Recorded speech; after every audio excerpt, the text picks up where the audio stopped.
flag was still there. Oh, say does that star-spangled banner yet wave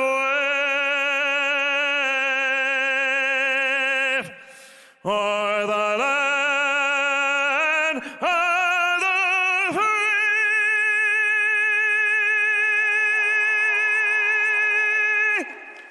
and the home of the brave.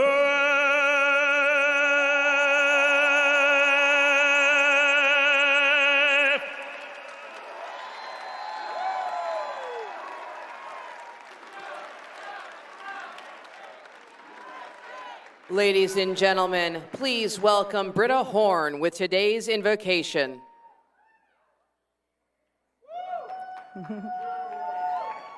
Please bow your heads. Heavenly Father, we come before you today with hearts full of gratitude for the gift of freedom and the opportunity to gather here at CPAC. We thank you for the nation founded on the principles of justice, liberty, and truth. May we never take for granted the blessings of living in a country where we can speak and worship and pursue our dreams freely. Lord, may we ask for your wisdom, guidance in every speaker, leader, and attendee today, with special protection for our President, Donald J. Trump. Grant us the courage to stand for what is right, the grace to listen, and the strength to serve others. May our conversations be filled with truth and our actions reflect a commitment to uphold the values that make our nation strong. Bless those who defend our freedoms, our military, our first responders, and public servants. Protect them and their families as they sacrifice for the good of others. Father, unite us in purpose and renew our spirit of hope. Let us gather and be a beacon of light, remaining that what is faithful and determination, and that there's no challenge we cannot overcome. And all God's people said, Amen.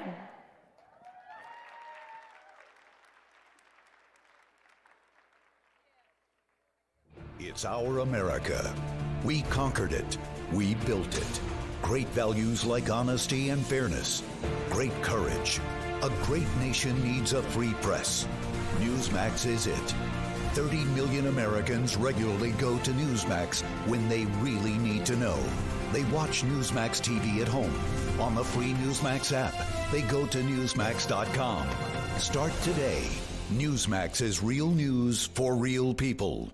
This lunacy will end on my first day back in the Oval Office. I promise you it will end immediately.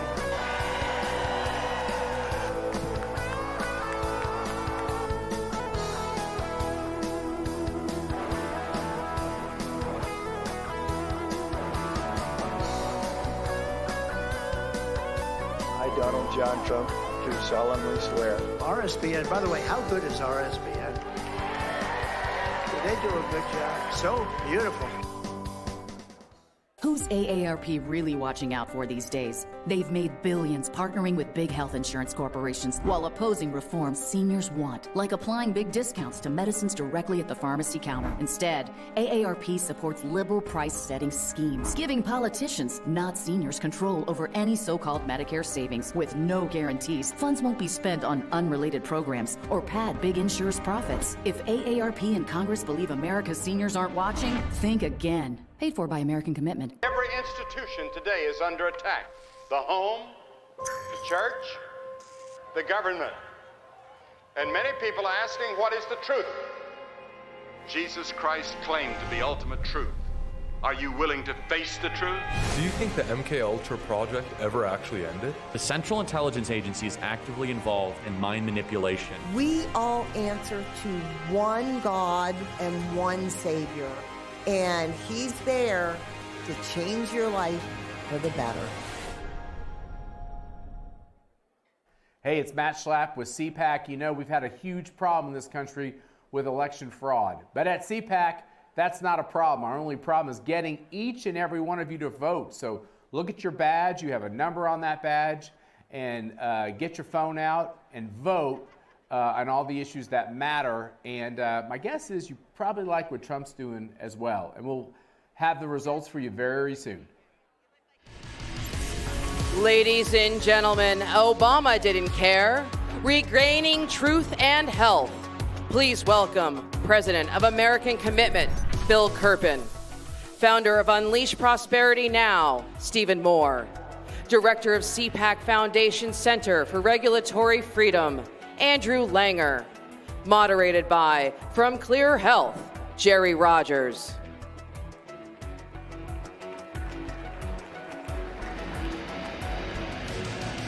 Holy crap.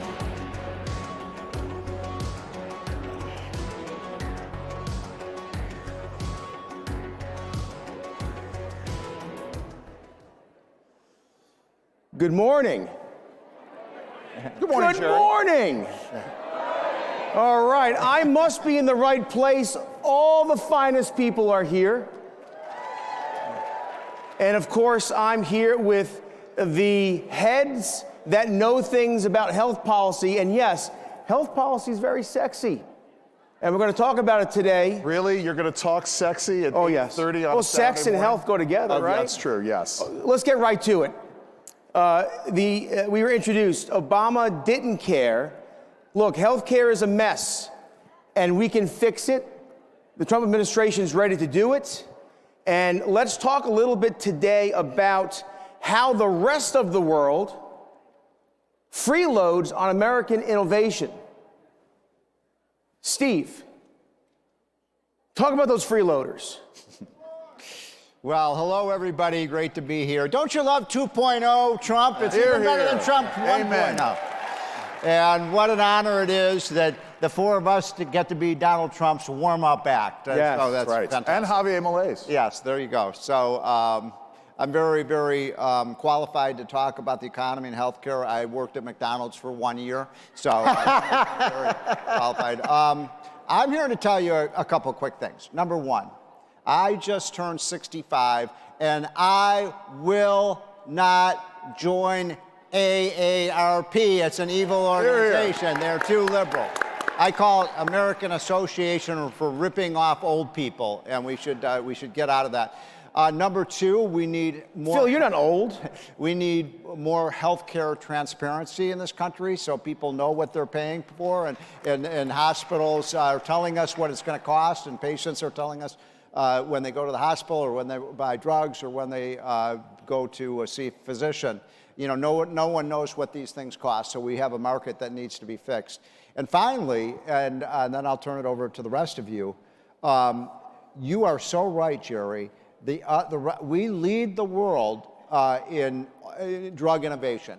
18 of the last 20 wonder drugs in America came from American pharmaceutical companies. And what's happening is the rest of the world is ripping us off. They're stealing our intellectual property. They're not paying their fair share. And we have to make sure we can bring drug prices down in the United States if these other countries pay their fair share. So let's do it. And let me interject on this, Steve. One of the things we need to fix that was a holdover, you know, we talk about the importance of intellectual property rights in terms of our innovation. One of the things that had, God forbid, had Kamala Harris been elected was, remember, she had pledged in 2019 to seize the patents of drug companies and pharmaceuticals in the name of price controls. And in 2023, the Biden administration tried to do just that by changing the rules by which we innovate and award intellectual property. That's one of the first things that the Trump administration needs to do, is to pledge to protect intellectual property and protect this thing called the Bayh-Dole Act. Phil, price controls. It's not just the foreign countries, Europe, compulsory licensing threatening our innovative companies. It's also right here, the ridiculous named Inflation Reduction Act. It didn't, you know, it's like a Saturday Night Live skit. Yeah. It didn't reduce inflation, but it did all kinds of mischief. It raided Medicare, but it also introduced price controls that is hurting American innovation. Yeah, is anyone here seeing less inflation because of Inflation Reduction Act? Did you see your prices go down, paying less for drugs and groceries? Everything worked just like Biden said.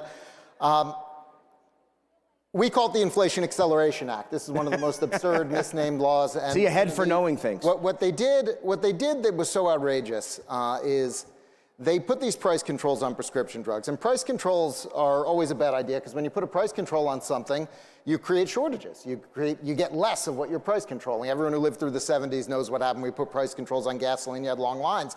You put price controls on medicines, you don't necessarily have shortages of the ones that already exist, but you get fewer new ones. Right. You don't get new ones developed if there's a price control on them. And the craziest thing about Inflation Reduction Act is they used price controls to reduce the amount that Medicare spends on prescription drugs by over $200 billion. But they didn't use that money to shore up Medicare.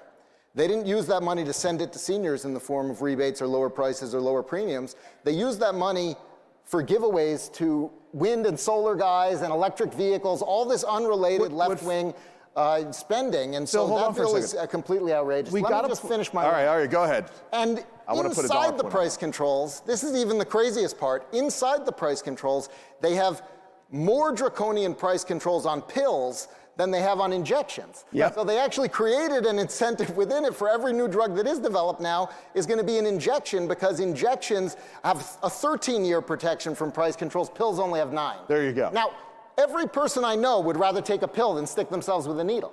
So this is one of the dumbest political things ever. So I'm hoping that Republicans, they should repeal every word of the Inflation Reduction Act, in my opinion. Do people agree with that, every single word? Yes. We should repeal every single spending bill that Joe Biden passed, and just save $5 trillion by getting rid of every one of them. IRA, what was the Build Back Better, all of these things. Erase them. Get rid of them, Mr. President. To put a price number... But if they can't at least get rid of that penalty on pills... Yeah, we're talking about that. Yeah. That would be pathetic. Yes. That's like the absolute minimum they should. To put a price tag on the rating of Medicare, I mean, we're already talking about the issue of Medicare, which is strapped for cash. We can sort of debate that. But to rate Medicare for $250 billion to pay for the Green New Deal, and they admitted it, right? The Inflation Reduction Act was nothing more than the Green New Deal. Something has to be done. I know we're going to talk a little bit about the EPIC Act. You know, and what that does. The funny thing is, during the debacle debate, when Joe Biden, former President Biden, said we killed Medicare, that wasn't a slip. They actually raided Medicare, and again, they have the hubris to accuse others of wanting to raid Medicare. Real quick, guys, talk about the pill penalty. So. I referred to this a little bit, but the way they wrote these price controls, pills can be subject to price controls after 9 years. Injections can't be subject to them for 13 years. So you have this 4-year difference. So what we're basically telling all the pharmaceutical companies is put your investments into injections because you're not going to get whacked for price controls. And there's a fix here, right? There's a fix here. There's an easy fix. A repeal congressman from North Carolina named Greg Murphy has a bill that just changes the 9 years from pills to 13. So as I said, absolute minimum that they should be able to do is that. I want them to be more ambitious. I'd like to see the whole scheme gone. But absolute minimum is that, because how do Democrats vote against that? Yeah. They're going to go home and tell their voters, no, we want you to have to inject yourself with every new drug that comes out. So think about this. We have Europe and other parts of the world freeloading on American innovation. We have politicians in the U.S. enacting laws that introduce innovation-killing price controls. We want to bring... Who here thinks they pay the right amount for health care? All right? Yeah. We want to bring the costs down, and there's ways to do that. One thing is PBM reform. Yeah. So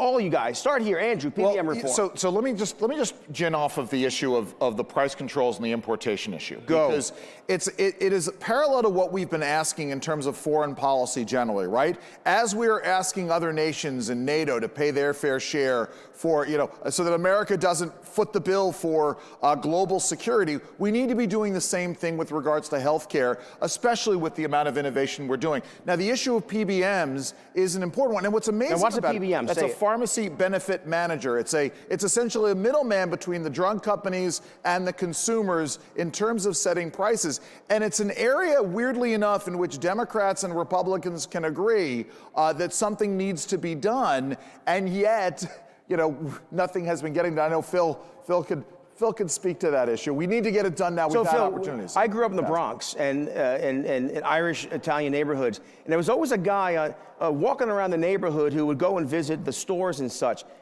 That's the PBM?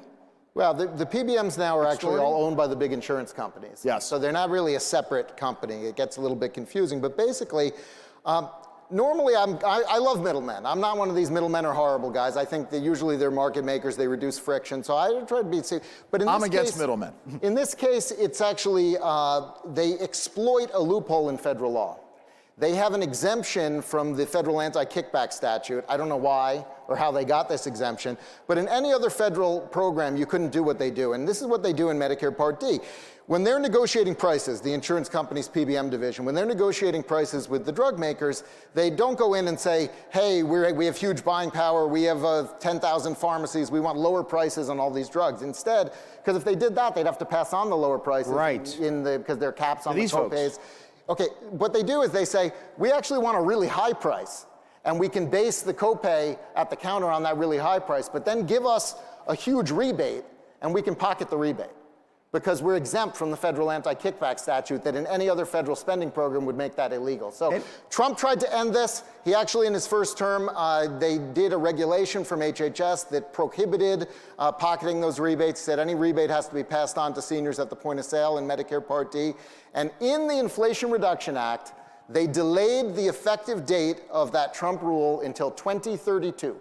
So let me put a fine point on this. Again, an issue in which voters, consumers agree is a bad thing, in which Democrats agree, many Democrats agree is a bad thing, in which President Trump has said is a bad thing. Many Republicans and Congress folks on this stage last year said, this is a bad thing. It hurts average, everyday working families in America. We need to do something about this. And yet the swamp still strikes back and says, no, no, no, we're going to delay it down the road. By the way, this gets into the whole issue of transparency. Let me get to some optimism, because we're more than halfway through the panel. This is why I'm very optimistic on healthcare right now going forward. First of all, I think that Trump learned a lot of lessons in this area in his first term when he was stymied in these different ways. For instance, in USMCA, he actually got Canada and Mexico to agree to pay more for certain classes of drugs, which of course would have been a huge breakthrough if we could replicate that in other trade agreements. Nancy Pelosi insisted that come out. They actually took it out of the agreement. She's not going to have the power to do that. No one's going to have the power to do that when he gets these provisions in trade agreements this time. And his healthcare team is fantastic. It's phenomenal. It's unbelievable. What do folks think of RFK running HHS? Are we excited? It's going to be unbelievable. How about Marty McCary running FDA? How about Jay Bhattacharya running NIH? So we've really got a dream team coming in. And I think that he did that incredible healthcare transparency order in his first term, that all the prices for everything in healthcare were supposed to be posted. 75% of hospital systems are in violation. They're just not complying. Well, I mean, when we get Dr. Oz in at CMS, we get this new team in play, they're going to say, hey, you don't comply, you don't get paid.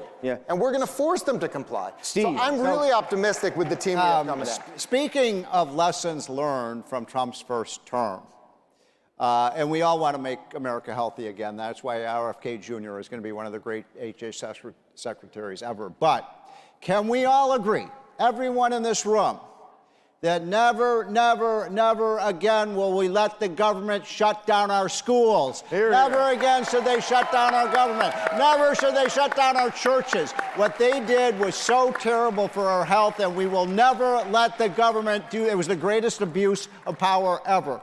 I want to make one point about the drugs, because this is so important.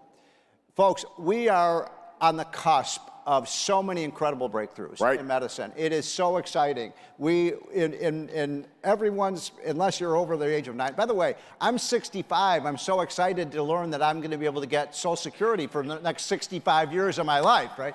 But we can... 65, you're living young. We know 150. Exactly. So look, we are going to have cures soon for cancer, for epilepsy, for multiple sclerosis, for all of these horrible diseases. The fundamental problem with these price controls, be very clear about this. When they impose price controls, it delays the introduction of these new drugs that can save lives. So in other words, price controls on drugs kill people, and we got to get rid of them. I want you guys to comment on this. So other nations have an industry or something that is innate to that nation, and they promote it. America has the greatest innovators in the world, in human history. Yet many politicians beat up on the innovators. Talk about how there are solutions. Everyone here is probably very frustrated that politicians talk a big game, but there is legislation to fix the PBM problem. There is disruptors in place now with RFK Jr. and the others you mentioned. The fact of the matter is, solutions are real. And what I like is Donald Trump says to his staff every day, how many days left? So there's not much time. Go ahead. I think that the Republican Party and the conservative movement have suffered from a lack of ambition. And I think that Trump and Elon Musk, people like what Doge is doing. Let them loose on our healthcare bureaucracies. Let them, bring some badly needed efficiencies. I think that, look, people, by and large, voters, not just on the right, but everyone, they hate big pharma, but they also hate big insurance, and they also hate big hospital systems, and they also hate big government. We hate everything involved in healthcare except probably your own doctor. And one of the problems that we have is that everything that's happened in the last 20 years in healthcare has pushed towards bigger, more bureaucracy, more consolidation. We have a situation now in Medicare. This is so crazy. We have a situation in Medicare where if you go to your physician's office and they're an independent physician and they're not part of a hospital system, they have to bill Medicare a lower amount than if you go to the exact same office and they're part of a hospital system. And so all the physicians' offices are getting bought up by the hospital systems because we'll pay them more. That is an insane incentive because now they're part of some huge bureaucratized system that is generally inefficient, and they are less able to exercise their own medical judgment. So what I've been telling people, and I think we have the right team in place to do this, is be willing to blow everything up. Be willing to get a real functional market in healthcare that's free of all these bureaucracies, government, and that's why these disruptors are so important. Look, before you say, I want to get to the EPIC Act, because that's the solution, but Langer, go ahead. Let me just add to this, because it goes beyond, obviously, the pharmaceutical side of it, the drug side of it. But again, if you are changing the way we reimburse doctors for their time, what you're going to do is, like everything else with price controls, you're going to get fewer of them. We should have been, for the last decade, doing whatever we can to produce more medical care, more doctors, more nurses, and more physicians' assistants. We are facing a massive gap between the number of physicians that we have and the number of patients who are going to need them. This is the coming crisis in medical care. We need to be starting today with fixing that. Another point. And something that Trump did in his first term that's highly underappreciated, and something we have to expand on in his second term, and I think all of you would agree with me, everyone should have the right to try these drugs. So in other words, if they have a new cancer drug or a new drug for heart disease, right now, the government holds these up by 6 or 7 or 8 or 9 years. And Milton Friedman used to say, this is a perfect example of how regulation kills people. They say, oh, look at how, all these drug approval processes. And they say, oh, there's a new drug that's going to save 50,000 lives a year. If the government, as Milton Friedman would say, if the government holds that up for 3 years, guess what? The government just killed 150,000 people. Right. So everybody in this country should have the right to try experimental drugs. How many are with me on that? Hey guys, we're getting to the 2-minute warning. There's another side of that coin, though, which is no mandates ever. Yes. It's your decision. No mandates ever. All right, guys. I think we'd all agree when we follow politics, patience, innovation get hurt. There's no reason why the Republican Party or the conservative movement shouldn't be the party and the movement of science and solutions. But we're short on time. Real quick, one solution, the EPIC Act. Tell me about the EPIC Act. This is a one-page bill that just fixes that pill penalty that we were talking about. Very good. I want to say, it's pretty rare to have a one-page bill. I'd like to see more one-page bills in Congress. This is a one-page bill. It's written by a congressman named Greg Murphy, and it just says the price controls are not stricter anymore for pills than they are for injections. All right. That's all it does. So I have a one-sentence bill that would solve all these problems. Government is the worst medicine. Hear, hear. Hear, hear. All right, so wrapping things up in less than a minute. It's like being on the radio and I'm looking at the clock. Yeah, looking at the clock. How can we be more pro-science, more pro-patient? The right medicine, the right therapy to the right patient, the right time, at the right price.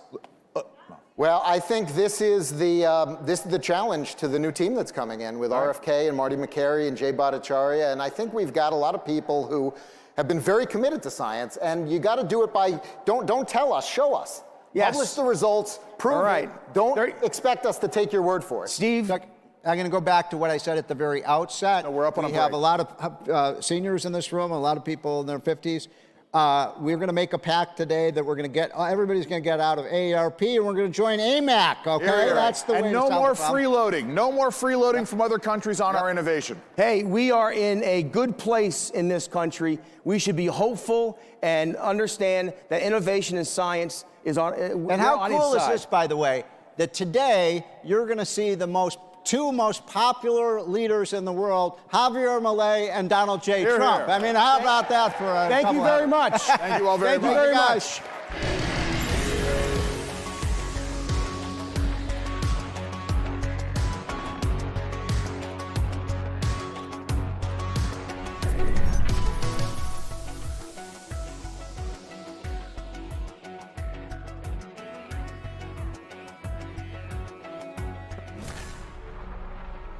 During my second term, we will fight for Alaska like never before. I'm excited about what we can do with President Trump in the office. We'll work together to provide affordable energy to Alaska and allies all over the world. More investment, more certainty, production, more exploration. Thank you to everyone in Alaska, and thank you to your great governor. I look forward to a long and enduring future relationship. Drill, baby, drill. Welcome to CPAC. At Great American Media, we celebrate what matters most: faith, family, and country. Today, we invite you to experience storytelling that uplifts, inspires, and reflects the values we all cherish. PureFlix is your home for entertainment without compromise. With faith-driven movies and series, we bring you stories that strengthen hearts, uplift spirits, and honor what truly matters. And on Great American Family, where faith leads, where stories inspire. Welcome home. Whether it's Christmas all year long, heartfelt romances, or movies that bring families together, we are here to make you feel at home. At Great American Media, our foundation is quality. Our promise is to always deliver entertainment that aligns with your faith and values. Thank you for standing with us as we stand for faith, family, and country. Enjoy CPAC. And remember, when you choose Great American Media, you choose entertainment that lifts you up. Join us and experience the best in faith and family entertainment.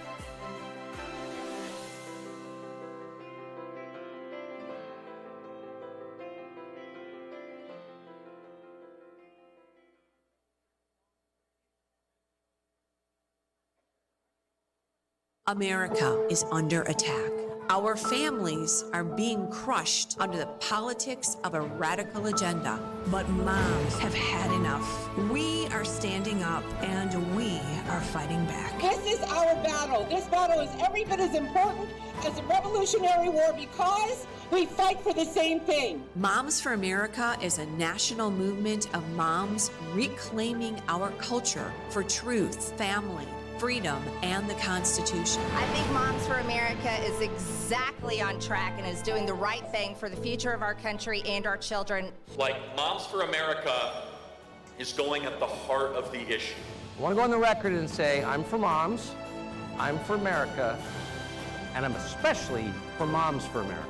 But I am honored to join Moms for America today as we speak out against the horrific mandates.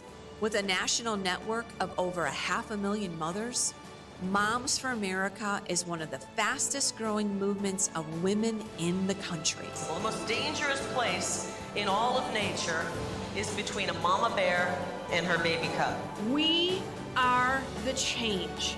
No matter what, no matter where, and no matter how difficult the obstacles are that are facing us and our families, we will not give up and we will not give in. So if not now, then when? If not you, then who? Welcome to the Momland Revolution!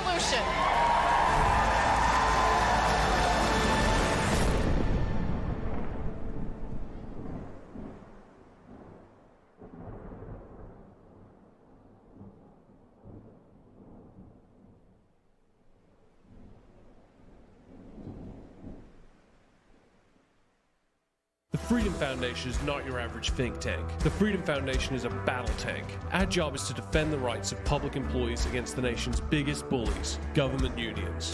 Government unions are the largest single funder of the radical left in America. The Freedom Foundation is here to stop all that by helping hundreds of thousands of public employees to leave their unions throughout the country. We're liberating people to put their money back in their pockets and out of the union's woke political agenda.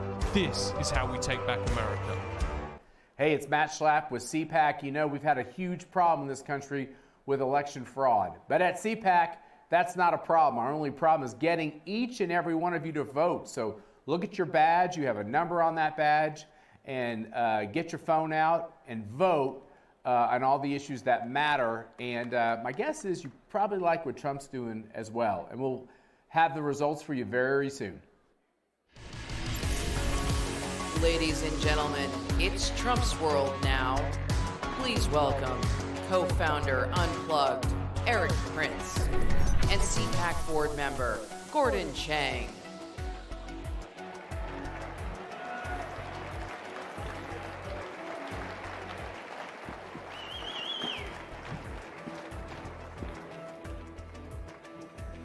Good morning, Patriots! All of you are good people. And don't let anybody tell you otherwise. Because when they run you down, they take away your freedom.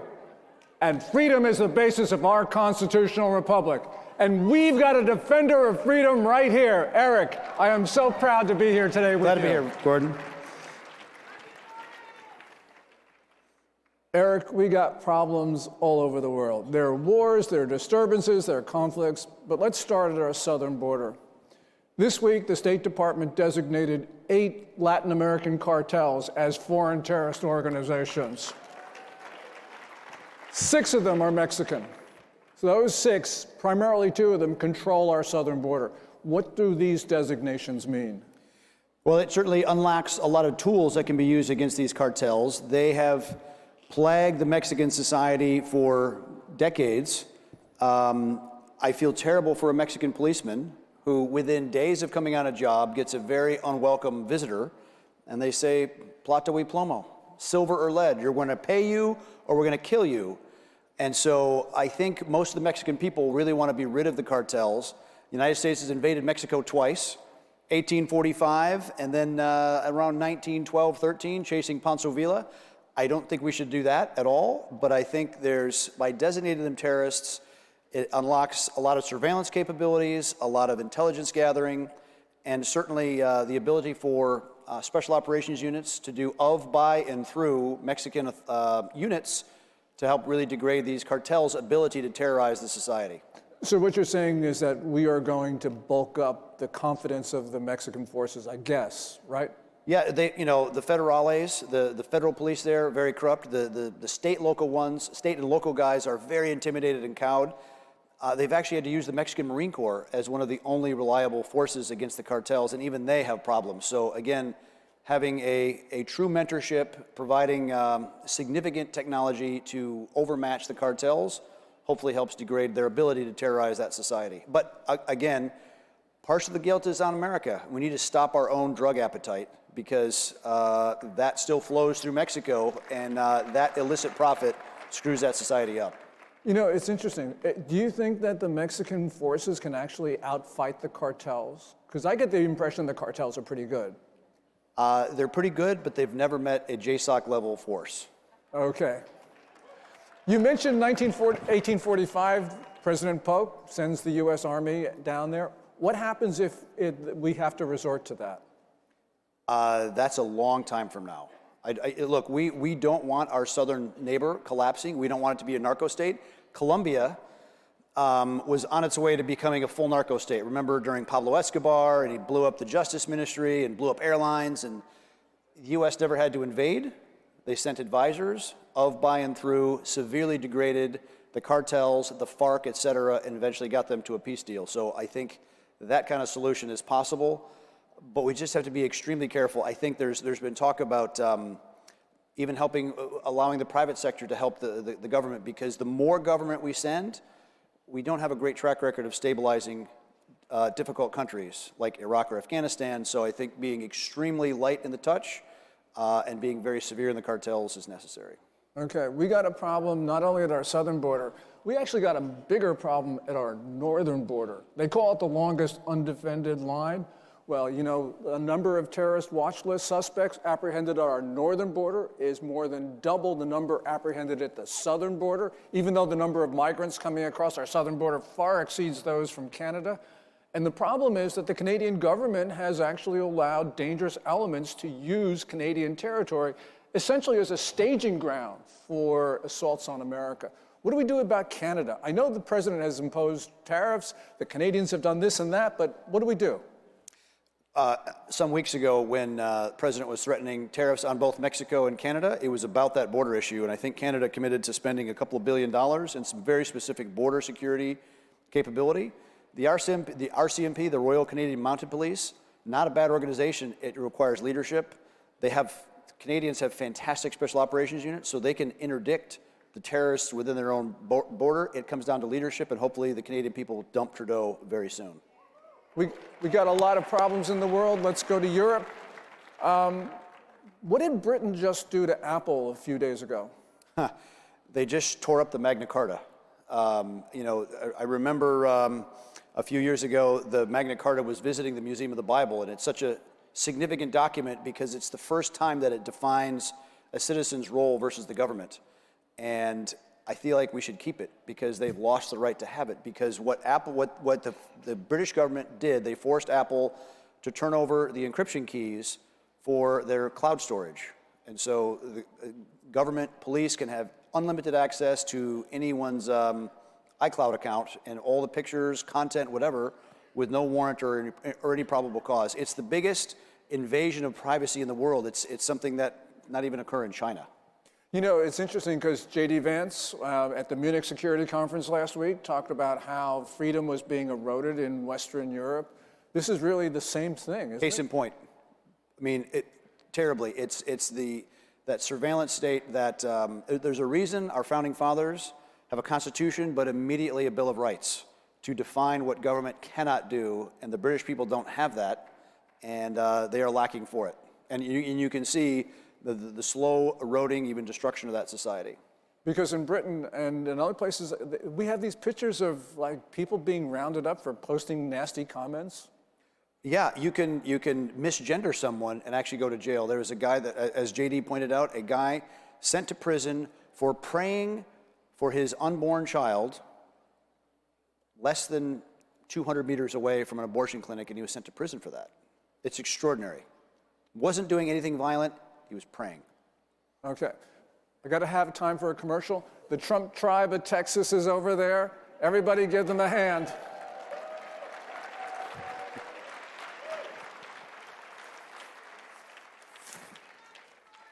Oh, I love you too.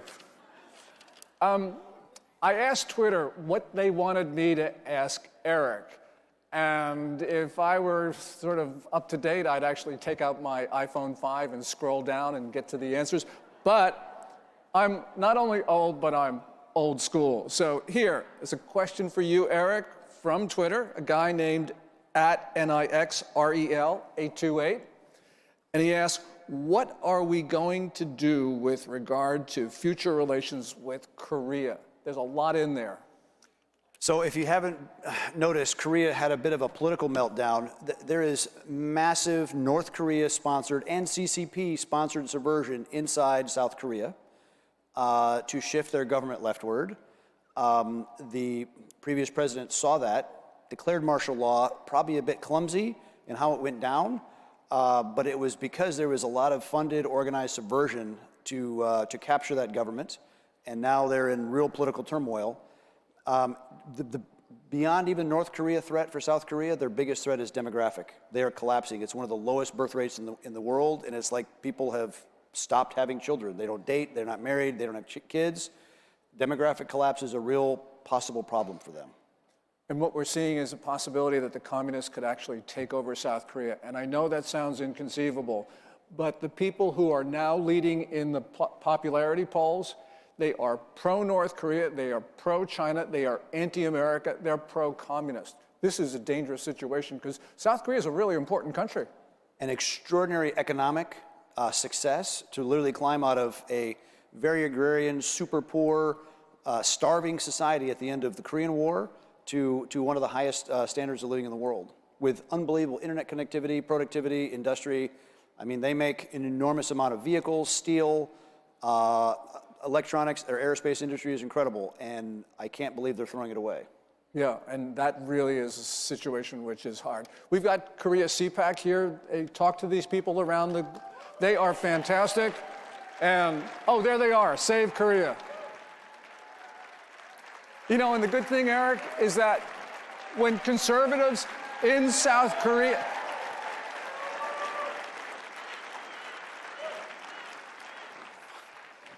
When the conservatives in South Korea, when they rally on the streets to oppose the leftists, they fly, of course, their flag, and they fly our flag.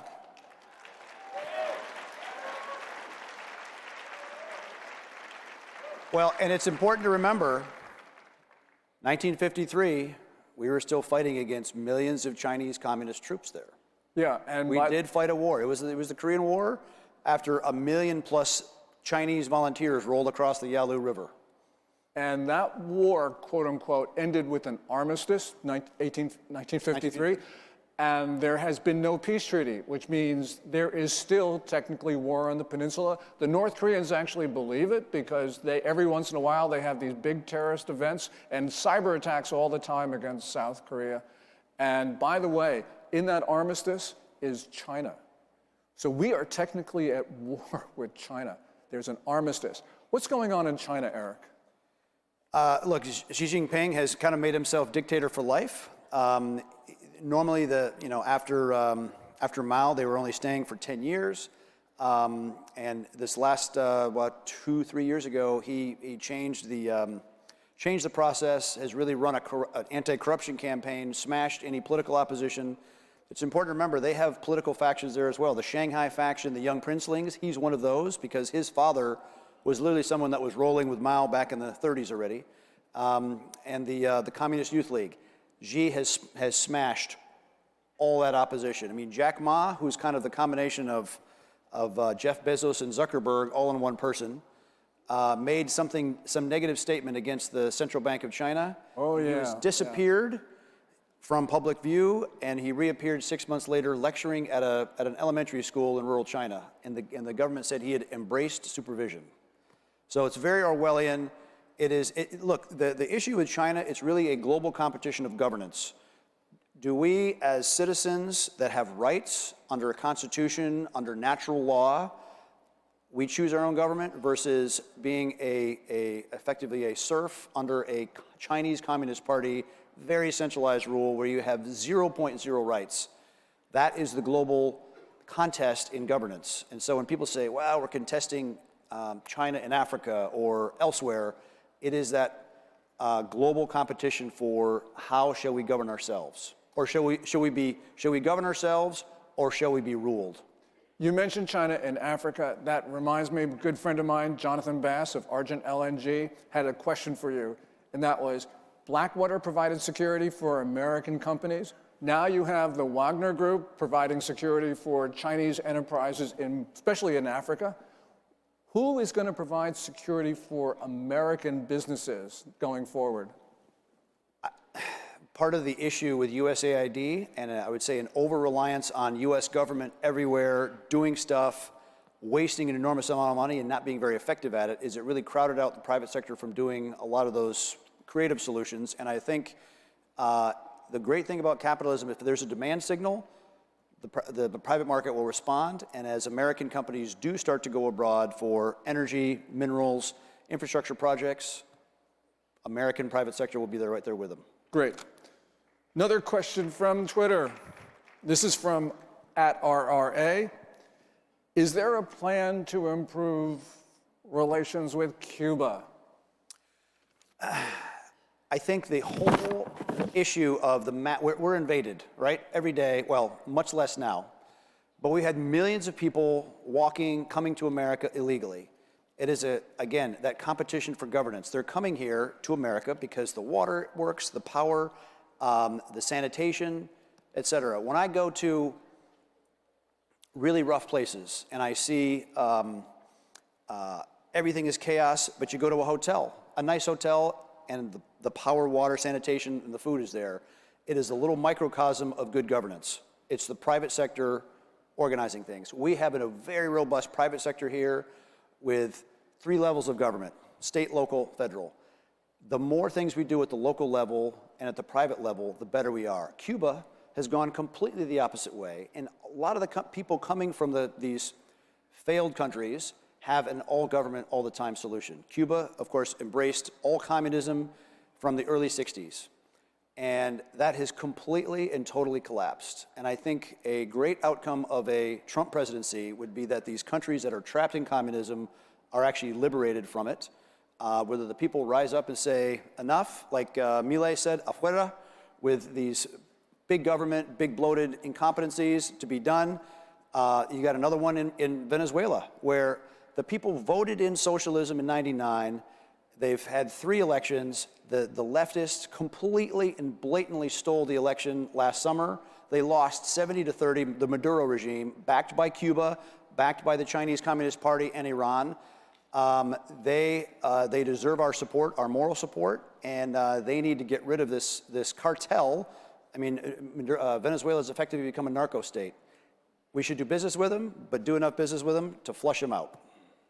Eric, we have run out of time. Let's talk to these people now. You talked about the Trump presidency, which means that, of course, America is back. But there are a lot of bad actors in this world, so you need to tell them what we Americans are. So hear it. We are the United States of America. And remember, everybody, USA. Come on, let's say it. USA. USA. USA. USA. Thank you, everybody.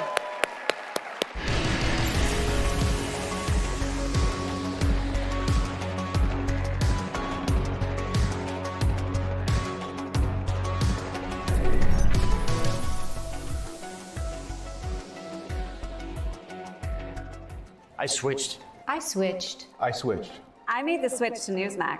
We start this morning in Washington, where all eyes are on the White House. I switched to Newsmax. Newsmax. Newsmax. Have you made the switch? You bet I did. My whole family switched. Everyone is making the switch. I did. I did. I switched, and it made all the difference. It made all the difference. Have you made the switch? You should. Millions are switching to Newsmax. You should too. Every institution today is under attack. The home, the church, the government. And many people are asking, what is the truth? Jesus Christ claimed to be ultimate truth. Are you willing to face the truth? Do you think the MKUltra project ever actually ended? The Central Intelligence Agency is actively involved in mind manipulation. We all answer to one God and one Savior, and He's there to change your life for the better. This lunacy will end on my first day back in the Oval Office. I promise you it will end immediately.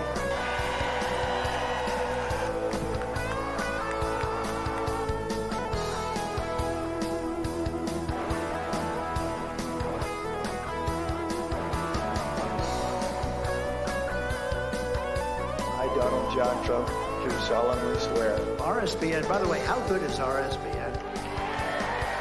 They do a good job. So beautiful. Who's AARP really watching out for these days? They've made billions partnering with big health insurance corporations while opposing reforms seniors want, like applying big discounts to medicines directly at the pharmacy counter. Instead, AARP supports liberal price-setting schemes, giving politicians, not seniors, control over any so-called Medicare savings with no guarantees. Funds won't be spent on unrelated programs or pad big insurers' profits. If AARP and Congress believe America's seniors aren't watching, think again. Paid for by American Commitment. Every institution today is under attack. The home, the church, the government. And many people are asking, what is the truth? Jesus Christ claimed to be ultimate truth. Are you willing to face the truth? Do you think the MK Ultra project ever actually ended? The Central Intelligence Agency is actively involved in mind manipulation. We all answer to one God and one Savior, and He's there to change your life for the better. All right, America is back on track 2025, but next year, CPAC 2026 is going to be even bigger. Go get your tickets now. Go to cpac.org and join the movement. Ladies and gentlemen, this is Changing Laws and Changing Lives, Stopping Human Trafficking. Please welcome Attorney General of Georgia, Chris Carr, National Correspondent, Blaze Media, Julio Rosas, award-winning investigative reporter, Sarah Carter, and your moderator, CPAC Chairman, Matt Schlapp.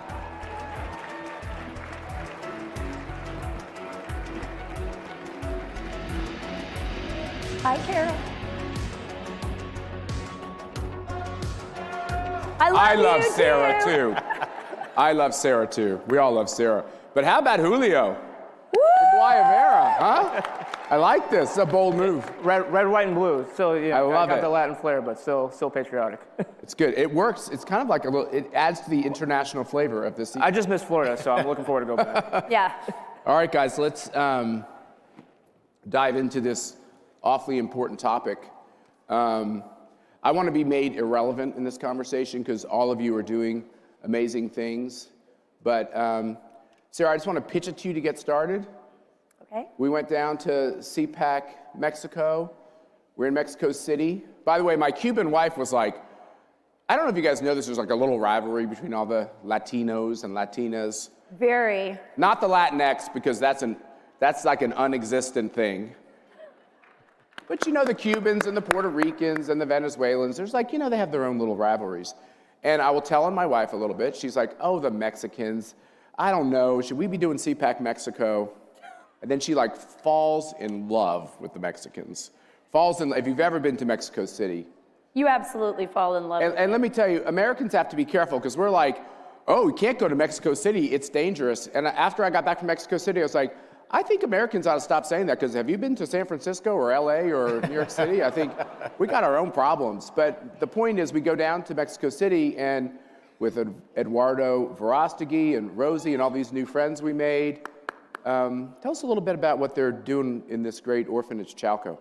So we were very blessed when we were in Mexico. We had an opportunity to be with Caledo. It's a nonprofit organization that works with children that have been trafficked. These are all children, kids under the age of 18. So they have special homes in undisclosed locations in Mexico that are specifically for the kids that have been rescued from their abductors. So whenever you hear stories, and we were talking about this backstage with the AG, with Julio, with Matt, whenever you hear stories like, is that really true? Are children really being abducted? Are children being trafficked?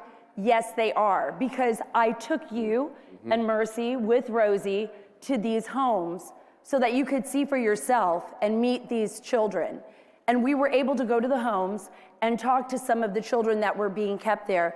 Some of the children are as young as 6 years old. And this is in Mexico. We have homes in the United States as well. So when we discuss the topic of human trafficking, and when I'm on television and I talk about it, when I work on investigative stories and travel like Julio to Central America, and we talk about the US-Mexico border, and you see these beautiful little children, 2 years old, crying because they're alone and they've been trafficked into the United States. I want you to imagine what it must be like for those kids to be brought into this country and then literally delivered into the hands of their abusers.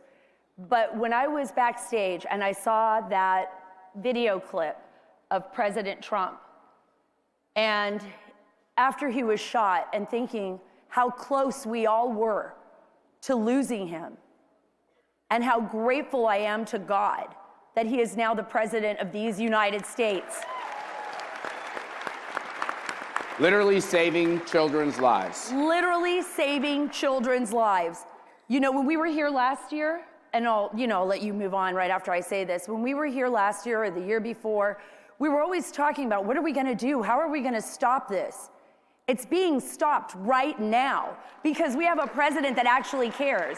He's not. Wait, I thought it was the Democrats who cared about people. Right. Yeah. Oh, they're supposed to. But they're the ones who. It's all about the children. Right. And it's about. But this is about actually, really, if you care about the people that are being trafficked, if you care about our children, and the fact that we need to protect them from fentanyl, that we need to protect them from the drugs that are pouring across the border and the dangers that lead to gang infestation in our communities, then you have to care about shutting down that border. That's right. No longer are we emboldening the drug cartels or the human traffickers. We are saying absolutely not. You are on call. We are coming after you. Your time has ended.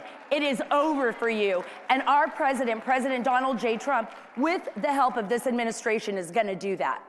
So these nuns, I think they're the Sisters of Mary.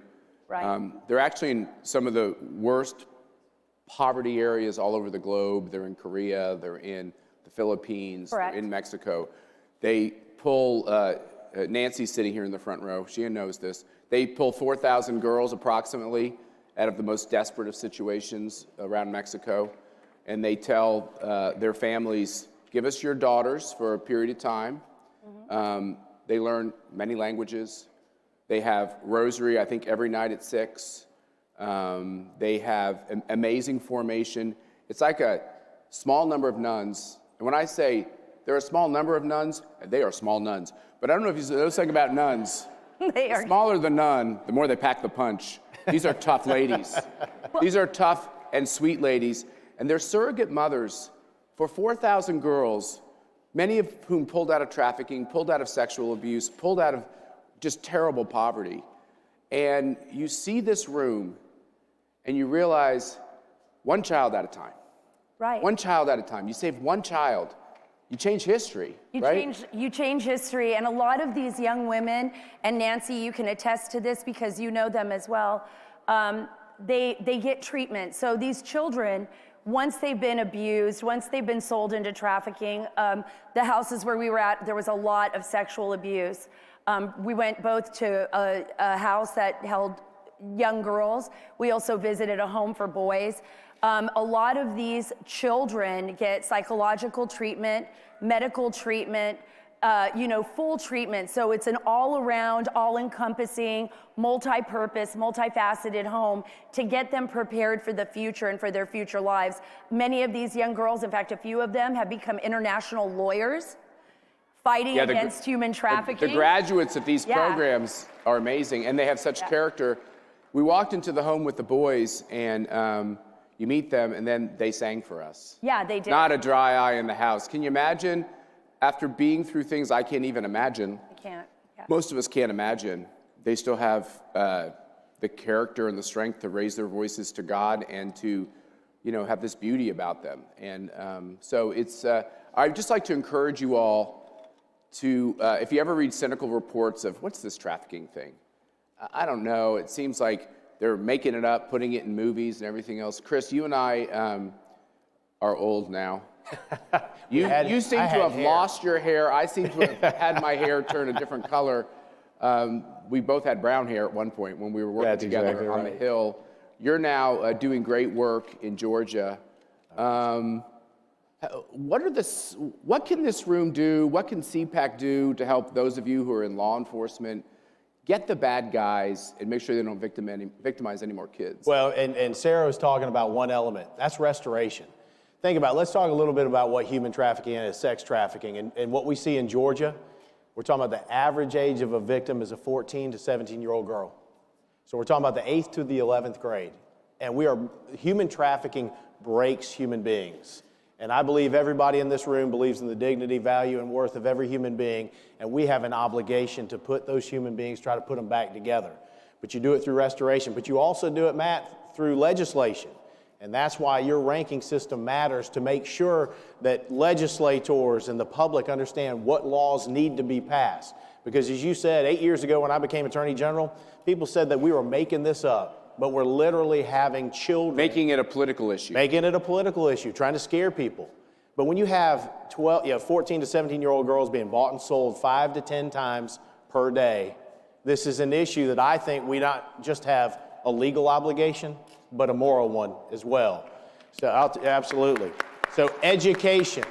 Every single person in this room can be trained on the signs of human trafficking, and I'd encourage you to do it. We in Georgia, our first ladies, put a training system together. You got to educate, you've got to legislate, but you also have to prosecute.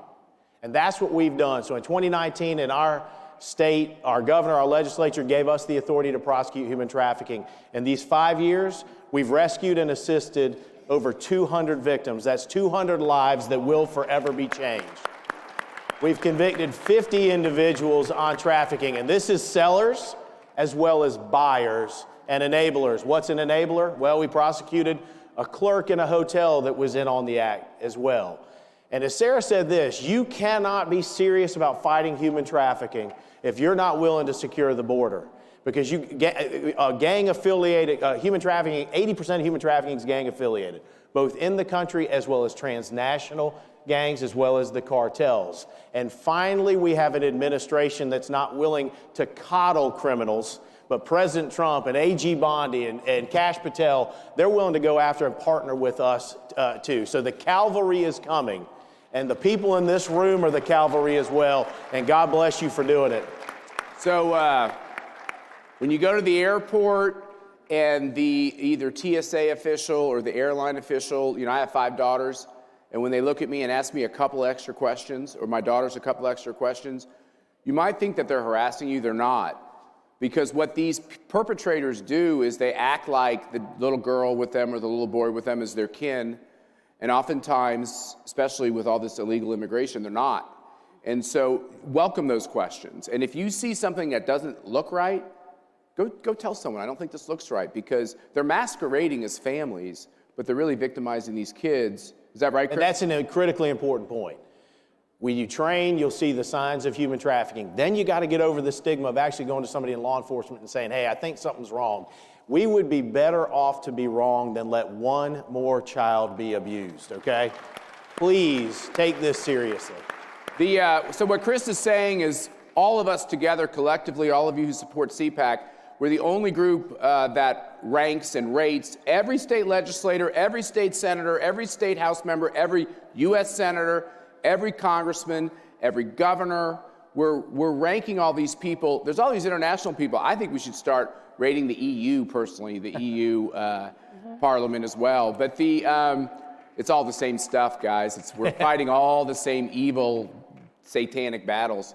But that's a good tool, and what we're using that tool for, including the money when you buy tickets and everything else, it's going towards these causes. One of them is hold these legislators accountable, and human trafficking is one of the ways we want to hold them accountable. Julio, the border, you spent a lot of time there. Sarah spent a lot of time there. Mexico's a complicated country. As I said, Mexico City is a beautiful country. They've elected this left-wing leader, unfortunately, to the presidency. But behind that, there's a lot of Mexican victims in the country with the rise of the cartels and everything else. Give us a little insight of the latest in the battle. Yeah, I mean... Well, by the way, I think the cartel heads are sweating a little bit that Donald Trump was elected president. Thank God. Yeah, definitely change dynamic. No, I mean, that's what always would surprise me, especially when the border crisis was at its peak, because whenever Republicans would obviously criticize saying this is the wrong approach, they say, well, that's racist. You're just fear-mongering, you're scared. And that would back us down. I mean, I always used to say they used to put me on CNN because I looked like Colonel Sanders or something. It's like when the black commentator knows that they call the white guy a racist, initially 5, 6, 7 years ago, the white guy's like, I got to get out of this conversation. There's no win here. Today, that's all changed because people of color have had enough of everyone being called a racist, because there's actual racism, and they've ruined the term by making it a political term. Right, and so it would make me upset because obviously with the increase of illegal crossings and human trafficking, that became more profitable than drug smuggling, because that became a cash cow. Alejandro Mayorkas, he said one of the most idiotic things, but it's because he was forced to which by policy. one? Which one? It was at the very beginning of the Biden administration where he said, if any child comes to the border by themselves, we will take them in. And that was the worst thing to say, because that was the dinner bell for these human smuggling organizations. That's right. Because not only is there a guarantee of a supply that they can provide for this demand, but it was the green light. It was a green light for that. And then, of course, as the cartels got that influx of cash, the Mexicans became victimized even more from their activities. So by emboldening these very dangerous criminal organizations, not only is it a threat to us here in the United States, but it's also a threat to the everyday Mexicans. And so, having a strong border and actually taking on these organizations is actually the best thing that we can do, not only for the United States, but also for our neighbors in Mexico. And I went to Oaxaca after the election to interview migrants to see what they were planning on doing now that Trump was going to be in office. And we were interviewing these group of Venezuelans. And as we were interviewing them, a small motorbike came up from behind. And if anyone has seen any videos from violence in Latin America, if a motorbike is coming, that's not usually a good sign. And this guy jumps off. He tells me to stop recording. He starts interrogating me and my team. And we're trying to figure, whoa, what's going on? We have permission. We asked, that they're fine with talking with us. And I was very concerned because I didn't know who this guy was. I didn't know if he was affiliated with any local gang or the cartel. It turned out that he was actually concerned about us outsiders coming into this camp because he said, the reason why I'm doing this is and trying to force you guys out is because there's always people coming into the camps and taking away the women and children. And so this is, as Sarah was saying, this is real. It was the worst it's ever been with the destructive policies and the deliberate policies from the Biden-Harris administration. It is absolutely disgusting that this was not only allowed to happen, but it was made to happen. At the tune of over 500,000 children coming into our country unaccompanied. Just think of that number. Over what period of time? That was during the Biden administration. So you had over 500,000 children. We don't know where they are, right? Over 300,000 were placed into homes we have no way of tracking. So we have no idea where they're at. Some of these places where they placed them, and I give Tara Rodas so much credit for this because she's a hero whistleblower from HHS, right? Tara, for those of you who don't know, look her up. But some of these children were placed in strip clubs. Like HHS literally turned over people who wrote down strip club addresses for these children and they can't find them. So now that we have Tom Homan in office, this is, as the borders are with President Trump, this is a top priority for them to locate these children, to ensure that if people are abusing them or if they're in the hands of abusers, that those people are prosecuted by the Department of Justice with Pam Bondi. So, Chris, can I say something on this real fast? I want you to jump in, but there's a political side to this too, which is the Democrats cynically believed that they own the black vote, that they own the Hispanic vote, that they own the immigrant vote, that they own the gay vote, they own these voting blocks. And so I believe they opened up the border, not because they have compassion for kids. If they're giving them to owners of strip clubs and stuff, that shows that was crap. But the fact is, this was a cynical ploy to let millions of people, 15 million at a minimum, into this country to change it demographically. I think the irony is a lot of those people, when they realize who we are and what America's all about, more and more of them are going to vote our way. But what's your take? Am I wrong about the politics? No, you're right. And here's the other thing that I think this is important for conservatives to understand. When I got into this 8 years ago, we didn't have a lot of criminal jurisdiction, but now we have human trafficking and gangs and organized retail theft. And I was told by somebody on the other side, be careful dealing with some of these issues because, Matt, like you said, you're going to get criticized for who the criminals are. And I said, well, I don't care what the criminal looks like. I care about the act that they engage in. But if we're going to look at something, let's look at who the victims are. Who is most often terrorized, vulnerable to human trafficking? Lower income, racially diverse immigrant populations. Who's most susceptible to violent crime and gangs? Lower income, racially diverse immigrant population. And when the woke DA won't prosecute property crimes and the CVS and the Walgreens and the Walmart has to close, which communities are most often impacted? Lower income, racially diverse, and immigrant. It's us conservatives that believe in the dignity, value, and worth of every human being. And we're the ones that believe no matter what your race or gender or where you're from, you deserve to be safe in this country. And we now have a president that agrees with that. And we in the state of Georgia believe in it. And it is paying dividends electorally as well. And as much as I love a good political fight, I love a good political fight more than anything else, I'd give all that up to be able to shake hands with the head of the Democratic Party and say, let's work on this together. Absolutely. You'd save the lives of millions of children if they will just engage us on the idea that if you don't secure your border, you're victimizing children. Well, it's a human issue. It's not conservative, liberal, Republican, or Democrat. It is a human issue. Well, and that's why, I mean, I can't emphasize this point enough. I always make sure to, whenever I'm talking about this issue, no one had heard of Tren de Aragua before 2021. Yep. They started in Venezuela when all the Venezuelans were starting to leave back in the 2010s. It then became a Latin American issue. And then when Biden opened the border, and then we had all these Venezuelans coming, Tren de Aragua followed. And now we have cells all across the United States. And okay, it's great that we're really trying to make efforts to crack down on them.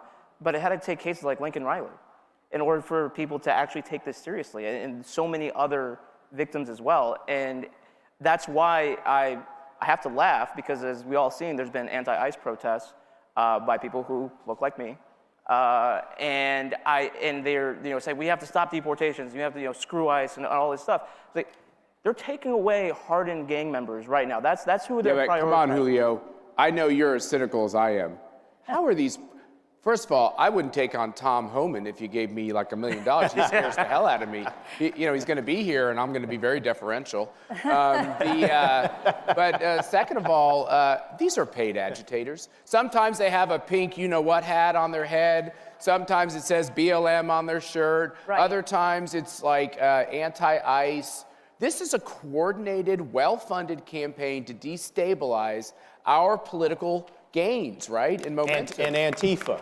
And Antifa as well. Oh, no, Antifa. Chris, I don't know if you understand this. Excuse me.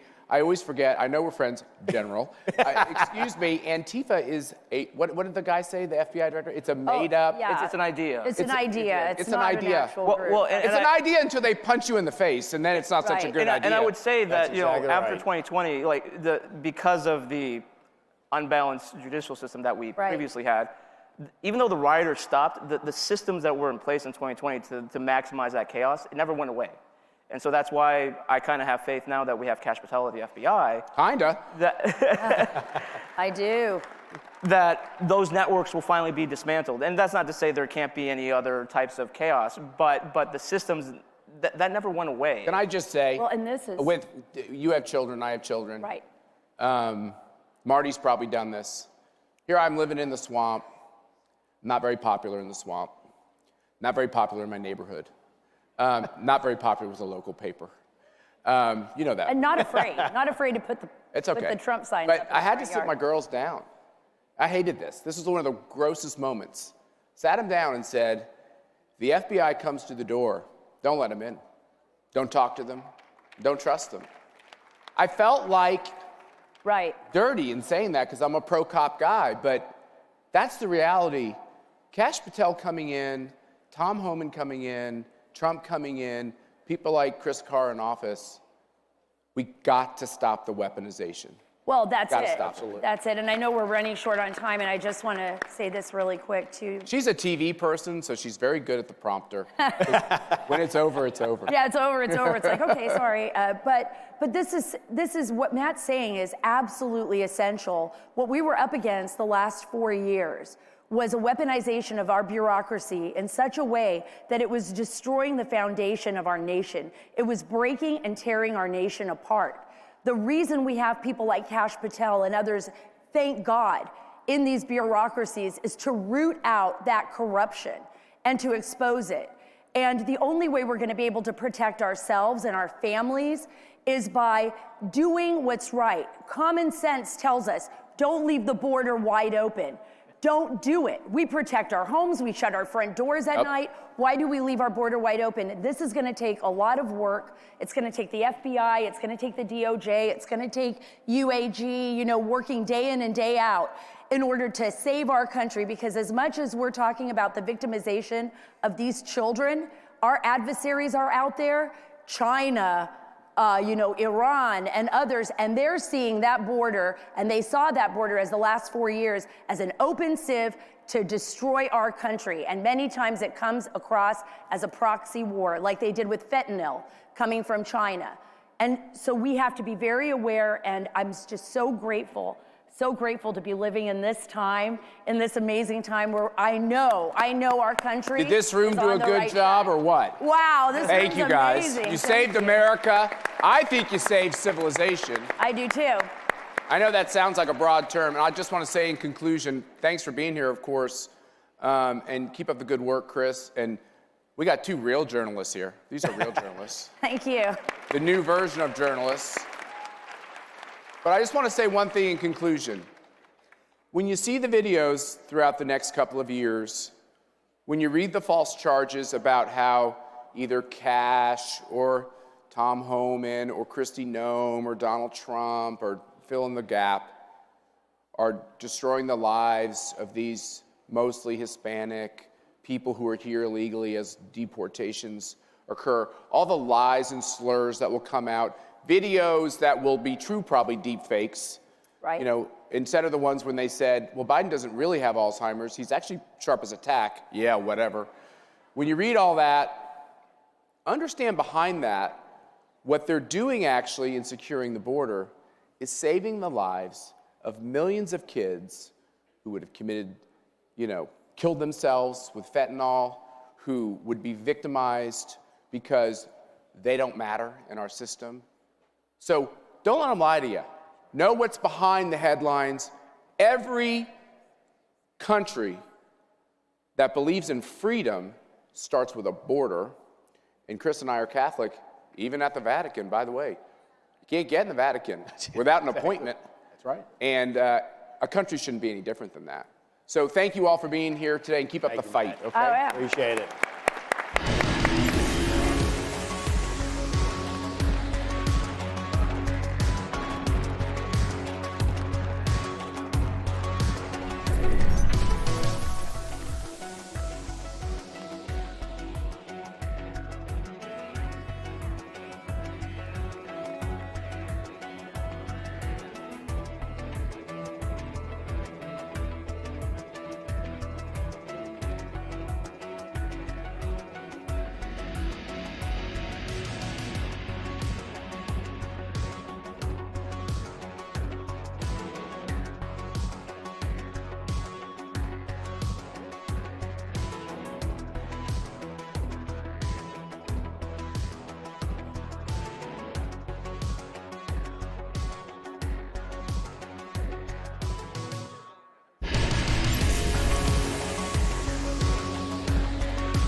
Ladies and gentlemen, blessed are the prosecuted, fixing justice.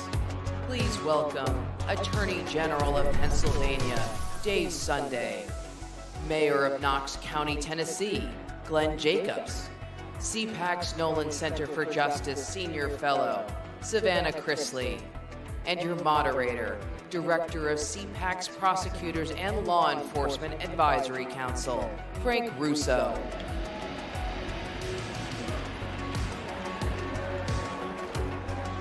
You nailed it. Thank you. What's that? I said you nailed it. I was almost following you. You got there.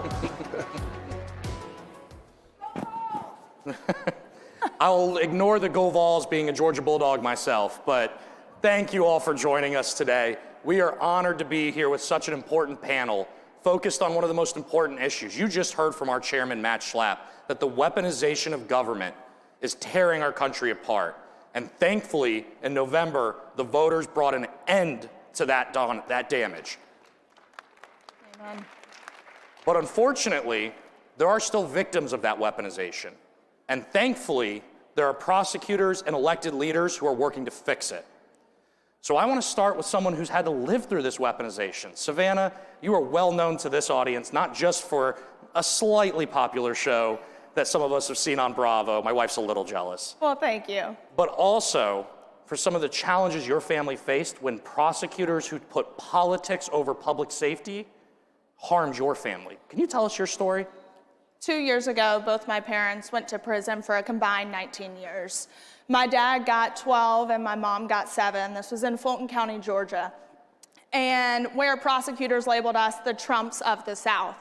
And I spoke at the Republican National Convention, and as I like to say, I would take that as a compliment. I will be the Trumps of the South. I'll take it. But it's sad. I mean, because of that, I got custody of my 10-year-old sister and 16-year-old brother at the time.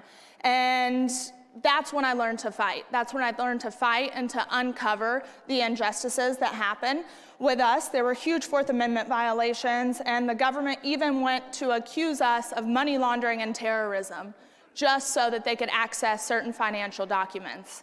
And when you have things like that happen, it taints the entire case. And I tell people all the time, if you want to convict them, convict them. I'm fine with that. But do it based off of the truth. And the government shouldn't be allowed to break every single law in order to get a conviction. And our judge, too. That's a whole other story. First off, I do not believe prosecutors should have full immunity. That, we have to get rid of that. People have to be held accountable. And our judge, she is the youngest African-American female appointed by Obama.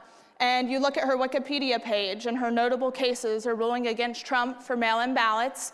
She also refused to allow the victims of Hurricane Helene to register to vote late. And then my family's case. So I think you have something in common there. So you mean to tell me that the weaponization of justice actually has a face?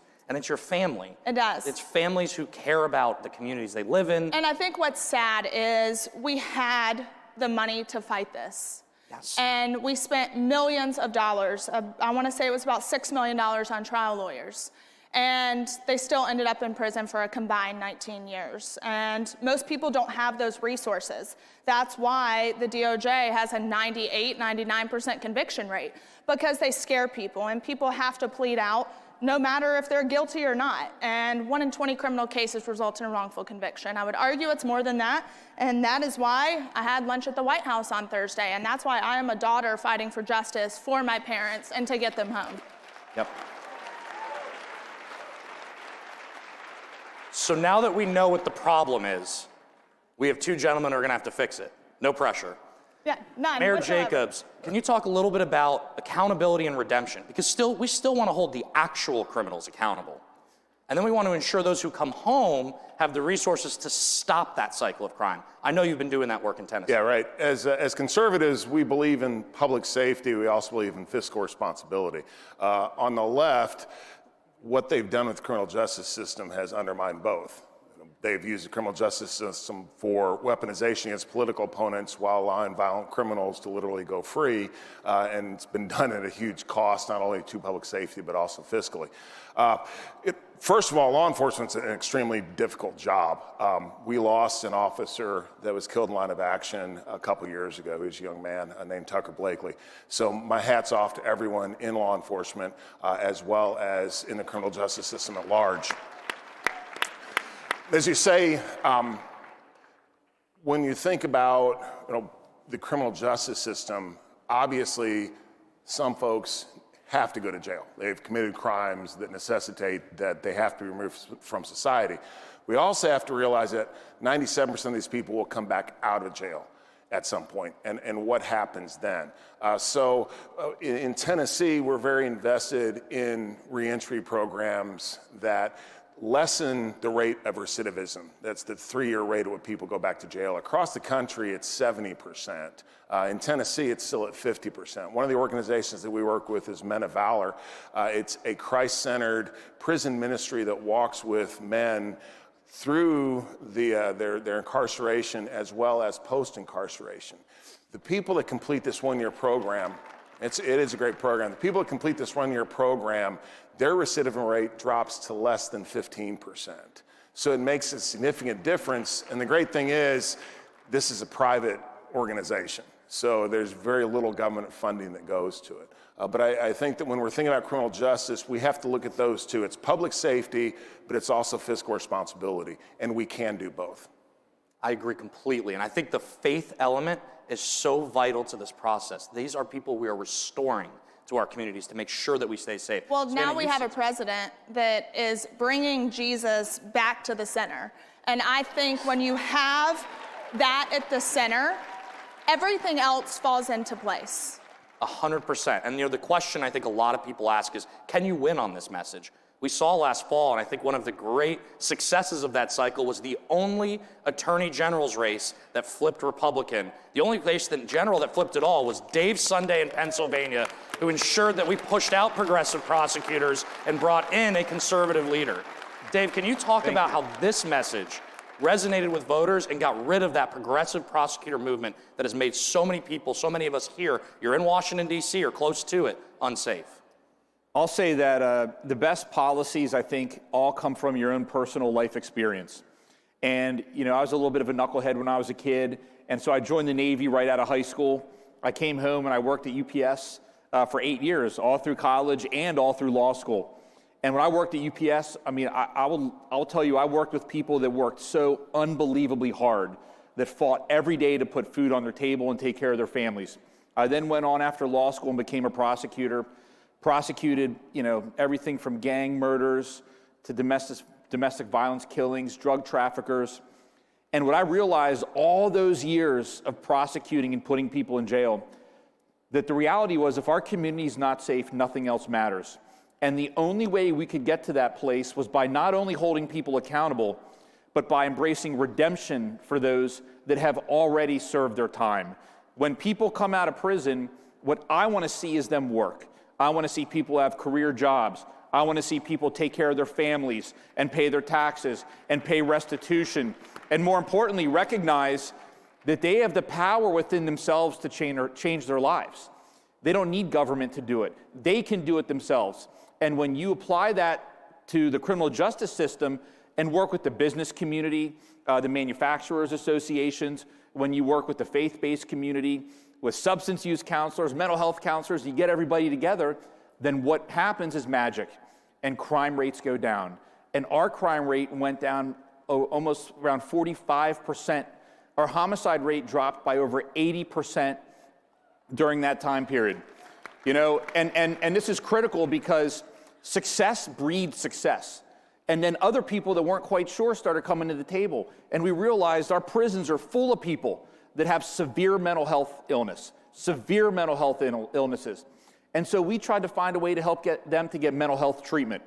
It took the pressure off police departments because the police need to be out there doing their job and getting the bad guys, not sitting, at a hospital staring at someone who's going through treatment. So my point very simply is, I wasn't sure how the community would respond to that. That's my life story and how I've handled myself. And they responded in a very resounding and positive way. And that speaks volumes, I think. Yeah. Well, I think when you speak about mental health within the prison system, there was a hearing, and the former director, Colette Peters, which I say former, thank God, she was probably the worst thing to happen to the Bureau of Prisons, and I'm saying that as a woman. When she was sworn in, she gave me hope. I was like, finally, there's a woman in power. And she let us all down. She testified, and over half the deaths in the system were due to suicide. Over half of the deaths in the system. So it shows that there is a mental health crisis, and we have to take care of that first. And I like to tout myself as kind of the James O'Keefe of the prison system, because it has been my mission the past 2 years to absolutely deconstruct them. And the things that I have uncovered are extremely damning. I mean, the corruption that goes on within these facilities, these officials should be the ones in prison. And until we hold them accountable, we're going to continue that same rat race over and over and over again. We continue to allow the political decision makers in our criminal justice system to harm those who work in it and who are forced into it or who have to live through it because of the mistakes that they've made. I don't think there's a single cop in this room that's protecting us that wants to harass parishioners at their churches or that wants to go into communities and harass parents at school boards, and yet that's what we had for 4 years. What does that do to a police force? What does that do? Mayor Jacobs, you have to oversee a lot of these law enforcement officers. It decimates their mental demoralizing. Health. It's demoralizing. Absolutely. Yeah, absolutely. And back to the mental health aspect, we've done a great disservice to law enforcement. Yes. With essentially making them the mental health experts and the caretakers of folks who have severe mental illness. In Knox County, we estimate that about 35% of our daily census at our jail suffers from mental illness. And the reason is there's no place else for these folks.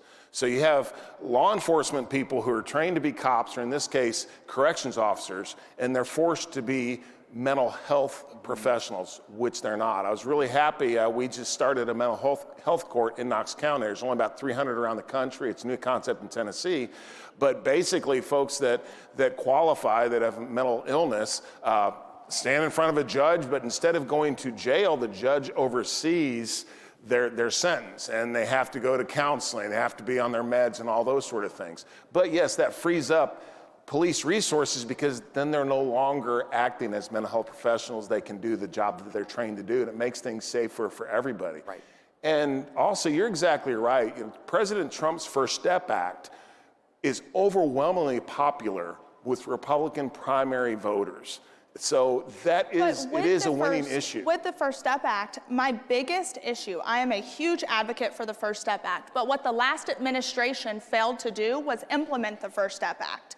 And because they failed to implement it, you have the Bureau of Prisons that's asking for more money. Well, instead of asking for more money, why don't you actually implement the First Step Act, the Second Chance Act, and it could reduce, they are wasting upwards of $1 billion. I have an answer for you, because they're not concerned with public safety or fiscal responsibility. They just want to make sure that bureaucrats get more money, more power. That's why. Exactly. And I think, too, taking the Bureau, I have heard, and let's hope this is right, but taking the Bureau of Prisons away from the DOJ and giving it to DHS is going to be the most brilliant move, in my opinion, because I do not believe the DOJ should be able to charge you, sentence you, and house you too. We spent 4 years with the Biden administration acting as judge, jury, and executioner. And in that pace, I think what we don't talk enough about is what did that actually do to law enforcement? In my hometown of Roswell, Georgia, we lost an officer 2 weeks ago, the first one in 40 years. We've talked a lot about the problem, and there are real consequences. The good news is there is a solution, and that solution was delivered by all of you in November, and I'm excited, Dave, for you to talk a little about how we're going to keep communities safe now that you have a federal government that supports law enforcement, supports the rule of law, and thanks to Kash Patel, Pam Bondi, Kristi Noem, and others, is going to actually start solving these problems. You deserve to be safe. Dave, I know you're part of that solution because the voters sent you up in Pennsylvania to solve this. They did. I mean, I ran on, if our communities aren't safe, nothing else matters, and it's something that I believe in my heart. I mean, when you look at the challenges facing us right now, if you think about, I mean, millions of times a day, someone online is trying to get to our children. Every single day, all day long. We have an aging population in America, and every single day, millions of times a day, people are trying to steal our seniors, the money that they saved up throughout the course of their life. And I don't care if it's $1 or $1 billion, they earned it, it's their money, they can do with it what they want until the day they die. And I find it, and so when you add on the technology right now with AI, it's become so complex. Drug trafficking has become complex. And so what I look forward to doing is collaborating with all of our partners, from local law enforcement to state law enforcement to federal law enforcement, and really bring everyone together with a common goal, which is to make our community safer. That's to get fentanyl off of our streets. I mean, that's to go after the organized crime, these gangs that are shooting up our cities, and hold them accountable and put them in prison. The data shows that when you get the right people in prison, crime goes down astronomically. And so you have to use precision policing, targeted prosecutions, and you have to do it in a manner that's fair and that's safe and that's constitutional. And at the end of the day, that's how we'll make our community safer. So, Mayor, you have now the keys to solving a lot of these problems within your own city. You've actually seen the successes and talked about it. What should people here know and take back to their communities? What should this audience be telling their local officials when they go to town halls? And yes, that's me asking you to take a challenge. You should go to a town hall. It's cold in Alexandria, Virginia. I still go. I hope y'all do too. Can you tell them what message they should be bringing to their elected officials? It ain't rocket science, okay? This is not. You get the violent criminals off the streets, make sure that the people that are going to reenter society have a pathway to do so successfully, and that's pretty much it. That solves so many of these issues. And the justice system should never be used for political purposes. Justice is supposed to be blind. And for the past 4 years, it's had a target on certain individuals because of politics. And that's absolutely, in fact, of all the things all the horrible things that happened under the Biden administration, and there's a lot of them, all right? I think that was the worst thing, because a politicized, weaponized justice system, that is literally the definition of a banana republic, and we were this close to slipping into that. Yep. Savannah, I'll ask a similar question. What can people know about your story? How can they make a difference and impact, and how can we get your family out of this nightmare and back to the rule of law in our society? Yeah, for me, I believed bad people go to prison. That's just what I think as a kid is ingrained in you. And that is so far from the truth. These men and women are going to enter back into society. And I believe that God put us on this earth to love people and love people well. And let's not forget about those men and women that are incarcerated, who maybe need an additional hand, who need a little help, who need people to believe in them, because right now we have a very hopeless system, and there's nothing more dangerous than a hopeless person.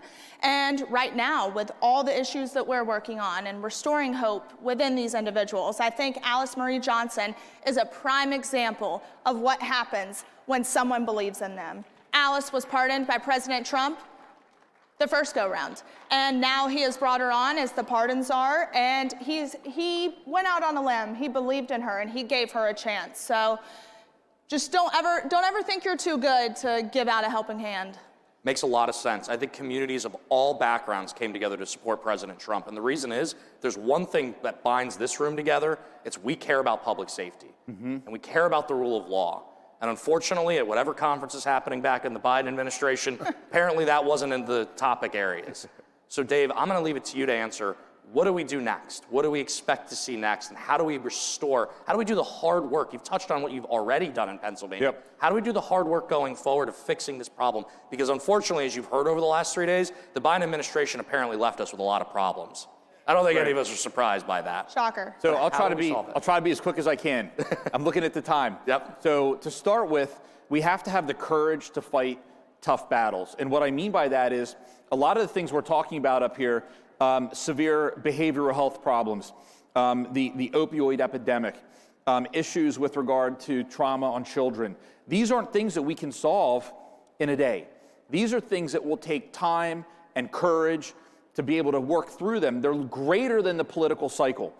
And when we come together as a community and we work on this, and these are all conservative values, and we come together and we do this, our community will begin to get better. You have to have the courage to do it. The second thing is we have to support police. And what you said something earlier that was so fantastic. We expect our police to be domestic violence counselors, mental health counselors, substance abuse counselors. We expect police to have the answer to every single problem within a split second, oftentimes 10 to 15 times a day. And we have to get them the support so that they can do their core function of patrolling, keeping communities safe, and investigating very serious crimes, and putting the bad guys in jail. So support your police. And I said, don't always have the courage to take the tough battles, like winning Pennsylvania. Like winning Pennsylvania, Right? That was an important one. Yeah. I think it's easy to conclude on this. Today, we are being protected by strong, brave men and women of the Secret Service, of law enforcement. Yep. We owe it not just to ourselves, but to them to make America safe again. We know President Trump will do that. We know that our friends up here on the stage will do that. And CPAC remains committed to ensuring accountability and redemption are are the tenets of law in this country. Thank you for joining us, and let's make America safe again this year.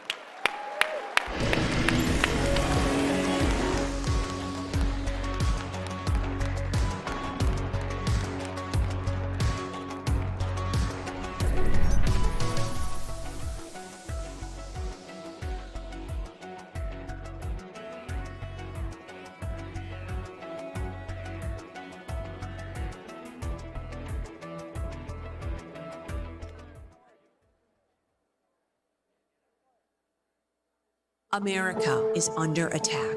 Our families are being crushed under the politics of a radical agenda. But moms have had enough. We are standing up and we are fighting back. This is our battle. This battle is every bit as important as the Revolutionary War because we fight for the same thing. Moms for America is a national movement of moms reclaiming our culture for truth, family, freedom, and the Constitution. I think Moms for America is exactly on track and is doing the right thing for the future of our country and our children. Like, Moms for America is going at the heart of the issue. I want to go on the record and say I'm for moms, I'm for America, and I'm especially for Moms for America. But I am honored to join Moms for America today as we speak out against the horrific mandates.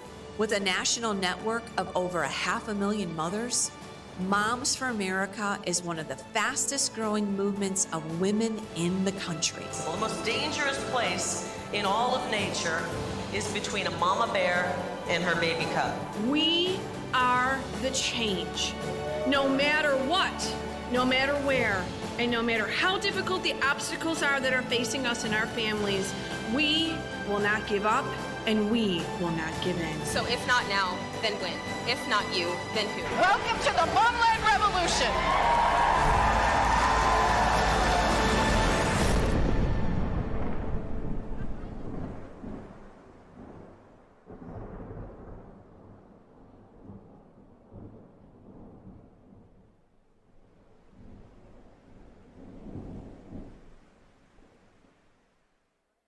You came to Washington for one of two reasons. Some of you came here for position, for power and fame. You came for you. But a few came to change this town. We came to be sandpaper to a culture that despises truth. Are you one of the few willing to stand in the gap for our nation?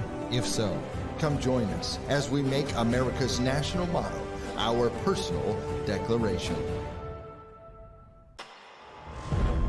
Creators, it's time to take control.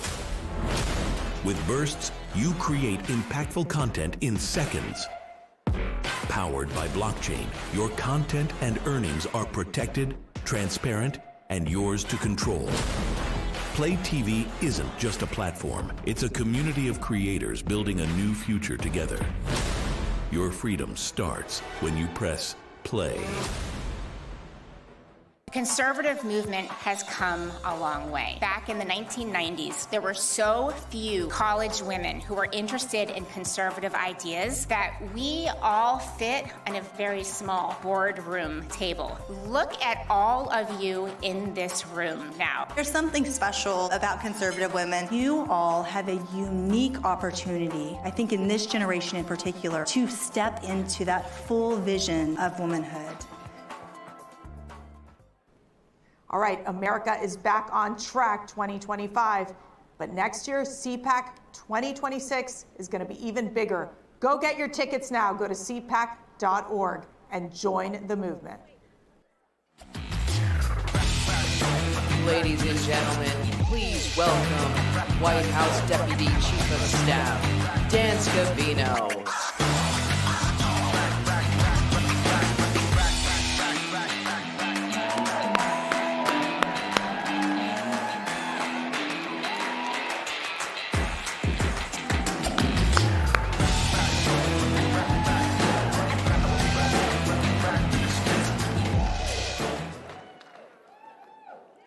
Good morning, everybody. How's everybody doing? Let's go.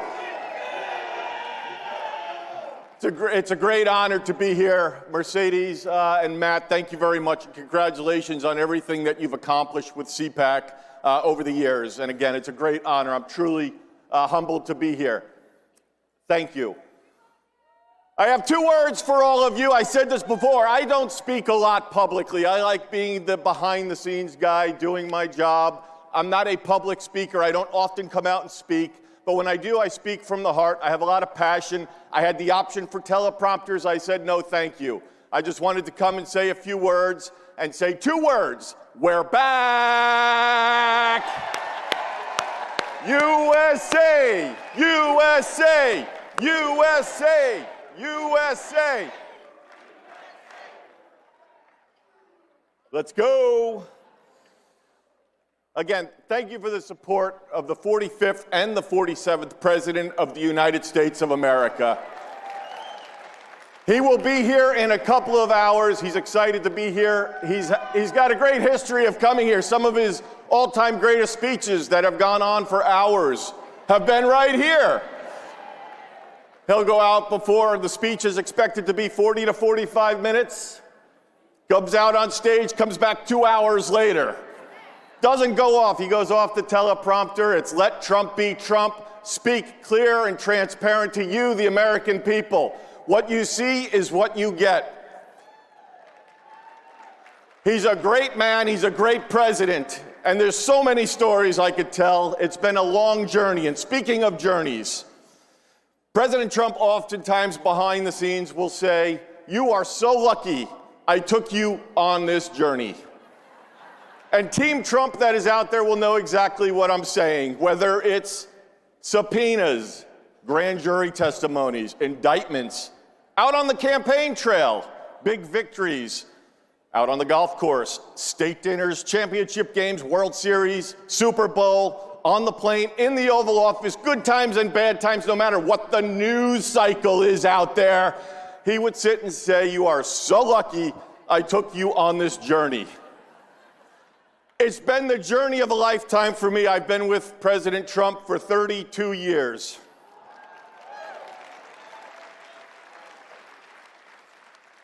I started caddying for him back when I was 15 years old. I caddied, I worked in the bag room, and this real estate mogul came up to Westchester County, New York, to buy a golf course.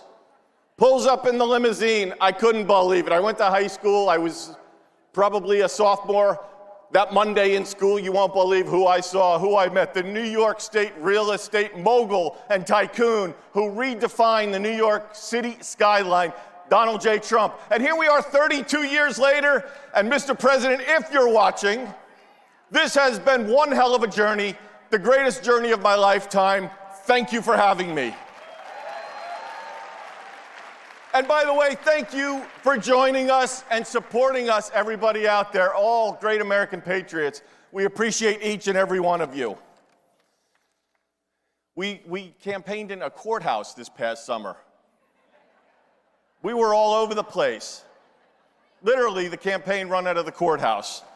Not only the courthouse, but we would be running around the country, barnstorming every state rather, seeing all of you out there campaigning. So much fake news out there, all of the leaks, all the defamation, all the BS that went on out there. He went out there, the indictments, everything, the lawfare. He went out there, and as he raised his hand in Butler, Pennsylvania, during that assassination attempt, and raised that fist and said, "Fight, fight, fight." That's exactly what he does behind the scenes every day. He could be out at Mar-a-Lago every day, golfing in Palm Beach, Florida, California, New York, New Jersey, Philadelphia, but he'd rather choose to be out there and fight for putting America first and making America great again.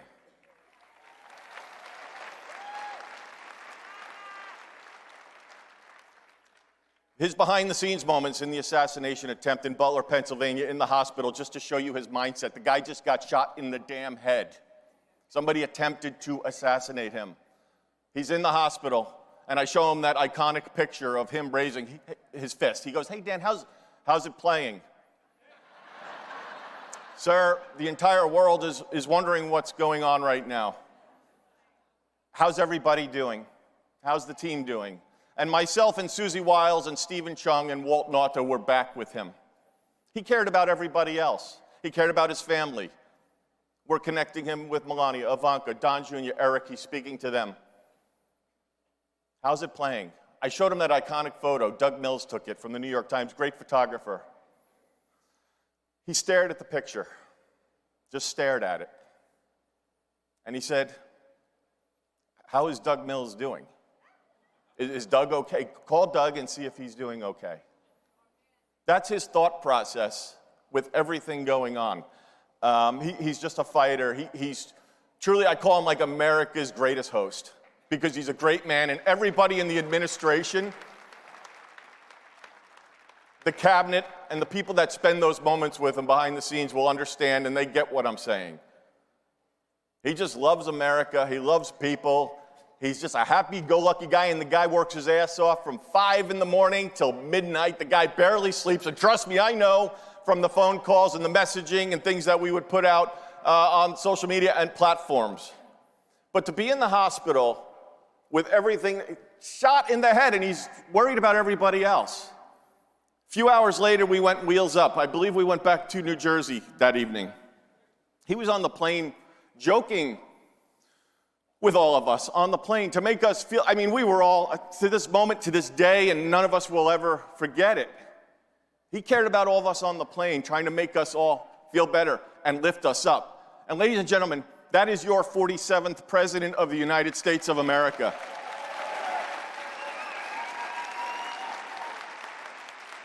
I have hundreds of stories I could share with you.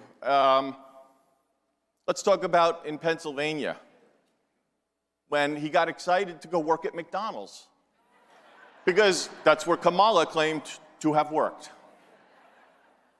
For 2 weeks, we heard about going to work at McDonald's. He was excited to go do it. And sure enough, you all saw in those viral videos and on the news, he was at McDonald's having a good time with that French fryer and the people driving through. I'll never forget that moment when we pulled in with thousands of people lining the streets. That was the night he also went to the Pittsburgh Steelers game. But the guy couldn't wait to get to McDonald's, and he knew that it was a big moment for us. And it was pretty damn awesome, was it not? McDonald's. Joe Biden, you guys are all garbage. Trump supporters are garbage. Oh, really, Joe? Garbage. We're going to Wisconsin. And the team, Justin Caparelli, give him a lot of credit with regards to being on the plane. We're heading out to Wisconsin, and he comes up and he says, Mr. President, we can have a garbage truck upon arrival on the tarmac. I mean, what a campaign. What a campaign.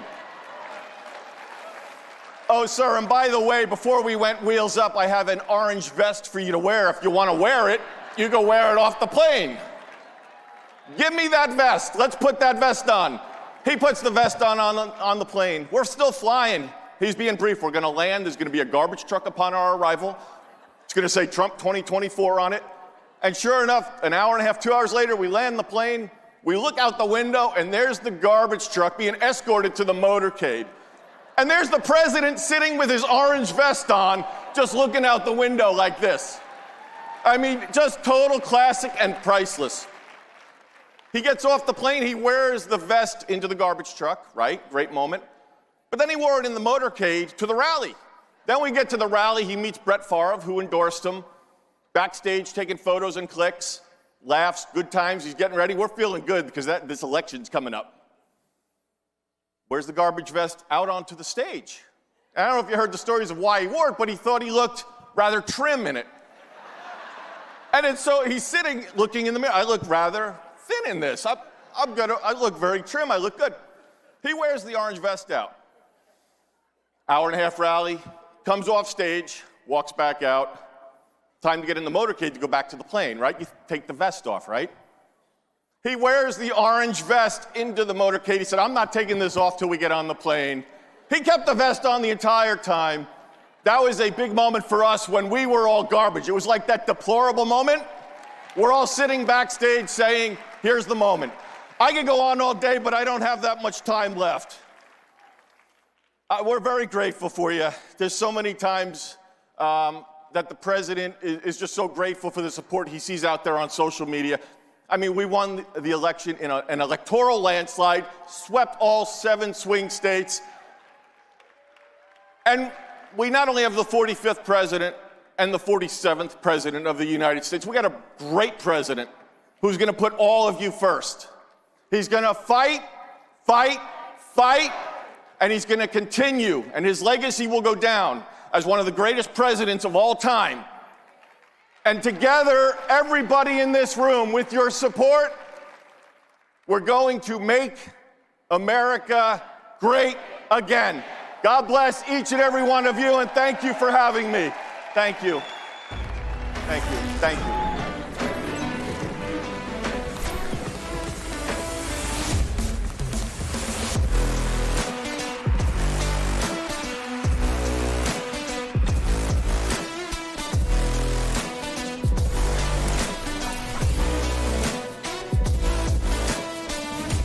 Ladies and gentlemen, please welcome from Wyoming, Congresswoman Harriet Hageman.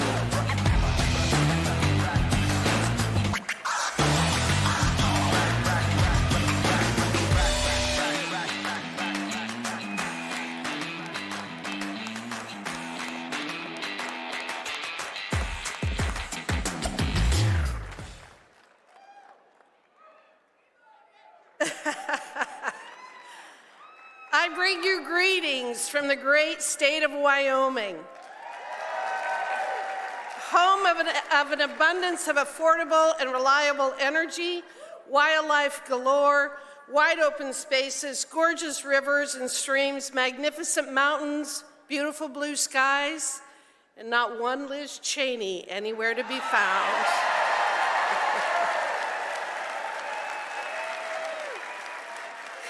In 2024, Wyoming provided President Trump with his largest margin of victory of any state in the nation, and we are so proud of the job that he is doing.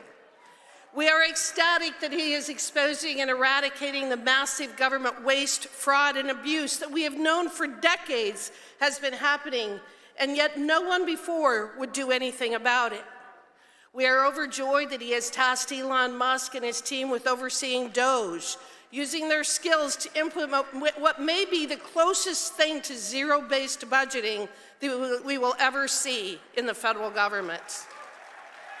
We are thrilled that he recognizes that we are a government of, by, and for the people, and that its primary purpose is to protect the homeland and secure our God-given rights and freedoms.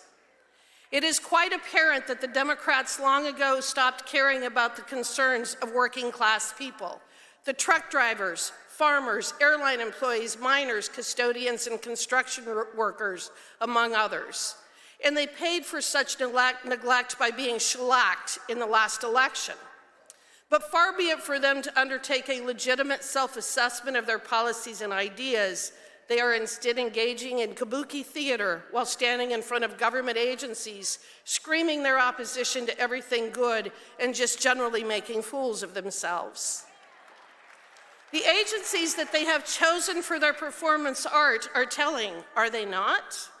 The Department of Education, a $270 billion woke monstrosity that has presided over the steady and unrelenting decline of public education. And USAID, a $50 billion anti-American purveyor of ideology so toxic that even the bureaucrats who worked there knew they had to hide their programs so that they could continue to fund such things as transgender comic books in Peru, so-called sex change operations in Guatemala, and anti-Israeli rappers. By now, everyone has heard about the crazy things USAID and other bloated and unnecessary bureaucracies have spent our money on, and we are rightly infuriated. But there is more to this story than bureaucrats and leftists attempting to out-crazy each other, and it is critical that we understand the full picture, in part to ensure accountability, but to also understand how these actions, this overwhelming misdirection of assets, this radical anti-humanist agenda has weakened us here at home and allowed our so-called political leaders to ignore their primary responsibility to our citizens. In short, this obsession with pushing the woke agenda has real-world consequences and has caused real-life suffering. The way that I often describe it is that a government that does things that it should not be doing becomes incapable of doing those things that it should. What we can describe as the social and economic reality of opportunity costs. And it is this phenomena that I, as the chairwoman of the House Anti-Woke Caucus, want to make sure people understand. We are not just dealing with stupid comic books and radical anti-American leftist policies. We are also dealing with an obsession that has become so all-consuming to those on the other side that the toll in human suffering and property destruction cannot be ignored. As a devastating example, let's look at the recent California wildfires. The cause and magnitude of those fires cannot be written off as an act of nature, because that is not what happened. Rather, a substantial number of fires in California are started by arsonists and homeless encampments, and that appears to be the case in terms of this recent conflagration. Even setting aside the cause of the fires, however, this catastrophe was years in the making, with resource management, overregulation, and failed water policies all finding their roots in a fixation on climate change and global warming. Ah, yes, with Gavin Newsom and Karen Bass deciding that the threat of a 1 to 2 degree change in temperatures 100 years from now warrants whatever suffering we may come about today. Let's start with the radical environmentalist decisions for the last several decades to fight every effort to undertake proper, effective, and safe forest and range management practices and to implement better fire protection policies. In fact, one such organization fought to block a wildfire prevention project near the Pacific Palisades to protect a shrub called the Broughton's milk vetch. We can thank this group for their efforts to protect this shrub, although such protections were clearly only transitory since they also burned in the November fires. But this is not an isolated situation, and we have watched it play out year after year in Western states, as the so-called experts and environmentalists would rather our forests, our prairies, and our homes burn to the ground than allow us to implement common sense and much-needed treatment techniques to prevent these catastrophes from happening in the first place. Did you know that in 2020, Gavin Newsom vetoed a fire mitigation bill that had been passed by both houses of the Democrat-controlled California legislature? That bill provided funding for vegetation management to maintain defensible space around structures, reduce flammable material, reduce fire risk, and harden evacuation routes. In his veto message, Governor Newsom exposed his moral corruption by stating that any efforts to fireproof California could not take precedence over his plan to replace single-family homes with affordable housing and multifamily units. I could spend hours regaling you with the many ways in which radical environmentalism and the fear-mongering surrounding our ever-changing and healthy climate has destroyed our natural and human environment, but I think you get the gist. In short, in the name of climate change, in the name of our environment, in an effort to burnish their elitist bona fides, these people have largely destroyed the very things that they claim to hold dear, with their policies and actions being responsible for spewing more carbon and pollutants into the atmosphere than our collective humanity could in hundreds of years. And that is why we must expose them for the frauds that they are. Charlatans who prove time and time again that they know nothing about the environment, climate, resource management, how to build strong, vibrant, and resilient communities, or human nature. But like so many dictators before them, believe that they are the experts who are entitled to micromanage our lives, mandate and restrict our mode of travel, control our food supply, and shove us into 15-minute cities and multifamily homes. Now, it is often easy to make fun of people like Gavin Newsom, Karen Bass, Kamala Harris, Al Gore, John Kerry, and others, but these people have caused and will continue to cause real human suffering unless we stop them. And one tool that we have is to expose the true cost of their woke ideology. But it isn't just failed environmental policies that are to blame. We must also call out the entire DEI industry as being one of the many culprits resulting in the death and destruction that we have suffered. First, as I mentioned earlier, California's wildfire problem is largely man-made, with the homeless population and arsonists being responsible for well over 50% of all of the fires. All in the name of being equitable and inclusive, you see, personal and community responsibility are relics of the past when it comes to modern-day California. And nothing epitomizes that more than in allowing the homeless to literally run your cities into the ground and when they so choose, to burn them down. Second, DEI is not only insidious because of what it means in practice, but in the fact that it allows politicians and bureaucrats to divert our precious resources from where they should be focused to pet projects that have nothing to do with carrying out the functions of government. The stories from California are legion of millions of dollars being spent on DEI workshops and training, of hiring based on race, sex, sexual orientation, and intersectionality, rather than on whether the individual could physically do the job. And the outcome? Empty reservoirs, broken down fire trucks, air-sucking fire hydrants, no evacuation routes, and not enough firefighters. DEI is a disastrous concept in theory and wholly destructive in practice. It undermines faith in our institutions and allows unelected and unaccountable bureaucrats to redirect hundreds of billions of dollars into programs that we don't want, don't need, and that ultimately destroy everything that we hold dear. Fortunately, we now have a political leader in President Trump who understands how destructive these environmental policies have been to our communities and how insidious DEI policies are to our physical, mental, and financial well-being. Thank God, in other words, that we have finally awakened from this woke nightmare, and it is a new day in America.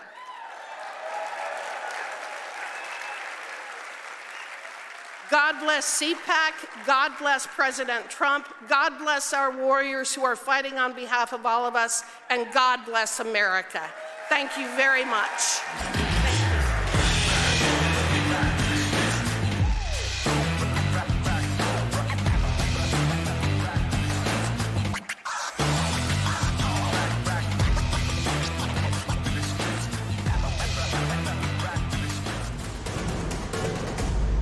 Newsmax has been terrific. President Trump is right. Millions are switching to Newsmax. It's the fastest growing streaming service in America. You don't need those woke streaming services anymore. Just get Newsmax Plus. Watch the best shows like Greg Kelly, Rob Schmidt, Greta Van Susteren, and Rob Finnerty.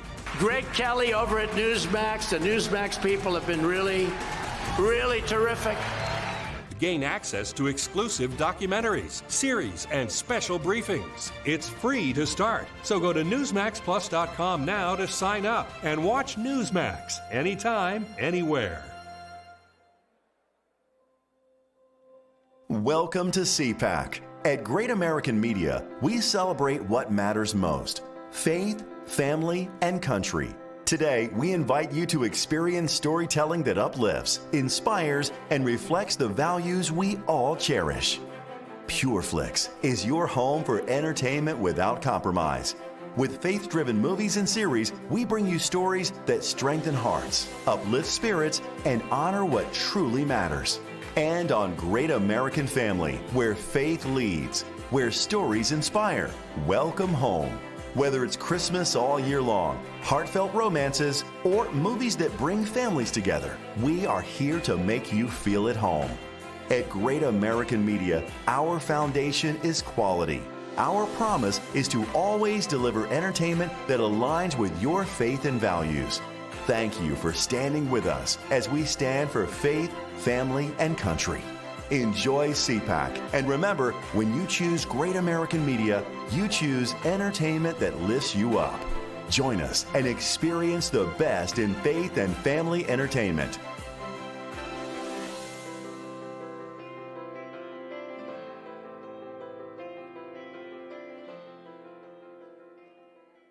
Hello, I'm Jim Paff, president of the Conservative Caucus. The Conservative Caucus has been winning battles in Congress for all 50 years of its existence. In fact, we're the oldest conservative grassroots organization in America. We helped re-elect President Trump and win the Senate. And with your help, we will continue to advance President Trump's MAGA agenda. Join the team to help Trump make America great again. Go to theconservativecaucus.org and sign up now.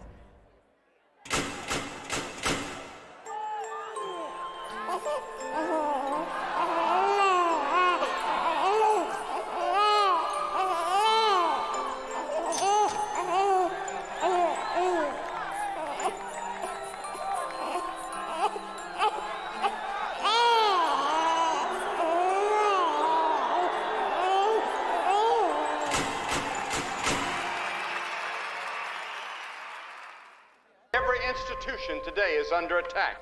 The home, the church, the government. And many people are asking, what is the truth? Jesus Christ claimed to be ultimate truth. Are you willing to face the truth? Do you think the MKUltra project ever actually ended? The Central Intelligence Agency is actively involved in mind manipulation. We all answer to one God and one Savior, and He's there to change your life for the better.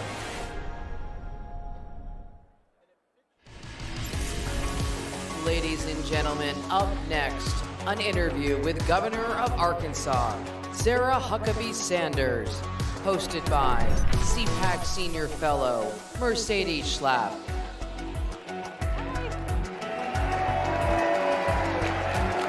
Hi. Hi, Carol. Oh, come on. Your favorite governor. Let's go. Okay, we're waking up here. All right, I think Governor Sanders, Sarah, Sarita, my sweet Sarah. Oh my gosh, I'm so excited to have Sarah with us. We are in countdown mode right now because guess who's coming? Who's going to close out CPAC? I mean, just a slightly well-known individual, maybe the most popular human on the face of the planet right now. Yeah. So, America's favorite president. That's right, President Trump. Are you all excited? So this is such a blessing for me. Sarah and I worked together at the White House for several years, and I mean, Sarah, seriously, what you have accomplished is amazing. And we're so proud of you. Thank you. Just to start right there. We were trying to raise our kids during that time. Trying being the key word there. We were trying to raise our kids, and somehow they turned out amazing. Yeah. Which says a lot, really, truly. They were all in the backstage. Sarah brought her daughter Scarlett with my girls, and they were doing the whole posing of taking pictures together. We were like, this is the next generation of leadership, seriously. But let's get to it. Okay, so you were at the National Governors Association dinner, and President Trump had this interesting exchange with the governor from Maine. We're all in the family here. Tell us what happened. Well, I think it was classic Donald Trump. If he doesn't like something, he's going to call it out. I think it's one of the things that has made him so incredibly popular. And one of the reasons he's been able to get so much done is because he doesn't care who's in the room, what it looks like. He's going to tell you exactly what he thinks in that moment. And that's what he did. And frankly, he's on the right side. I'm so tired of hearing the left say that they care about women when they can't even tell you what a woman is. And we finally have a president who will stand up for women and fight back. And I think that it's a great thing to see Donald Trump being the one to sign executive orders that defend and define what a man and what a woman are, which it's sad that we have to do that, but also as a mom of a daughter that is a 12-year-old volleyball player, that we have somebody that's saying, no, we're not gonna let men play girls' sports. And Donald Trump is doing that, and I think he's right to call people out who are on the wrong side. So we have a rating system that we rate at CPAC, all the state legislatures, all the governors, all the federal legislators as well. Governor Sanders has ranked the top conservative governor in America. The top, #1. And I know partly is because we're related, but Sarah, tell us about, you're in the middle of the legislative session, you have so much going on, you've been in office now, and what are you planning to accomplish this legislative session? What do you think the people of Arkansas really want and what they're focused on? We're working on that, and the President Trump is very quick to remind us on that every time I see him.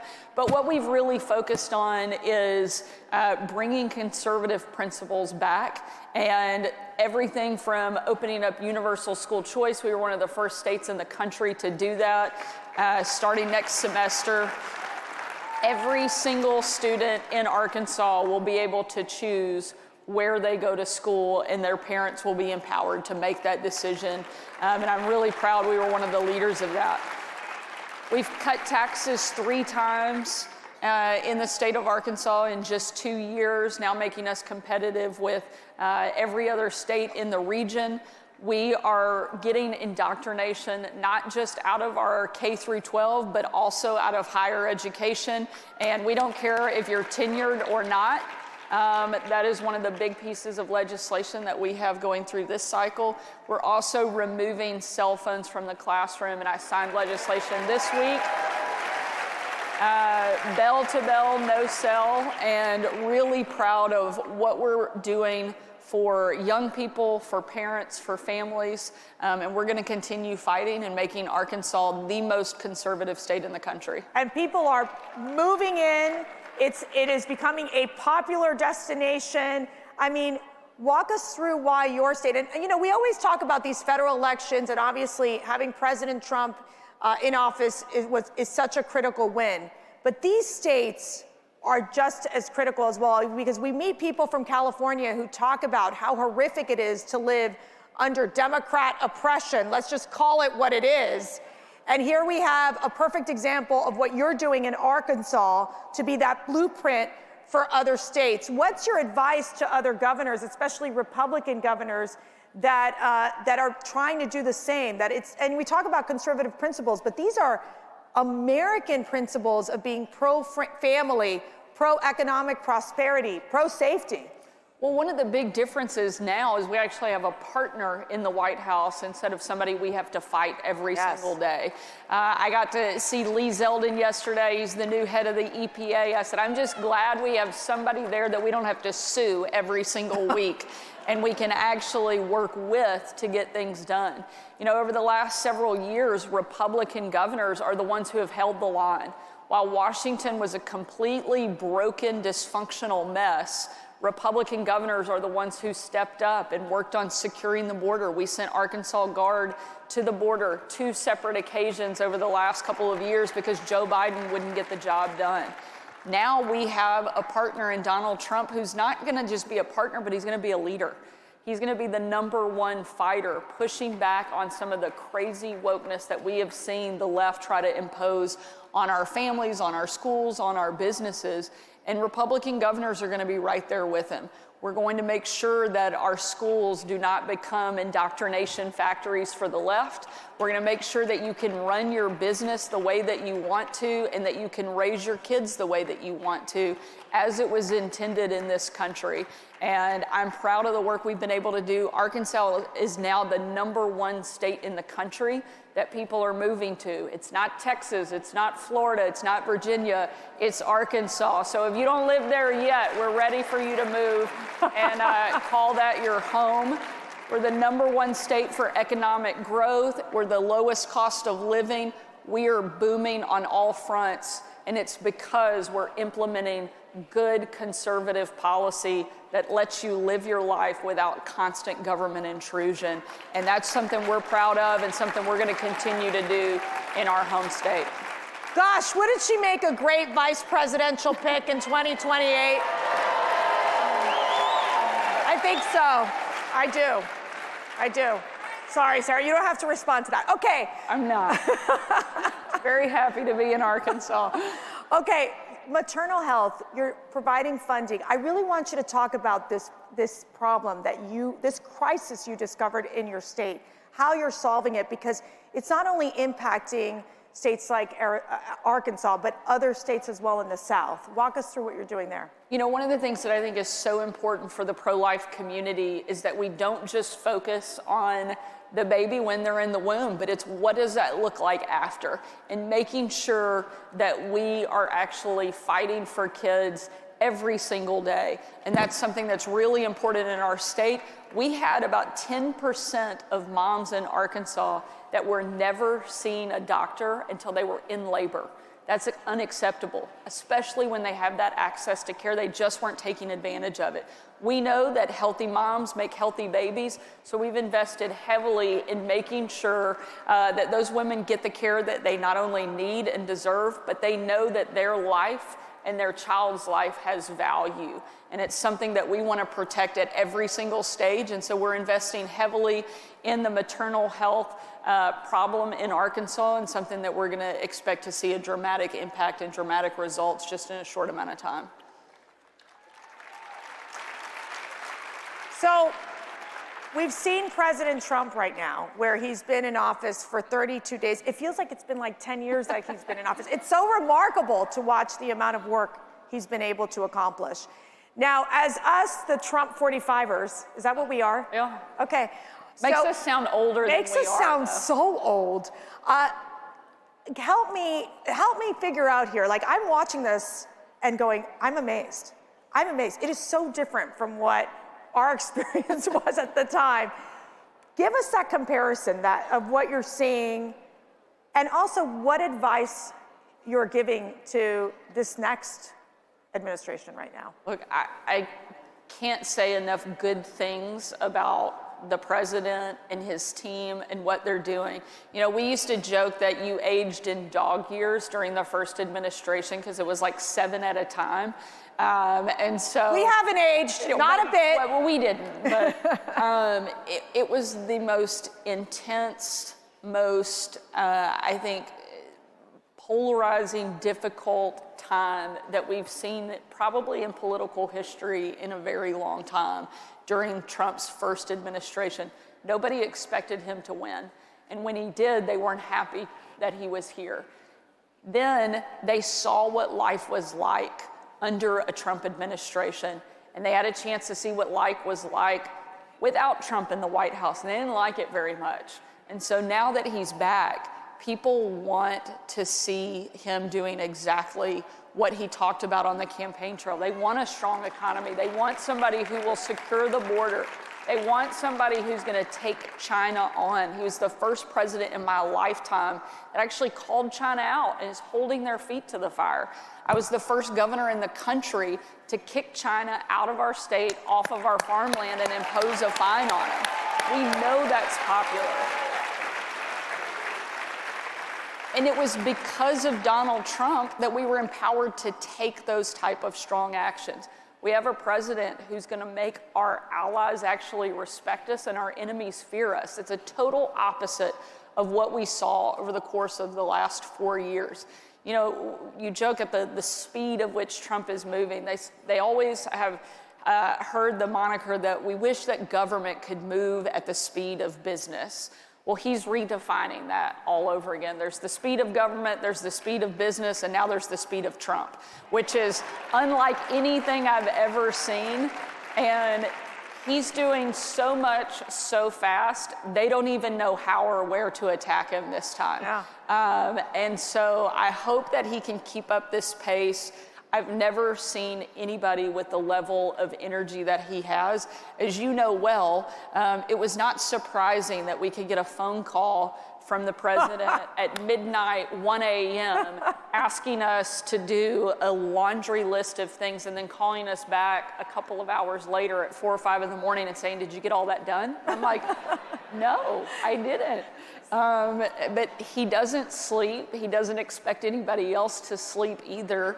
And he has he's almost twice my age and he has twice my energy. But it's because he loves this country. And he did not need to run and take this job on, but America needed him to be willing to do it. And anyone else that would have gone through the level of intense criticism and the attacks, 2 assassination attempts on his life, would have given up. But this is a president who I think that only emboldens him more. The more they come after him, the stronger and tougher he gets, and the more he comes back ready to deliver for the American people. And I love getting to see him with this mandate and with this level of excitement for his presidency, because he deserved it the first time and he didn't get it. And now he's getting it and he's winning, and because he is, America's winning. So I love always getting the insider information. So there would be times, this is so funny, we'd literally our first meeting was like 7 o'clock in the morning. I can't even remember. It was so early in the morning. We're half asleep, and before you know it, they'll be like, President Trump had tweeted something out at 2 or 3 o'clock in the morning. So we would all look at Sarah, and we'd be like, okay, Sarah, this is what he said. What are our talking points? I mean, that's how it was. I mean, it was so really learning on the job too. So now that you've transitioned from being, the president's spokesperson, the press secretary at the White House, into being the governor of a state, how does that feel? I mean, how is it so different? It's really different when you're the one sitting in the chair and it's your name on the paper to sign legislation or an executive order. There's a different weight and responsibility that comes with that. But I could not be more thankful for the experience that I had in the White House, because I learned so much from the president. One, never back down, never stop fighting, and always do what you think is right, and the rest of it works itself out pretty well. And that experience, I think, gave me such great perspective. And one of the most important things and takeaways was that I didn't need the outsiders to define me. In those moments, the most difficult days that we had in the White House, of which there were many, we didn't need the outside world to define us. We had a creator who had already done that, who had given my life meaning and purpose. Amen. And my job is to believe that and try to live up to the path that he laid for me. And if I do that, the rest of it, whether it's in the White House, my house, or the governor's mansion, gets really simple after that. And so proud of what we've been able to do, and glad that I got to do it alongside some of the most amazing people on the planet. You're gonna make me cry. Sarah would get up every time we'd go into her office. She would have her scripture open every day. Every day. It's what guided you every day. Otherwise, I'm not sure we would have survived. I would agree. And I'd come in with my holy water, the Protestant, the Catholic, we're all in it together, okay? So I just want to get this question in real quick, because, Doge has been a phenomenon. It's been a phenomenon in the federal government, but you have like pre-Doge. We started something we called Arkansas Forward. It was a project to go in, look at government efficiency, waste, fraud, and abuse. Just within the first 6 months, we've already identified at least $300 million in savings, which is big for Arkansas. Our budget's $6 billion. And so for us to identify that level of savings already that we're implementing, and some of it was as basic as getting rid of old phone and fax lines that haven't been in use in years. We will now save the state of Arkansas $1 million a year, just eliminating things like that. If we can do that on an Arkansas small state level, I can't imagine what they're going to continue to be able to uncover through Doge and the amount of savings and waste, fraud, and abuse they're going to be able to get rid of. It's an exciting thing to see. So, Sarah, what inspires you every day? My family. I have, my daughter's here, so I'll cry when I talk about my kids. I have the 3 most amazing kids, Scarlett, Huck, George. They're 12, 11, and 9. My husband is incredible. He has the patience of Job because he is married to me. And I know I'm not an easy personality, so... You're easier than you think. You're wonderful to work with. But I have an incredible family that loves me no matter what, and my kids are perfect reminders of everything that's at stake, everything that's matters and is important in the job that I do. And I don't mean the job as governor. While that is a big role and one I love and I'm proud and honored to have, there's no more important and bigger task that I have than being a mom. And so I take that really serious and trying to do the best I can to deliver for my kids.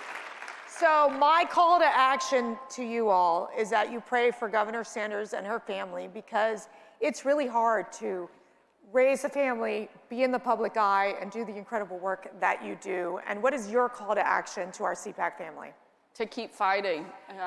Without you showing up and cheering and championing not just the people that are running for office, but more importantly, what they stand for.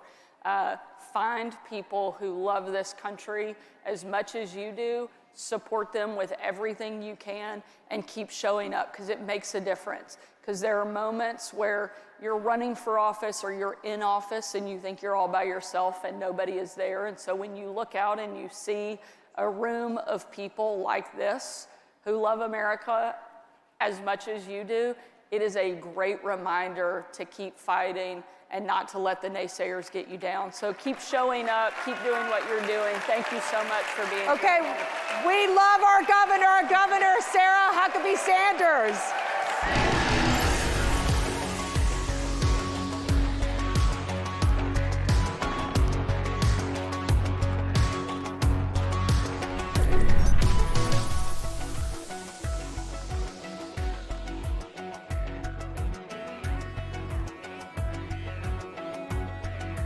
Tucked away in the Blue Ridge Mountains of Lynchburg, Virginia, you'll find us, Liberty University. Here, we pursue excellence in all of our academic endeavors, from anywhere. We fight for victory in our athletic programs and fan the flames with a mighty roar. We equip students with a Christ-centered perspective that changes lives. We are creators, problem solvers, and world changers. But above all of this, we are champions for Christ. America is under attack. Our families are being crushed under the politics of a radical agenda. But moms have had enough.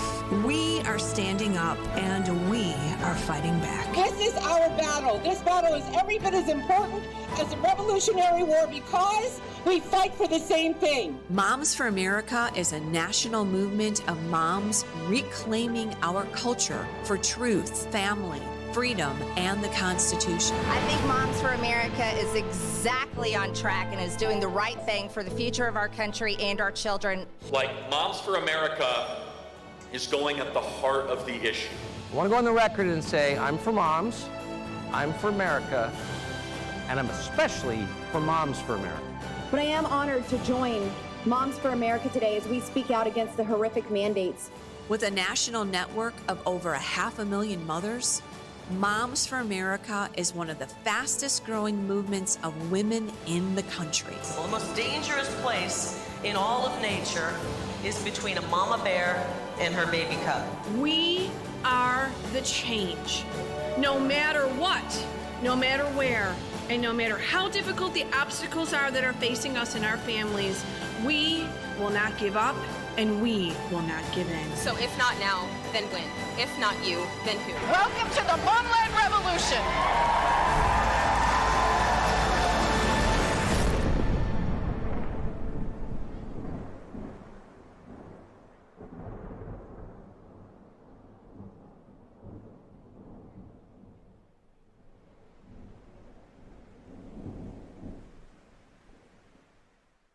The steal was stopped on Election Day, I think in no small part thanks to Judicial Watch's heavy lifting.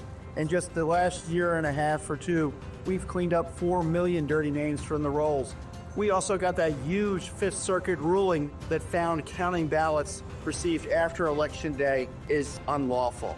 You can be sure that all helped ensure cleaner elections on Election Day, but there's more work to be done, so be sure to support Judicial Watch's election integrity work. Every institution today is under attack. The home, the church, the government. And many people are asking, what is the truth? Jesus Christ claimed to be ultimate truth. Are you willing to face the truth? Do you think the MK Ultra project ever actually ended? The Central Intelligence Agency is actively involved in mind manipulation. We all answer to one God and one Savior, and He's there to change your life for the better.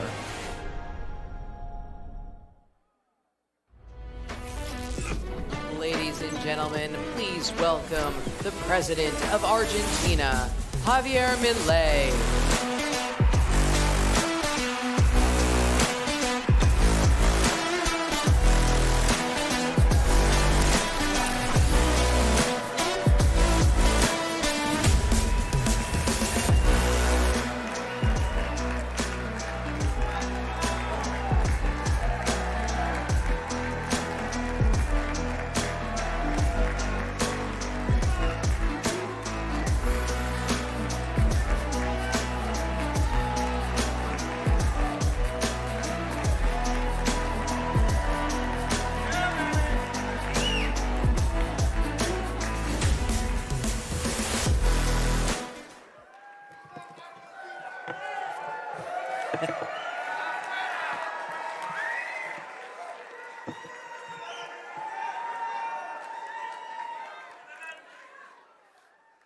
Hola a todos. Es una gran alegría para mí estar nuevamente en los Estados Unidos y es un honor poder hablar ante todos ustedes hoy. Muchas gracias a los presentes y especialmente gracias a CPAC, que siempre ha tenido una consideración especial conmigo. Gracias, Matt. Gracias, Mercy.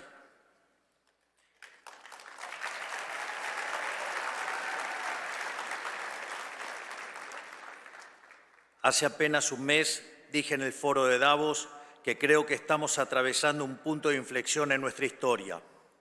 La historia transcurre en fases o etapas, momentos en donde el espíritu y la idea se materializa en una persona o en un grupo de personas, a veces cercana, a veces con kilómetros de distancia entre ellos, pero con un hilo conductor invisible que si se pudiera observar, presumo sería muy similar a las imágenes que observamos de redes neuronales del cerebro humano. Hoy estamos precisamente en uno de esos momentos en los que la historia, con H mayúscula, está cambiando su curso. Estamos viendo en tiempo real el destino del mundo bifurcarse hacia un nuevo camino, distinto del lugar al que nos estaban llevando las élites y el establishment político de nuestros países. De la misma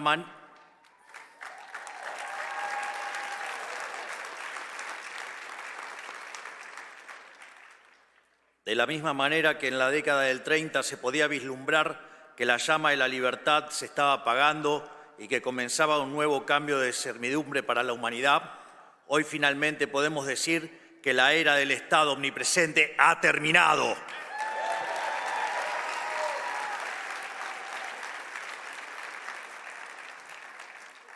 Hoy somos testigos de un momento en el que la larga marcha del Estado sobre el individuo está llegando a su fin. Me refiero, por supuesto, al colapso del modelo colectivista y el amanecer de una nueva era de libertad. Nos hemos preparado para este momento y creo que genuinamente que estamos dando una batalla crucial para el futuro de la humanidad.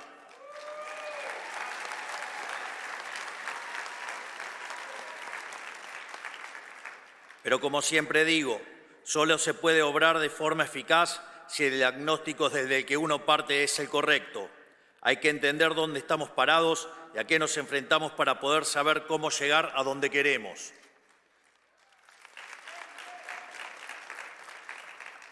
A lo largo de todo el mundo, las sociedades occidentales se enfrentan a un mismo problema y a un mismo enemigo. Una clase política que extrae cada vez más recursos de los ciudadanos a través de impuestos, con el fin de implementar un modelo de expansión estatal ilimitada.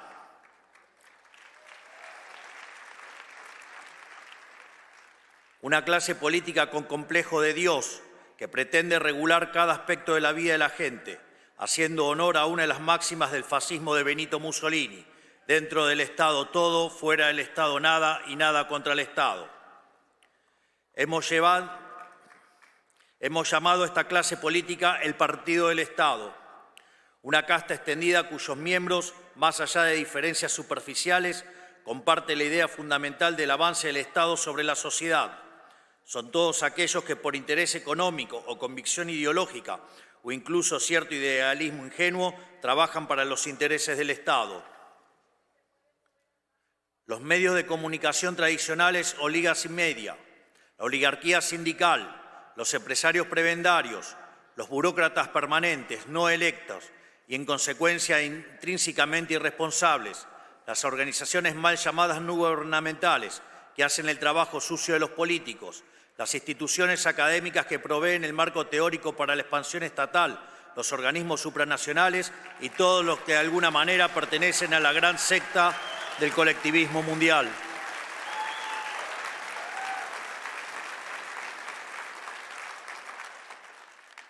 Y por supuesto, esto incluye a los partidos políticos tradicionales, que sin importar su color, coinciden en la tesis fundamental que más Estado siempre es mejor. En Argentina, por ejemplo, teníamos un sistema político compuesto por unas 50 sombras de socialismo. En Estados Unidos existía la ilusión de bipartidismo de un partido demócrata que marcaba la agenda y un partido republicano incapaz de enfrentarlo hasta la llegada del presidente Donald Trump.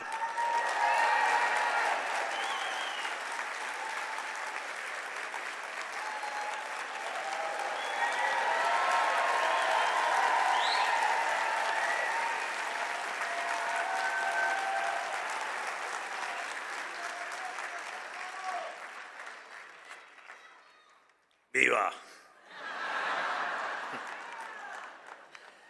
Curiosamente, el mío lo van a tener que esperar hasta el final. Curiosamente, el presidente Trump es un outsider, igual que yo, porque la tarea que tenemos por delante, el desafío que tenemos por delante, no es para políticos tradicionales que han vivido toda su vida del sistema. Es para gente que no le debe nada a nadie, que no está comprometida por los vicios del sistema y que sabe que es más importante el cambio que el poder por el poder mismo.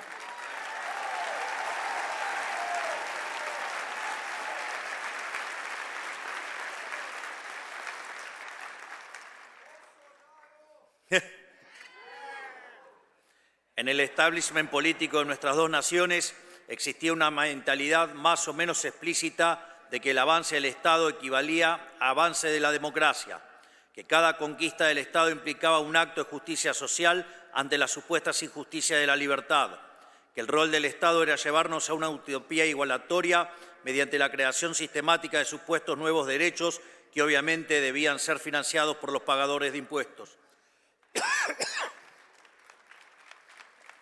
Es justamente en el centro de este esquema que se encuentran los políticos, los principales beneficiarios de este modelo de expansión ilimitada del Estado, esos que hacen de vivir de otros por la fuerza un estilo de vida, depositarios de poderes y privilegios que serán la envidia de cualquier monarca de la historia.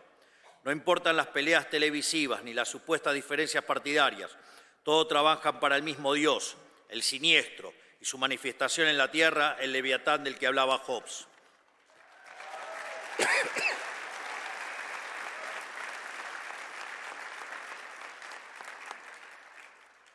Por eso, salvando algunas particularidades propias de cada nación, todos los que estamos aquí tenemos una misma misión: quitar el poder al partido del Estado y devolvérselo a la sociedad.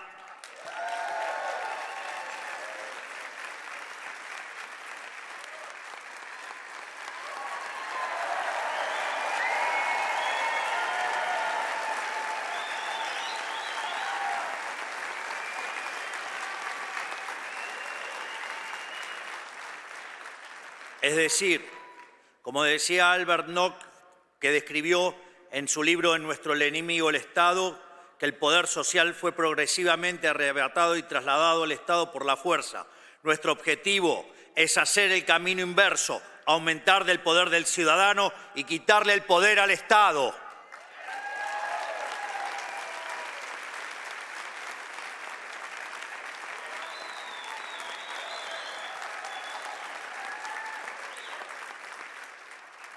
Por su... ¡Afuera!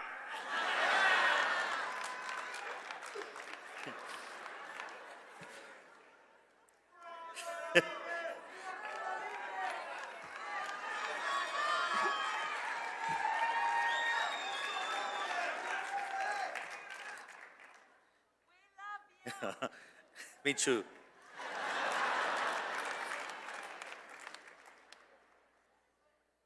Sorry. She's my girlfriend.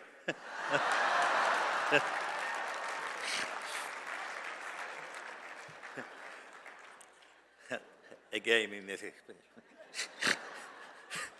por supuesto, no puede hacerse gestionando mejor el Estado tal cual existe o simplemente administrando correctamente los recursos de que dispone, sino que el único camino racional es achicar el Estado hasta su mínima expresión posible. Reducir el tamaño del Estado es en sí mismo un acto de justicia, porque cada erogación del Estado es una sustracción del pagador de impuestos.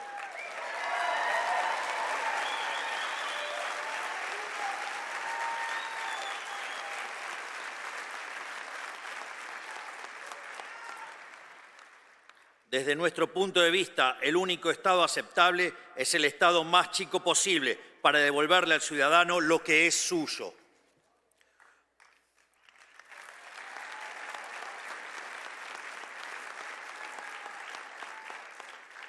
Por eso, todas las atribuciones que no tengan que ver directamente con la protección de los tres derechos fundamentales, que son el derecho a la vida, a la libertad y a la propiedad privada, deben volver a su origen, los individuos asociados de forma voluntaria sin intromisión del Estado.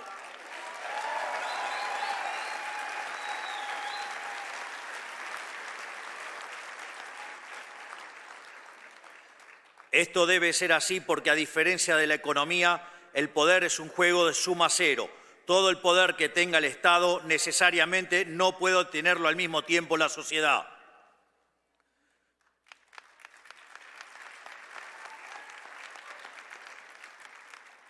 Por eso no creemos en soluciones parciales o compromisos de centro. Sabemos que hacer las cosas a medias es una invitación al regreso del Estado, que como un cáncer metastásico solo sabe expandirse y debe ser obligado activamente a retroceder. No sirve intentar alcanzar un justo medio. Todo lo que exceda su función esencial debe ser definitivamente quitado de su órbita o más temprano que tarde volverá a usurpar lo que no le pertenece.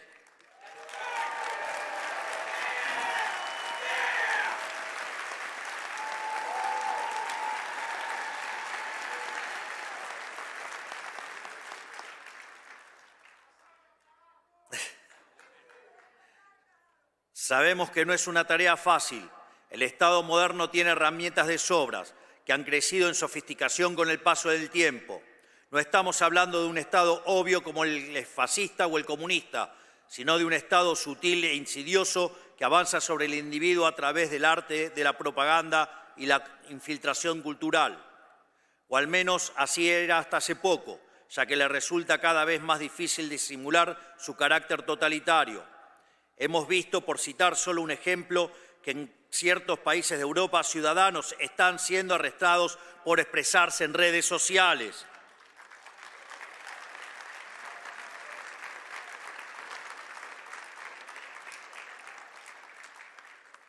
Pero en términos más generales, hablo de la financiación de la academia, incentivando la elaboración de estudios que justifiquen la implementación de políticas públicas intervencionistas y de la compra encubierta de medios de comunicación mediante la pauta pública. Hablo de las múltiples ONGs que viven de nuestros impuestos, de los subsidios a la cultura para producir propaganda. Y aquí en Estados Unidos, por supuesto, el escándalo de USAID, que destinaba millones de dólares de los pagadores de impuestos a financiar desde revistas y canales de televisión a fraudes electorales como en Brasil o gobiernos con aspiraciones discriminatorias como el de Sudáfrica.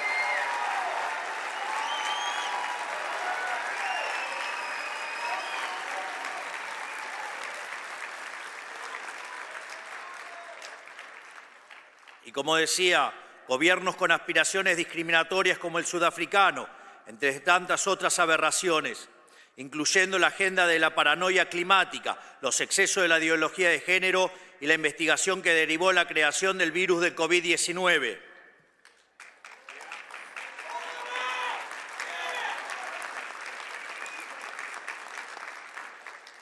Sin embargo, lo único que realmente logra este mecanismo de bajada de línea globalista es transferir riqueza de la clase baja de un país rico a la clase alta de un país pobre.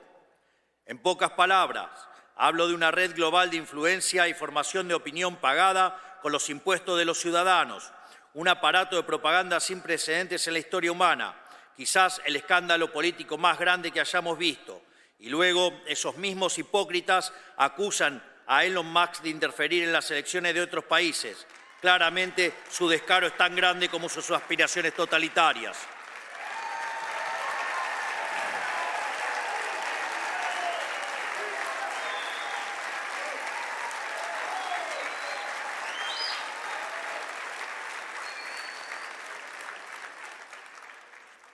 Y si ese nivel de colectivismo en sangre hubiera tenido soluciones, sus apologistas tendrían al menos algo a lo cual aferrarse, pero ni eso.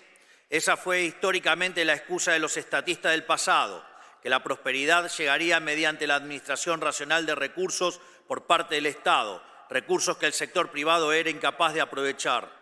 Pregunta, ¿y acaso quién maneja el sector público? ¿No son humanos?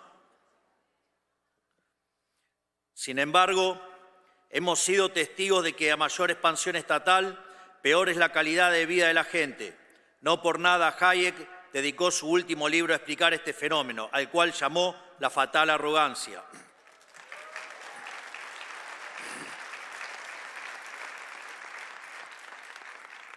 Pero esto no es accidental. Más allá de su evidente incompetencia, la clase política no se dedica a solucionar problemas. Al fin y al cabo, un problema solucionado es un área de la que el Estado debe retirarse. Al contrario, la clase política se dedica a perpetuar los problemas y así vivir de ellos para siempre. Por eso viven creando problemas nuevos, instalándolos desde sus aparatos de propaganda para luego ofrecer a sí mismos como solución. ¿Y en qué consiste esa solución? En la implementación de regulaciones que causan todavía más problemas a ser solucionados por más regulaciones.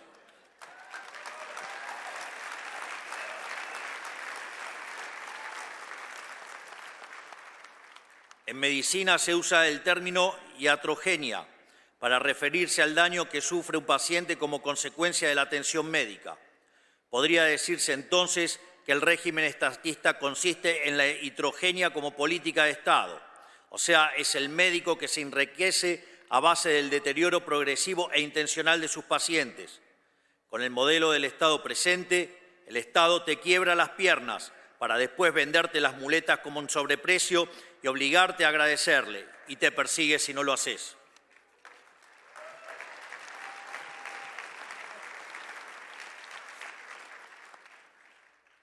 Como contrapunto, dicen algunos testimonios que en la medicina tradicional china, el médico familiar cobraba honorarios de forma constante por mantener a la familia sana.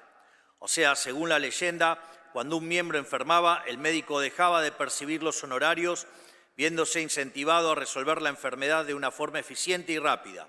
Imagínense tan solo pudiera funcionar así el Estado. Cuánta miseria nos hubiéramos ahorrado.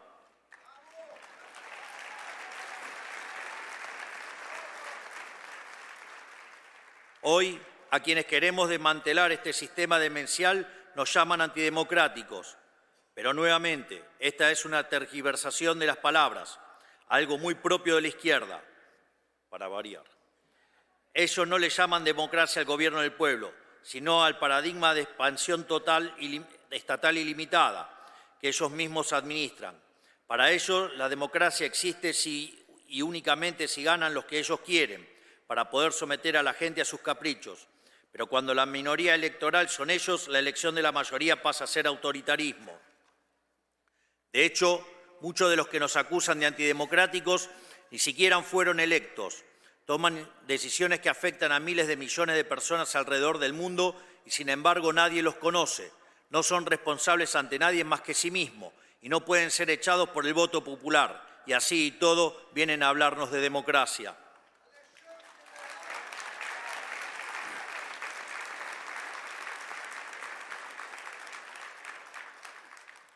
En fin, dicen que Trump y yo somos un peligro para la democracia, pero en realidad están diciendo que somos un peligro para ellos.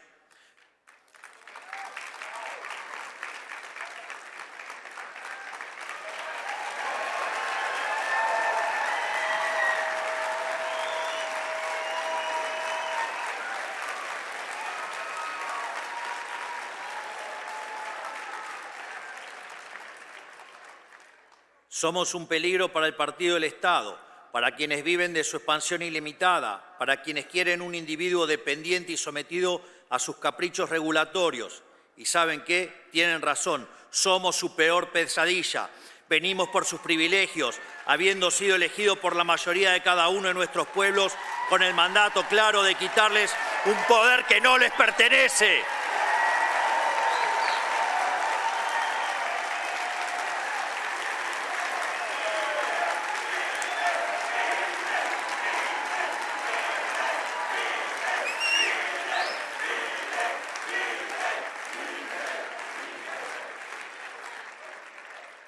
Hoy nuestros países, Argentina y Estados Unidos, necesitan pasar por una segunda independencia. La primera nos liberó del poder de las monarquías europeas. La segunda nos liberará de la tiranía del partido del Estado.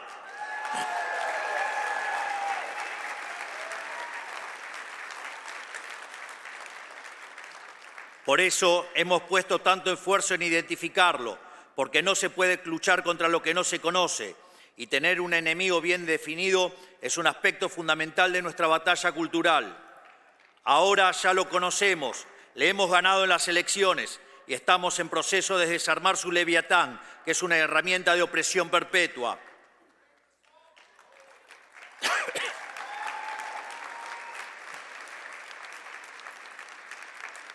No tenemos ninguna fórmula secreta, solo conocer la historia humana y saber qué es lo que ha funcionado y qué no.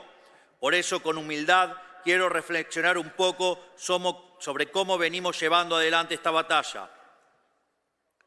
Nosotros trabajamos con firmeza y de frente, sin dar lugar a compromisos. Defendemos un conjunto de valores que no estamos dispuestos a negociar, así como ellos no han estado dispuestos a negociar a la hora de quitarnos nuestra libertad. Lo que ellos impusieron sin nuestro consentimiento está siendo eliminado sin el consentimiento de ellos.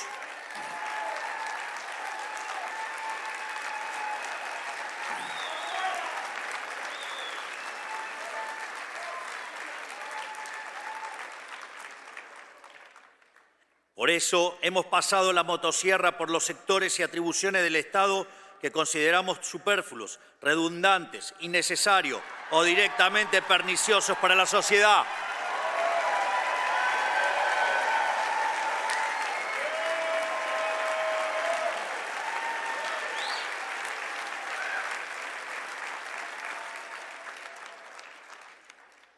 Y más aún, este año emprenderemos la fase 2 de este proceso, que hemos bautizado como la motosierra profunda, para continuar achicando el Estado, devolviéndole a la gente la riqueza que jamás debió habérsele sido arrebatada.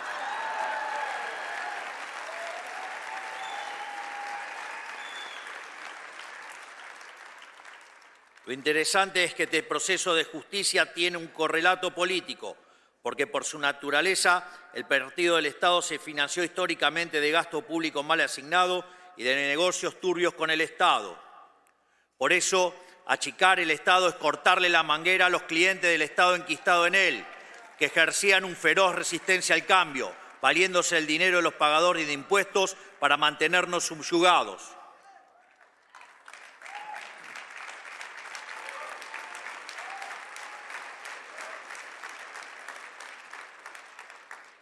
Nuestro método es similar al de nuestro querido amigo Elon Musk: revisar oficina por oficina, conservar lo que sirve y funciona y descartar el resto.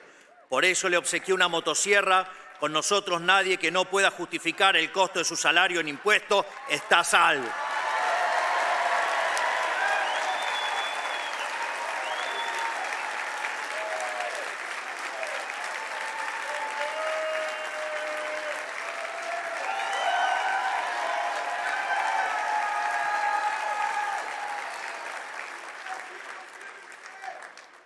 Muchos de ellos tendrán que volver al sector privado y ganarse la vida ofreciendo sus bienes y servicios en el mercado, tal como los pagadores de impuestos de los que han vivido tantos años.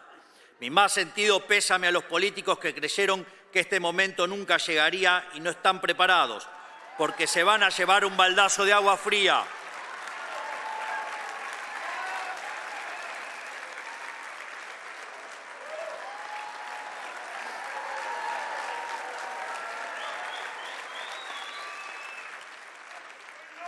Por suerte para ellos, en toda desgracia hay una oportunidad, y debido a nuestro avance desregulador, los salarios del sector privado seguirán subiendo, por lo que si hacen las cosas bien podrán ser parte del progreso, pero lejos de la casta estatal.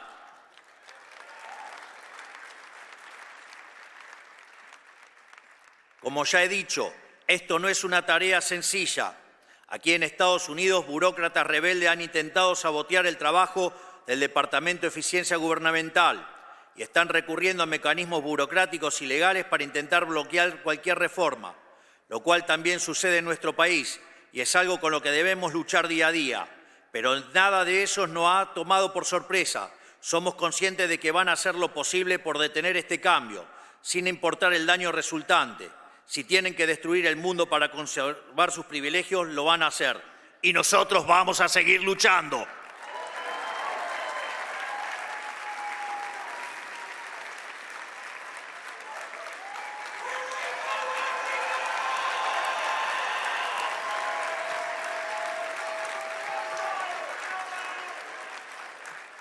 Pero hoy el problema se extiende más allá de las penurias a las cuales el modelo del Estado presente ha sometido a cada una de nuestras naciones individualmente, porque la decadencia de nuestros gobiernos durante la historia reciente a lo largo y a lo ancho de Occidente no solo empobreció material y espiritualmente a nuestros propios ciudadanos, también nos debilitó política, económica, cultural y socialmente ante el enemigo externo. Nos volvió moralmente débiles y nos hizo vulnerables ante las peores expresiones de la barbarie, los peores enemigos de la libertad. Y a ellos no se les puede dar un centímetro, porque cuando huelen sangre avanzan envalentonados y sin piedad. Esto quedó demostrado durante los cobardes ataques perpetuados el 7 de octubre de 2023 en Israel, que costaron más de 1.000 inocentes y la captura de 251 personas.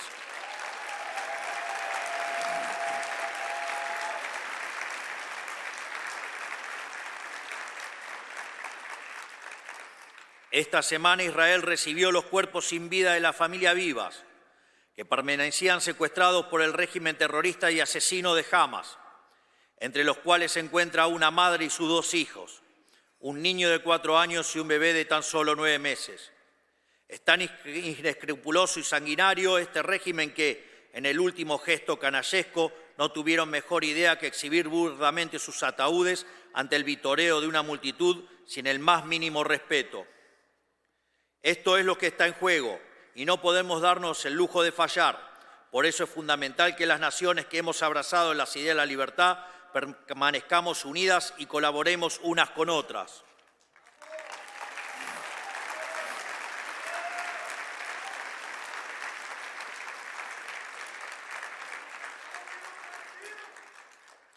Debemos formar una alianza de naciones libres, porque como ya he dicho en otra ocasión, el mal organizado solo puede ser vencido por el bien organizado. Solo mediante esta internacional de derecha podremos ponerle un fin a la casta política a la que nos enfrentamos, que está hundiendo a Occidente en la más oscura profundidad, y recuperar el ímpetu para proteger a las fuerzas despóticas que nos quieren subyugados.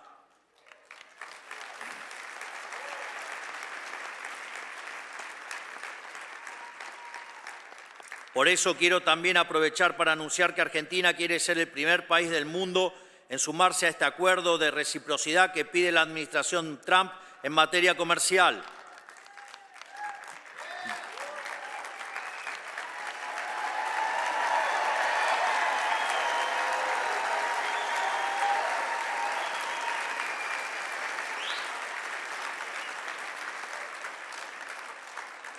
De hecho, si no estuviéramos restringidos por el Mercosur, la Argentina ya estaría trabajando en un acuerdo de libre comercio con los Estados Unidos que sea mutuamente beneficioso y que no cargue injustamente sobre las espaldas de los productores argentinos, pero tampoco sobre los de los americanos.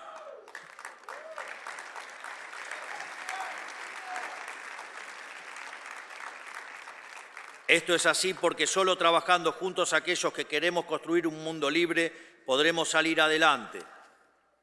Solo así podremos salir de la pesadilla del Estado omnipresente y así poder seguir haciendo lo que sabemos hacer como Occidente, poner a prueba los límites de lo posible, confiando en la creatividad de la sociedad y no en la discrecionalidad estéril de los burócratas.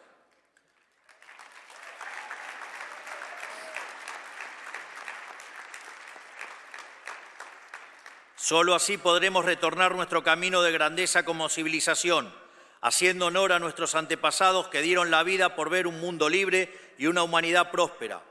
Solo así, finalmente, podremos reencontrarnos con nosotros mismos y volver a crear en aquello que nos hizo grande como civilización. Que Dios bendiga a la República Argentina, que Dios bendiga a los Estados Unidos y que las fuerzas del cielo nos acompañen. ¡Viva la libertad, carajo!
Ladies and gentlemen, please welcome White House Deputy Chief of Staff, Stephen Miller.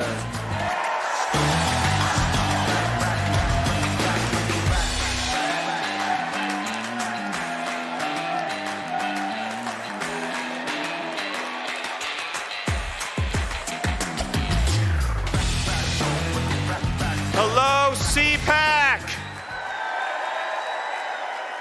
Who is ready in just a few short hours to hear from the man himself, our 47th president, Donald J. Trump? My friends, it has been a long road, has it not? It's been a long road, and these last 4 years, we felt every single painful minute. But nothing, my friends, is sweeter or more extraordinary than victory. Who here has enjoyed the last 30 days of America's new golden age?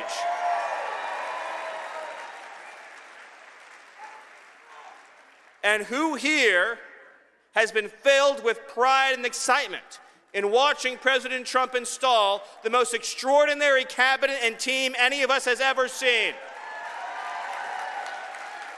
Our new Secretary of Defense, Pete Hegseth. Our new Secretary of Health and Human Services, Robert F. Kennedy Jr. Secretary of Homeland Security, Kristi Noem. Secretary of State, Marco Rubio. And of course, we have at the Department of Government Efficiency, Elon Musk. White House Chief of Staff, Susie Wiles. And perhaps the most exciting of all is the fact that every single day, the entire White House staff, the entire administration, the entire cabinet, on behalf of President Trump and his extraordinary leadership, is getting the lies out of our schools, the men out of women's sports, the poison out of our foods, the woke out of our military, the predators off our streets, and the illegal aliens the hell out of our country. It's happening. It is happening. Every day under President Trump, he is saying hell no to DEI. He is saying hell no to CRT. He is saying hell no to the indoctrination of our children. And is saying hell yes to the idea that America belongs to Americans. A historic slate of executive orders have been issued by President Trump to reclaim control of this government, to reclaim control of our destiny, to reclaim control of our future, and to restore the idea that under a democracy, the entire federal bureaucracy works for President Trump and not the other way around. He is the elected head of our government. And to all the people in the media, all the people on the radical left, all the people in the Democratic Party screaming about democracy, Donald Trump is the one who is saving democracy. Donald Trump is the one who is saving our Constitution. Donald Trump is the one who is saving America. And any federal bureaucrat who defies the lawful orders of this president will be fired.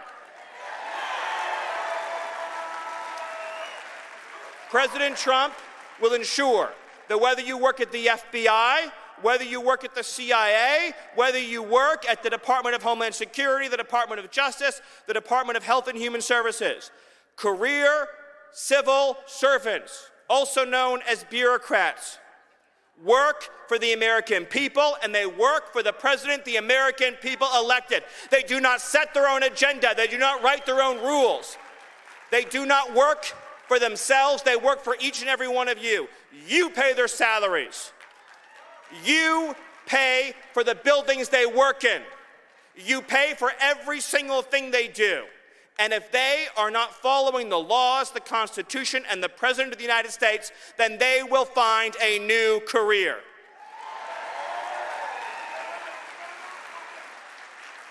By the way, speaking of the FBI, Who here is thrilled about Kash Patel?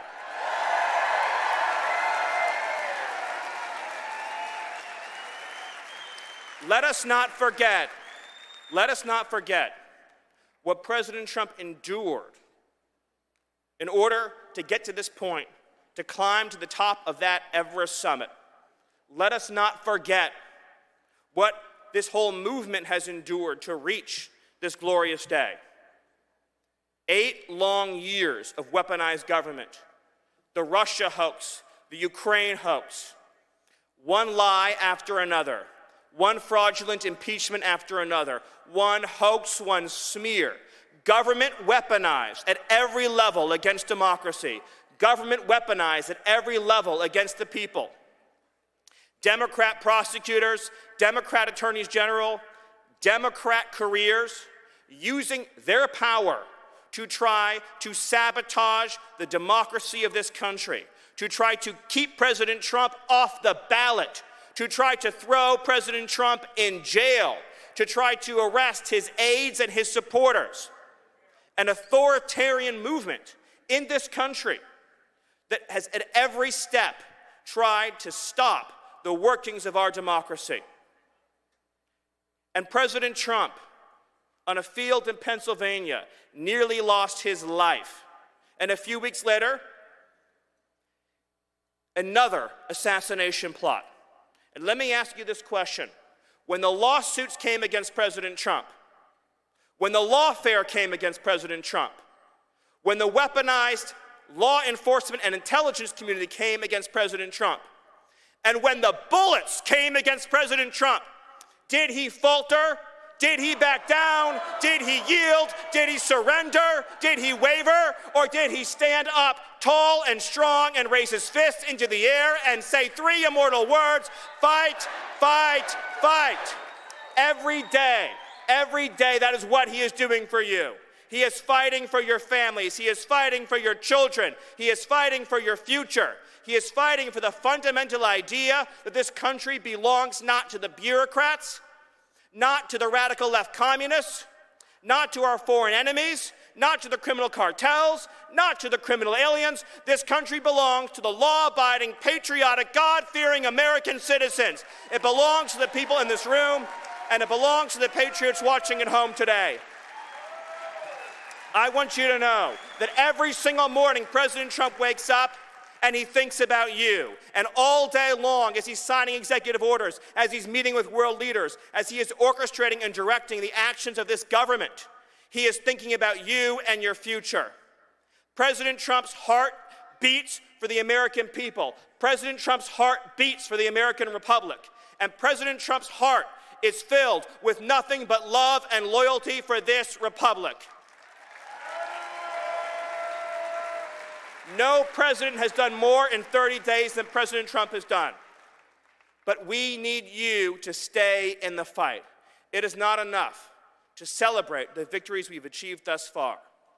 Every single day, we need, and President Trump, our president, needs you to be involved in pushing this agenda forward, promoting every single victory, every success, every agenda item, being involved at every level of politics to keep driving forward. You think they're just going to give us our country back? You think they're just going to roll over, move out of the way, stop their scheming and their lying? Or do you think we are going to have to be on top of it every single day, focused every single day, driving forward every single day with unrelenting focus and passion? Because God gave us this country. Our founding fathers fought and died for this country. Generations of Americans have sacrificed and bled for this country, and we are not going to let the radical left, the communists, and the America haters take our country. It's not going to happen. Not now, not ever. But it's going to take everyone in this room to stand with President Trump each and every day, to stand by his side every single day, as President Trump boldly and bravely leads us into this golden age. And if you do that, I promise you, if you support this president and his leadership vision and his command and his inspiration, I promise you that if we follow President Trump, then this is what our future will look like. The best economy in history, the strongest border in history, the proudest and most patriotic children in history, and the single greatest future in history. And we will prove worthy of this moment. We will prove worthy of this period. We will prove worthy of this opportunity given to us by Almighty God. And I swear to you, and I promise you, and I pledge to you, it will all be worth it. And our children will grow up in a world where they can say, America is stronger, more incredible, more courageous, more united, more devoted, more committed, more incredible, more exceptional, prouder, and more amazing than it has ever been before, with the leadership and the vision and the drive of our President Donald J. Trump. So I ask you all to send a message right now to all the bureaucrats, to all the radical left commies, to the criminal aliens, the foreign gangs, the transnational terrorists, to everyone who threatens the future of this country. Do you stand with President Trump? Do you support President Trump? Do you believe in President Trump? And do you believe in the future of America? Thank you, God bless you, and God bless the United States. I love you.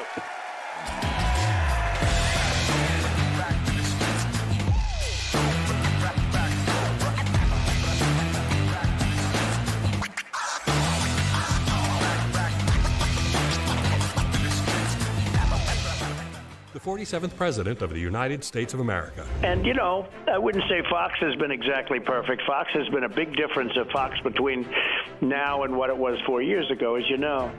But we have others that come along, and they're doing well, and Newsmax has been really good, and, you know, others are coming along. And people are seeing that they're watching these conservative networks.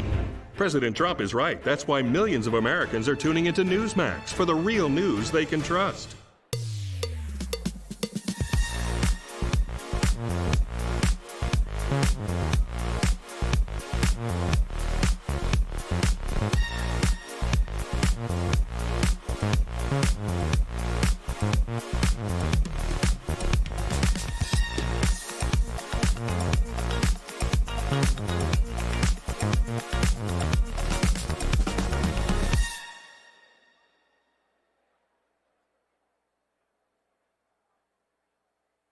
Every institution today is under attack. The home, the church, the government. And many people are asking, what is the truth? Jesus Christ claimed to be ultimate truth. Are you willing to face the truth? Do you think the MK Ultra project ever actually ended? The Central Intelligence Agency is actively involved in mind manipulation. We all answer to one God and one Savior, and He's there to change your life for the better.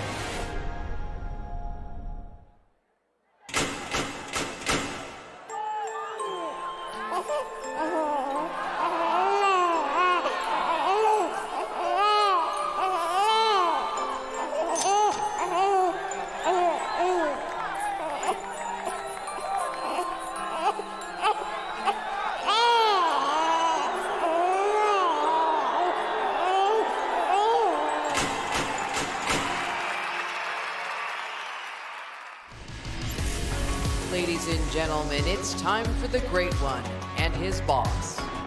Please welcome, from the Mark Levin Show, Mark Levin. And from America First Legal, Julie Strauss Levin.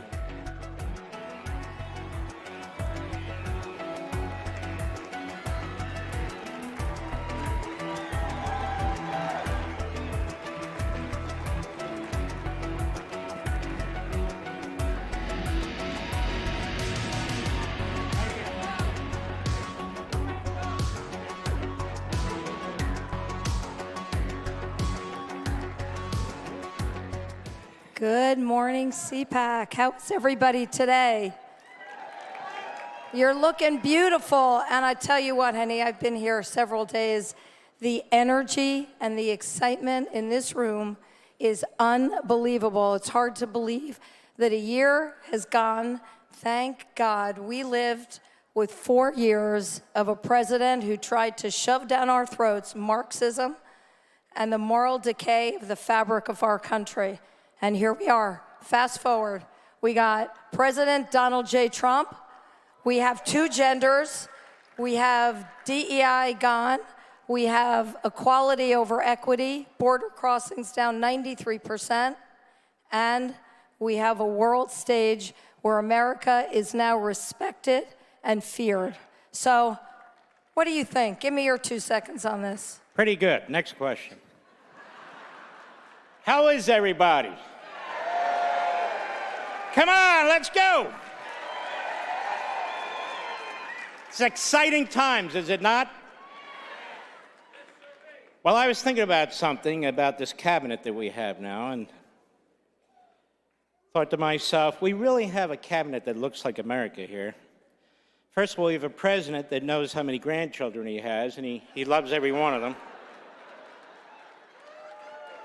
That helps. But let's look at this cabinet. We have the first, I'm sounding like a liberal. We have the first person of color as the FBI director. Have you heard them say that? No. First Cuban American as Secretary of State. The first gay Secretary of the Treasury. The first straight Secretary of Transportation in 4 years.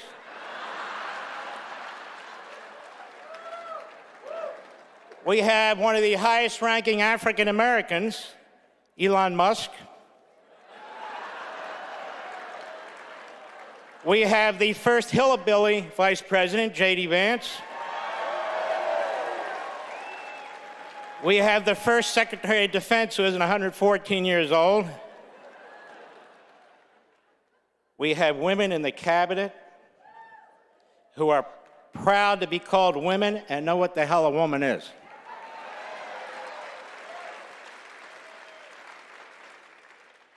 And then there's Donald Trump, who's on course of being the greatest president, if not modern history, all history. Look what he's done in 4 weeks. Bravo, bravo. Give a round of applause. And one other thing about Donald Trump. I told Donald Trump this at a Hanukkah party a few years ago. He's the greatest friend Israel's ever had. And so are you, by the way, and I want to thank you for that.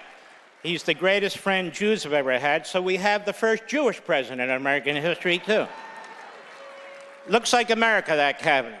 So speaking of that, first of all, I want to do a real sincere shout out to Mercy and Matt Schlapp, because their steadfast support of Israel is seen throughout this conference and day in and day out at CPAC. So we really need to thank them for that. It's really, really huge. You know, there used to be a time that depravity, murder, brutality was not acceptable to either party, when Republicans and Democrats alike were determined to eradicate the enemy. But here we are, after an October 7, where we really learned what today's Democrat Party is. It's the Republican Party, it's conservatives, it's Jews, it's Christians who really care about what's going on in Israel and are appalled at the heinous acts that happened on October 7th. It's the Republicans, it's the conservatives, it's Donald J. Trump who have said Israel must conquer, Israel must win, Israel must do what it needs to do, not just to defend, but to go on offense and get rid of the enemy. So I just want to remind everybody that a year ago, I interviewed the father of a hostage victim at that time, Sagid Deckelhen, and here we are a year later. He's out. But, honey, I want you to talk about what we saw the other day with 4 bodies coming out of Israel and the joy that was exhibited by the Palestinians in Gaza as these coffins were shown. These bastards must be eradicated. It's that simple. You don't take a 9-month-old baby and a 4-year-old little boy and their mother and torture them, strangle those kids with your bare hands, chop up their bodies so nobody they think will notice. Remember when that mother was being pulled with her kids and she knew the people doing this are subhumans. They are rabid. They're not animals. Animals don't do this. Donald Trump knows this. These are the same people who attacked us on 9/11. These are the same people who decapitated 70 black Christians in a Congo church 48 hours ago. All of them. This is the enemy. It's not about land. It's not about borders. It's not about any of that. They seek to extinguish us, these Islamist terrorists, and we're going to have to extinguish them before they even have a shot at extinguishing us.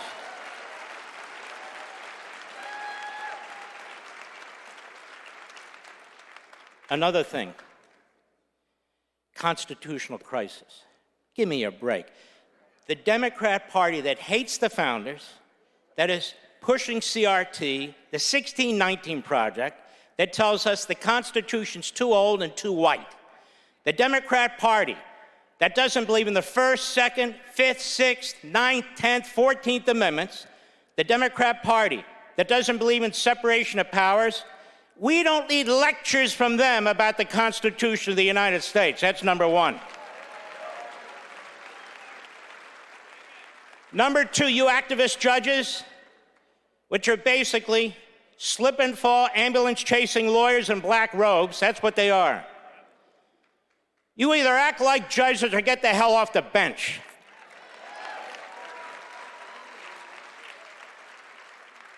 You are the people destroying the Constitution. The President of the United States has a right to make personnel decisions. He has a right to make budget decisions. He has a right to restructure the bureaucracy. You know, I happen to have here a copy of the Constitution.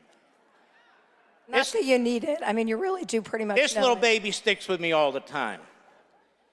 And let me tell you something. You know how many federal district judges are in this Constitution? None. They're created by Congress. That's right. So Congress has the power to make decisions over the executive branch. I thought it was separation of powers. Judges have the power to tell the CDC what to put on their website? How's that separation of powers? We have a big problem in this country. We can't decide if we're a constitutional republic, a federal republic, a representative republic, or a republic at all. And the truth is that if they have their way, the people who are worried about the Constitution, first of all, what Constitution are they worried about? The old Soviet Constitution? Because they're sure as hell not worried about our Constitution, that I can tell you. You can't be a Marxist, an Islamist, a radical leftist, and support the Constitution of the United States. You just can't. What Elon Musk, with the leadership of Donald Trump, have uncovered is a government within a government. It's not just waste, fraud, and abuse. It is a subterranean government that is spending trillions of dollars to push a radical left agenda. And we have no help from you in the media who are attacking the very people who are uncovering the bloat and the spending and the waste and the criminality. Why the hell aren't you uncovering it? That's your damn job. Well, and it's the same media that likes to avail itself of the First Amendment, right, when it's convenient. So, oh, can I? Yeah. AP and the rest of you big corporate media, it says freedom of the press. It doesn't say freedom of the corporate press, okay? The President of the United States can decide which press he wants in the press room and which he doesn't. Who died and gave you permanent seats in the press room? NBC and ABC and CBS. Besides, we don't get news from you people. I wrote a whole book on it called Unfreedom of the Press. You're Democrats, you're leftists, we know exactly who you are, what you're doing. You can do whatever you want on your own time. You can pretend you're in the press. We're not going to shut you down. We want you out there. Why? We want the schmucks out front so everybody can see what they look like. Well, that's okay. And not only that, what happened on November 5th? I mean, November 5th proved that the American people are not fooled by the people back there, and they know and they're able to find the truth because Americans are smart and they know American values, they know right from wrong, and no media is going to change that. So, look, we don't have a lot of time. By the way, I know I can't stop. No, but wait. I'm going to let you say something, but I do want to, I need you to reserve, because remember, I'm the 30 boss seconds. here. I'm the boss. 30 seconds. I need you to reserve time to talk about the misnomer that is birthright citizenship. I will deal with that. Takes about 14 seconds. But No. You know, the media are funny, aren't they? They lied about Joe Biden. They didn't care. They didn't have any press conferences. And now they're worried about a seat at the table. They're worried about a seat for what? Let me tell you something in the media. Do we agree that Abraham Lincoln was a fantastic president? Yes. He was a great president. He shut down 200 newspapers. Donald Trump hasn't shut down anything. You're going broke because we, the people, are shutting it down. We're not subscribing. We're not buying your damn newspapers. We're not watching your TV shows. We support the First Amendment. We support free speech. We support freedom of the press. You don't. How do you really feel about it, honey? No, just kidding. Okay, so now seriously, I think we need She's pretty. We need to talk about birthright citizenship because, again, this is a perfect example of what the left do. They take words like democracy and the Constitution, and then they exploit them because they don't really care about either of them.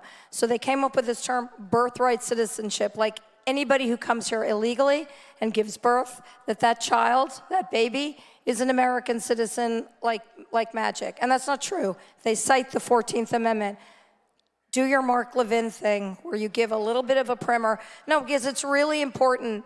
It was so taken hostage, this paragraph in the 14th Amendment. First of all, I wore the wrong socks, honey. I'm showing a little ankle up here. I'm not showing any more. Okay, so I wasn't going to bring an intention to All right, let me do it. I've been talking about this for 20 years. Read it yourself. Where's the phrase birthright citizenship in the Constitution? It's right next to abortion. It doesn't exist. So they have this invisible pen, you know, where they write these things in. The 14th Amendment was passed like the 13th and the 15th because of slavery and the Civil War. And the country came together and said, we must, in the Constitution, fix this. We must give equal rights to human beings who have been held as slaves and are now free. We must give them all the protections and rights of a citizen of the United States. Jurisdiction thereof meant the black slaves who were now free were in the jurisdiction of the United States, and all the rights and privileges, including equality and all the rest, would apply to them. It was written by Republican senators. The 14th Amendment was based, this aspect of it, based on the 1866 Civil Rights Act, the first Civil Rights Act.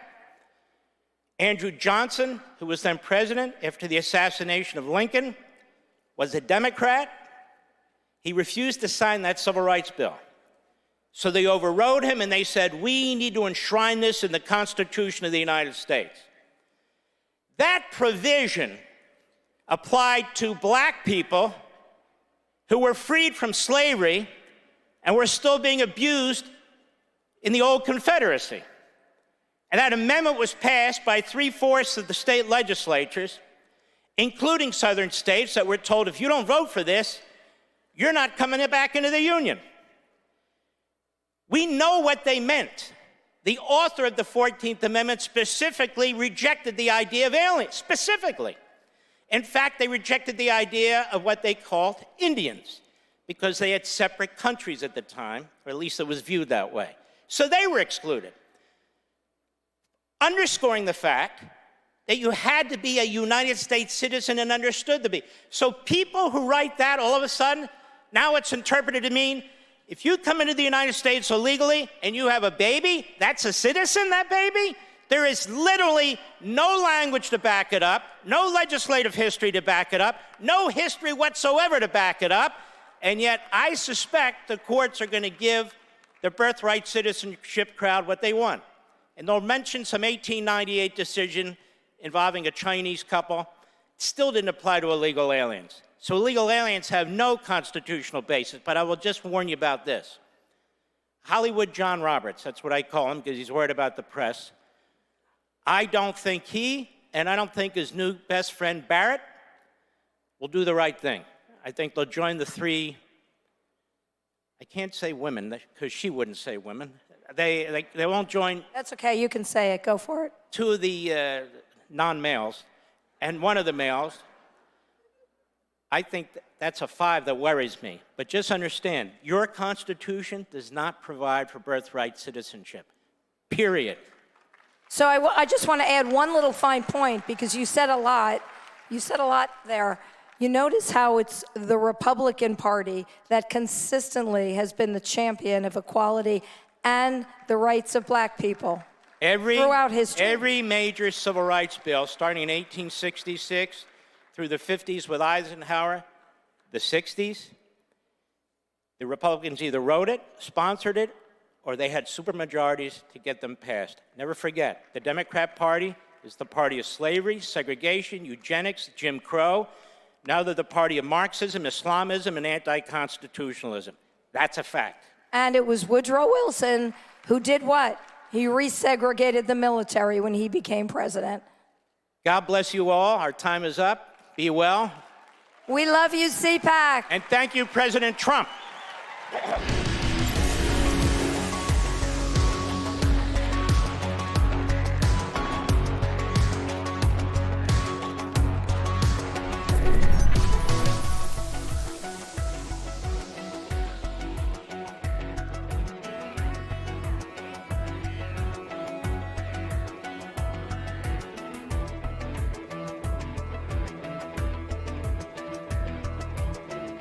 In a time when the very fabric of our nation seemed under siege, one organization was willing to fight for America's principles and defend our children's future. Joining me now, Terry Schilling, president of the American Principles Project. This is what happens when tolerance goes too far. It's a bit shocking to hear Democrats talk about them losing the culture war. After all, they started it. You're denying reality and you're denying them the care that they need.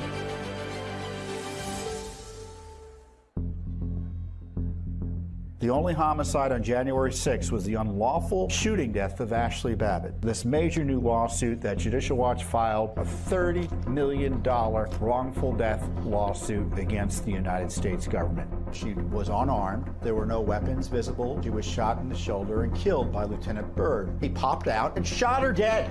Ashley was shot in cold blood, and the rule of law requires justice for her. Every institution today is under attack. The home, the church, the government. And many people are asking, what is the truth? Jesus Christ claimed to be ultimate truth. Are you willing to face the truth?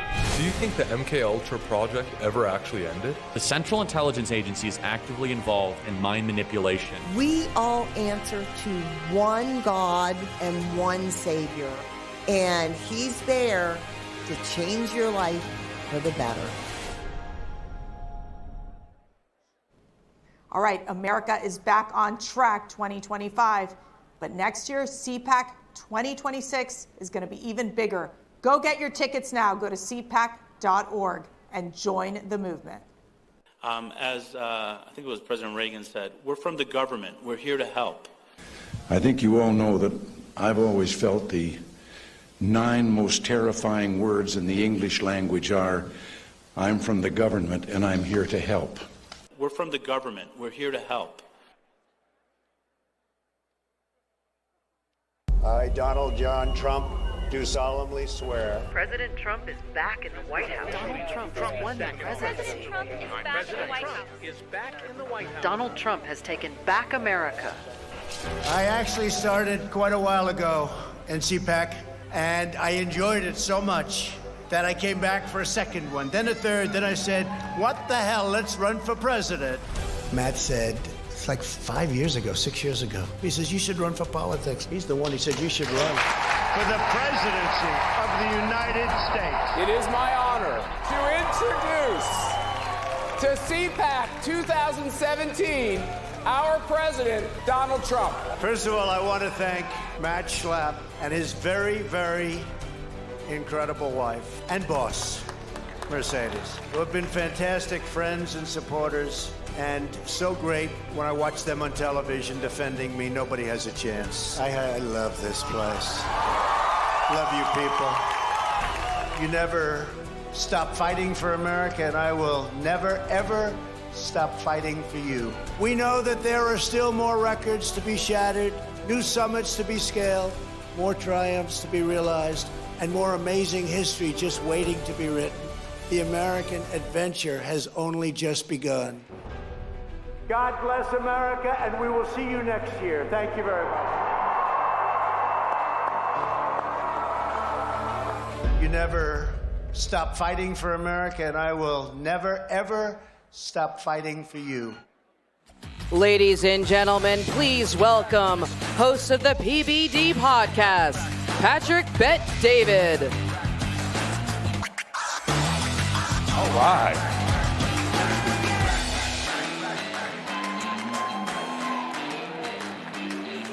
How you doing? How you feeling?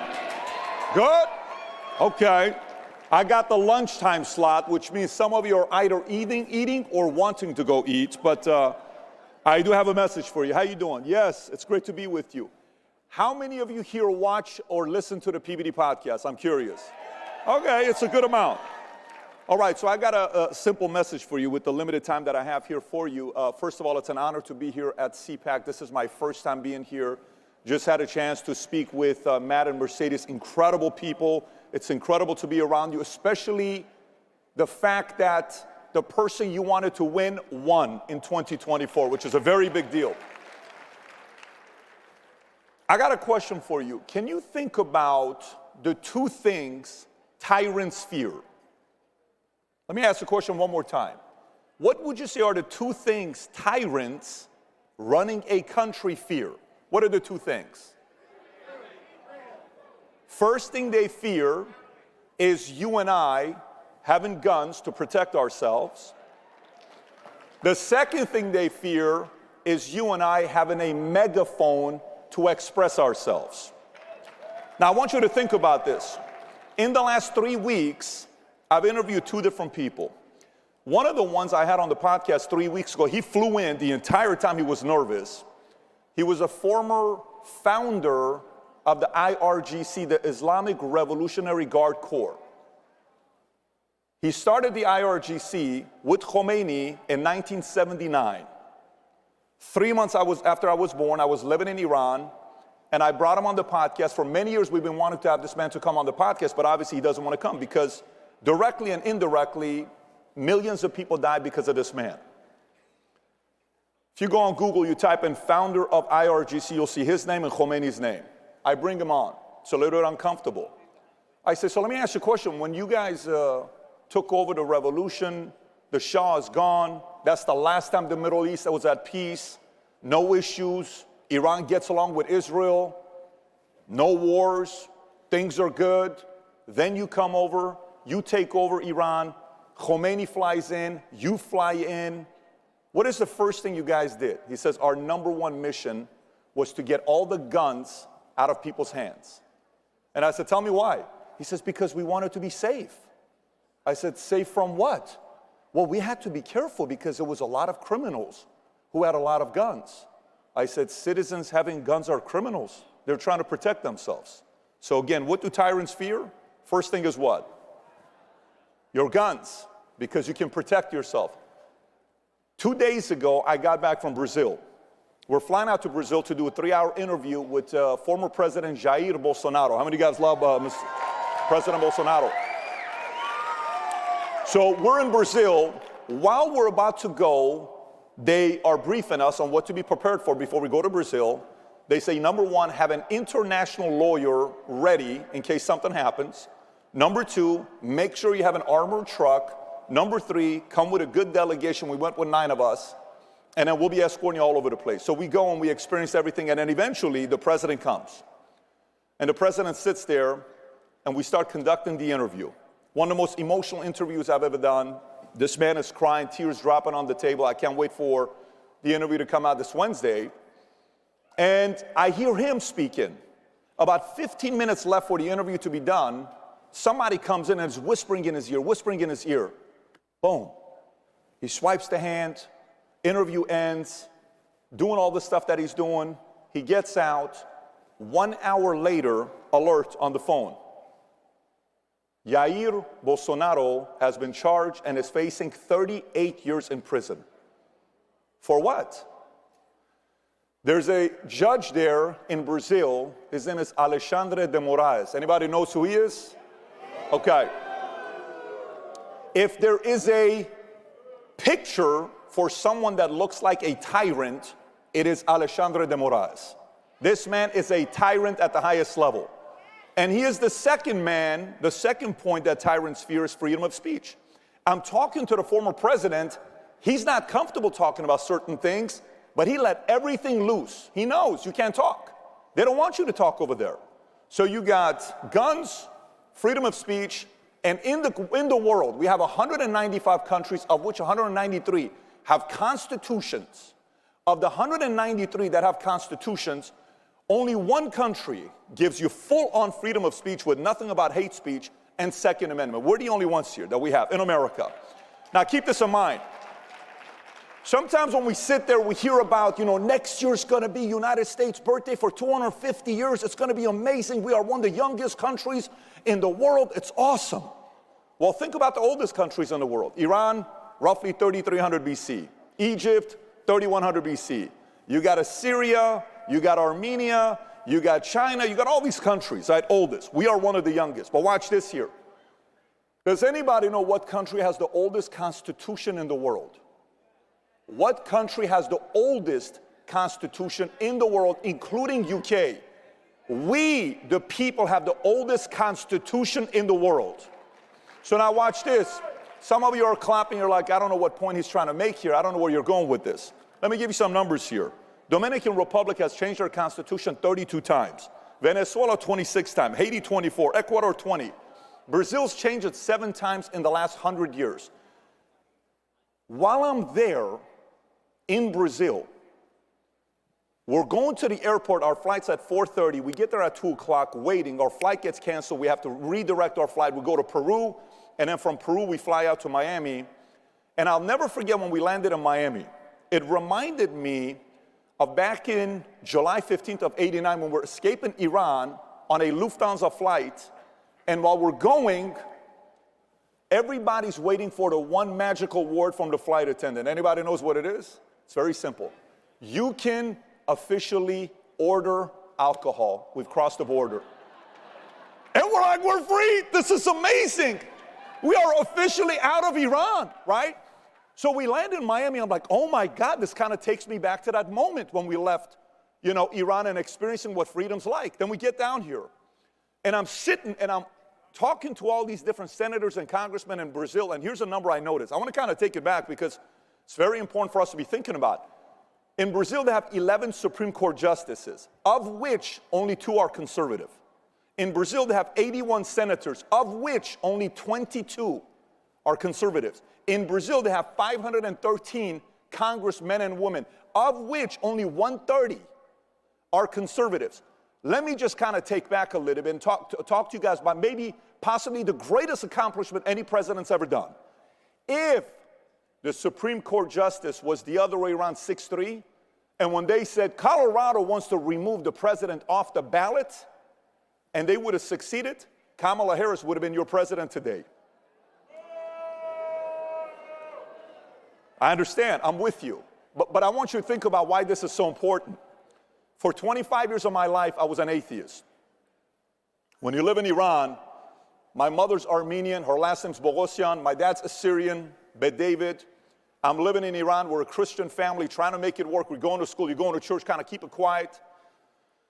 And you dream about one day coming here. You're like, oh my God, I can't wait to one day come to America. It's going to be such a great deal to come to America. I'm sitting there kind of thinking to myself about all this stuff with Iran. And hey, the Congress, the Senate, all this stuff. You bring it to today. This man flips 3 Supreme Court justices. He doesn't do that. Kamala gets in. They would have done everything in their power they could have to prevent the president from speaking. They try to silence him. They took him all the social media sites. There's a lot of people that want to be friends with him today. Same people that silenced him. They said, you can't use social media. Got off. Then you go from there, you dream about coming to America, and you sit there, you think about it, you say, oh my God, I cannot even believe the fact that I'm living in a country like this where you and I, as an atheist, you're like, maybe God this, I don't know about this. People are dying in Iran. I'm in a refugee camp in Germany for a year and a half. You come to the States, I'm a regular guy going to school. Then all of a sudden I join the Army. I go to the 101st Airborne Division Air Assault. I'm in the Army. I'm in my uniform. Quite honestly, I joined at first for GI Bill, and I'm standing there waiting. We're at a Labor Day, a Memorial Day, and I see one of my chief warrant officers on this side in tears. I see another colonel over here in tears. I see a sergeant first class on this side in tears. I'm like, why are these guys crying? Why are they crying? And then we go into the auditorium, they say, there's a movie coming out about your unit. You guys are going to get a chance to watch it before the world sees it. What's the movie? Saving Private Ryan. I watched this movie at the end. I'm like, I am so proud to be an American. I am so proud to be part of the 101st Airborne Division. I am so proud to be living here. So now watch. While I'm in the Army, because of my PT score, I was able to go hang out at this one camp for 2 days where we could play pool, jump in a lake, and all this stuff. This man hands me a Bible. I'm like, sir, I'm the wrong guy to give you a Bible. He says, my parents gifted me this Bible December 24th of 1974. I think you need it more than I do. I said, I'm telling you, it's not, you don't want to give it to me. I'm the wrong guy. He gives it to me. I start praying 3 times a day. Long story short, 25 years old, life changes, God's in my life. Everything from there has been revolutionary. It doesn't even make sense to me. It's a miracle. Here's what it made me think about. How many of you remember the last time you had one of those nights where you pray for an hour and you're on your knees and nobody sees you? Who knows what I'm talking about? Anybody's ever done that before? By the way, for some of you that are devout Christians, maybe it's a normal Tuesday for you, but for those of you guys that just kind of go to church once in a while, you've only done that 3 or 4 or 5 times in your life. Does anybody relate where you don't do that often? What were you praying about in June of 2024? What were you praying about when you're sitting there? What were we thinking about? What was going on? What were the issues? Everything we're watching, what's going to be taking place? And then you mean to tell me the president is a one look away from this being assassinated, and he lives, and all these miracles happen. President Obama in 8 years flips 1 seat. Trump flips 3 seats in 1 term. You don't think God's hands on America again? By the way, the reason why I'm sharing this with you is sometimes when we start winning and we start making money and we start driving the nice cars and our candidate wins and we're like, yay, it's great and it's awesome, our paranoia goes away. Let me just prepare you for something. We got to stay paranoid. We got to stay optimistic. They're plotting their moves behind closed doors while you and I are here at this event. We got to keep recruiting the next Bobby Kennedys, the next Tulsi Gabbers, the next Elon Musk, the next Joe Rogans, the next anybody. We got to recruit them over with common sense, with values, with the way we treat them. And if we do that, the future of America will look bright like never before. Thank you, everybody. Appreciate you. Thank you.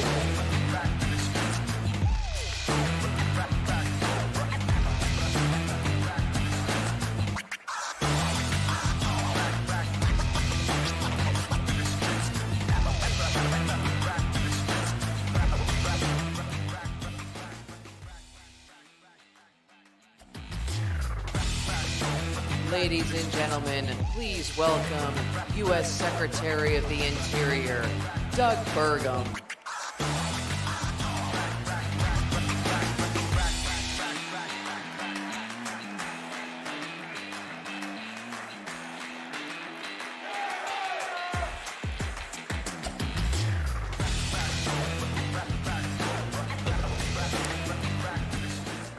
Good afternoon, CPAC.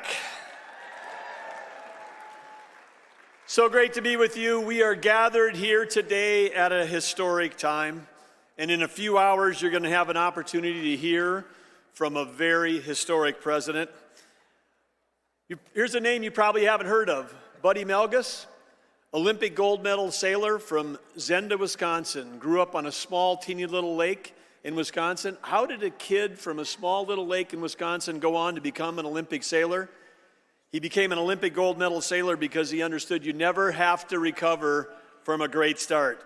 So I've got a few questions for you. In our entire U.S. history, which president has been off to the greatest start in history? Yes, okay, I can ask that a different way. Which president in American history has had the most impact in their first 33 days? Trump. And of course, we know the answer to this one. Which president right now, every hour, every day, is making America great again? There you go. I want to say thank you all for being here. This is such an important group. You are the difference makers. CPAC was the group that believed in President Trump when others didn't. You stayed with him. You worked so hard for all these years, and you were working because you supported President Trump, but you were working because you cared deeply about America. You wanted America to be better. You knew that America could reach its full potential.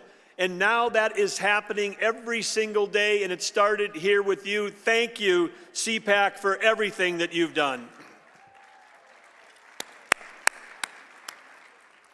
Yes, President Trump has got a very clear and a very powerful vision on ways to make America great again, and at the center of that is energy dominance. He knows that energy dominance, when the U.S. is energy dominance, it's going to bring down inflation because energy is a component of every single product that we buy, every piece of food you eat, every vehicle you drive. He also knows that when we have energy to sell to our friends and allies, it's going to end our trade deficits. He knows it's going to create great American jobs. And he also knows that when we have energy to sell to our allies, it's going to end the wars abroad, and he is someone who wants to stop the killing. He wants to end wars. And President Trump, I believe, for that work, is going to win the Nobel Peace Prize. And this is a group that can help that happen for him. Yes, President Trump knows better than anyone that energy dominance is the foundation for American prosperity, for affordability, and world peace. The Biden administration, wow, what a mess that we've inherited. The Biden administration, at the core of everything they're doing, were beholden to a group of climate extremists. And when those climate extremists got the Biden administration to declare war on U.S. energy, and when they declared war on U.S. energy, it didn't reduce demand. It just shifted the supply to our adversaries across the world, to places like Iran. Iran, who sold hundreds of billions of dollars of energy through ghost ships and front companies to fund 24 terror groups against us. But President Trump wants that to stop. And he's got full maximum pressure against Iran, and he'll do what he did in his first term, which is financially he'll bring that country, or the Ayatollahs, not the country, but the Ayatollahs to their knees. But back home, the climate extremists that wanted it to shut down U.S. energy, what did they do to Americans? They raised the price of everything.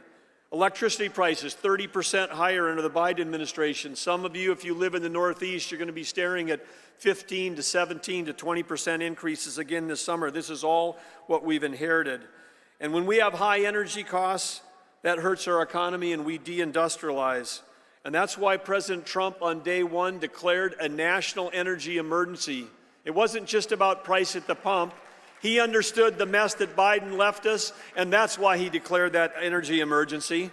And part of that solution, last Friday, he created the National Energy Dominance Council. He asked me to chair it. He asked Chris Wright to be the vice chair. And with that, with the work that we're going to be doing, it covers everything. It covers electricity, it covers oil and gas, it covers biofuels, it covers export, it covers exploration, all the things that we need to do to have our country become an energy powerhouse.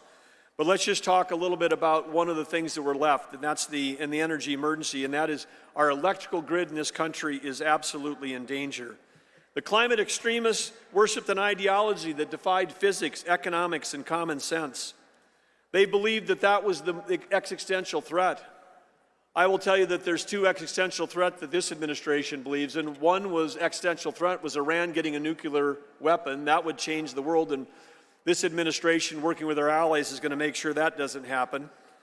And the second existential threat is losing the artificial intelligence arms race to China. This country has shut down more electricity than China has opened in the last 12 months.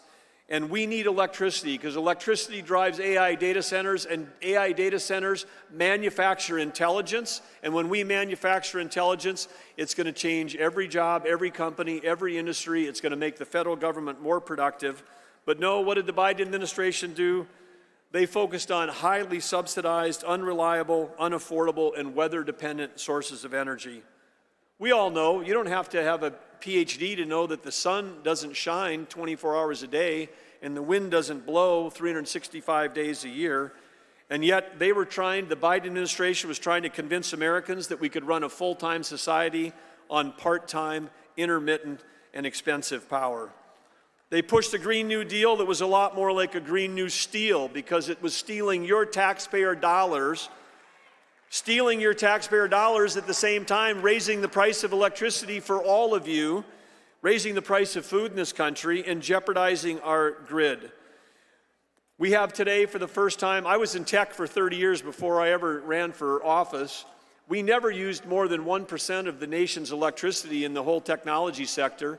But now with AI coming, the demand is increasing, and that's real demand with real value, not artificial demand where we say we're going to stop driving internal combustion vehicles in favor of an EV. We're going to subsidize those EVs at 15 times anything we've ever done before, and then we're going to buy our batteries from China, who control 85% of the rare earth minerals.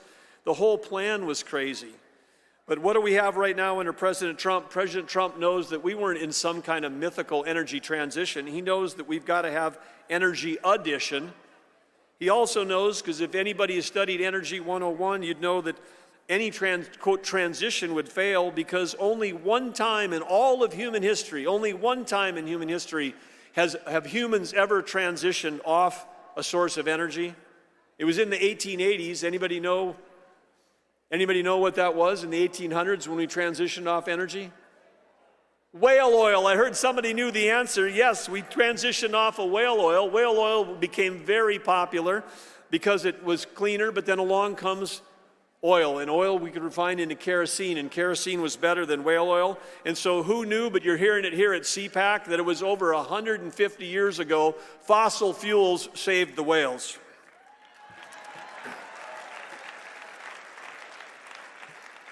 And I think we've got some T-shirt merch experts here in this room, and I just think that could make a great slogan on a T-shirt, by the way.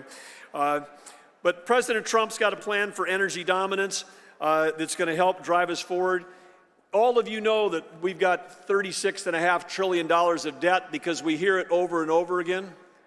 But has anybody ever come on this stage and told you how much America's assets are? No, because nobody knows what they are. And the Biden administration is playing hide the ball. But in the Trump administration, we're going to build that balance sheet. And we have trillions and trillions of dollars worth of natural resources.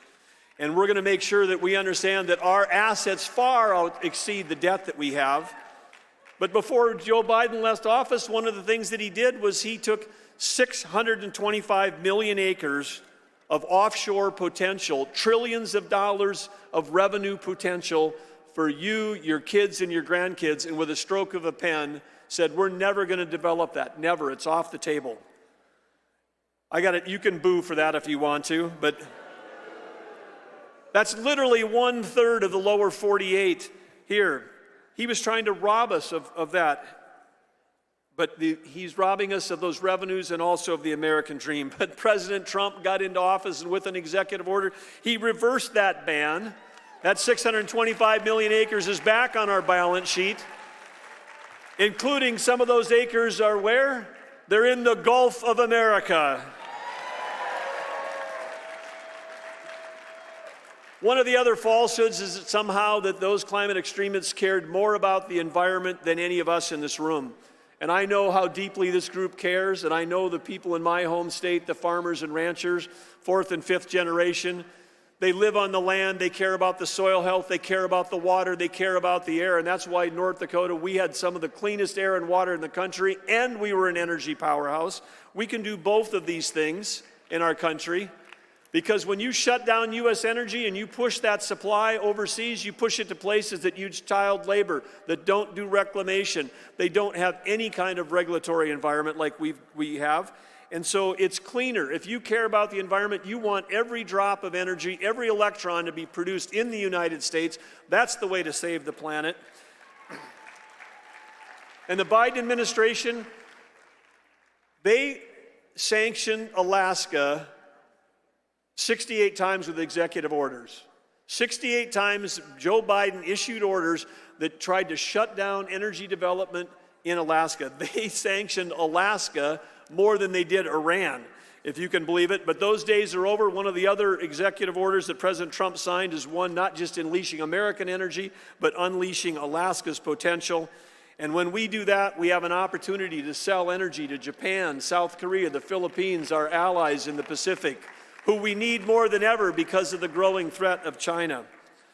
So let me ask you, as we close out here today, when we talk about being energy dominant, we know that one thing that President likes to say, and I'm sure you'll hear it to say, which he wants us to drill, baby, drill, and we're going to do that. But the U.S. Geologic Survey, which is part of Interior, we've got a job to actually go out and map those resources to find out how many trillions or hundreds of trillions of dollars of assets belong to all of you, the public. So we're going to map, baby, map, and then we're also going to mine, baby, mine. We're going to mine, baby, mine, because we've got to get critical minerals developed back in our country. We can't be dependent. We're buying uranium from Russia for our nuclear plants. We have to be able to have those supply chains be right here. So we're going to do all of that. And when we do all of that, we're going to be able to build, baby, build. President Trump is the greatest economic developer that's ever existed. Nobody sells America better than he does. Chris Wright, my partner in this from the Department of Energy, he and I were asked by President Trump to join him when he was meeting with the Prime Minister of India and the Prime Minister of Japan. In those meetings, President Trump said to those leaders, you've got a deficit, a trade deficit with our country. We think you should solve that. What would you like to buy from us? Perhaps some energy? 30 years ago, he wrote the international bestseller, The Art of the Deal, President Trump did. I've seen him in action. Right now, every day, he's writing the sequel to that of The Art of the Deal in real time. Yes, he is, but he's dealing with the world leaders. They're coming to him, and they want to buy American, and we want to build American. And we know that President Trump is not only making America strong again, he's going to make America affordable again. He's helping with your help. He's fighting for the agenda, and you know what he's going to do? He's going to make America great again. Thank you, CPAC.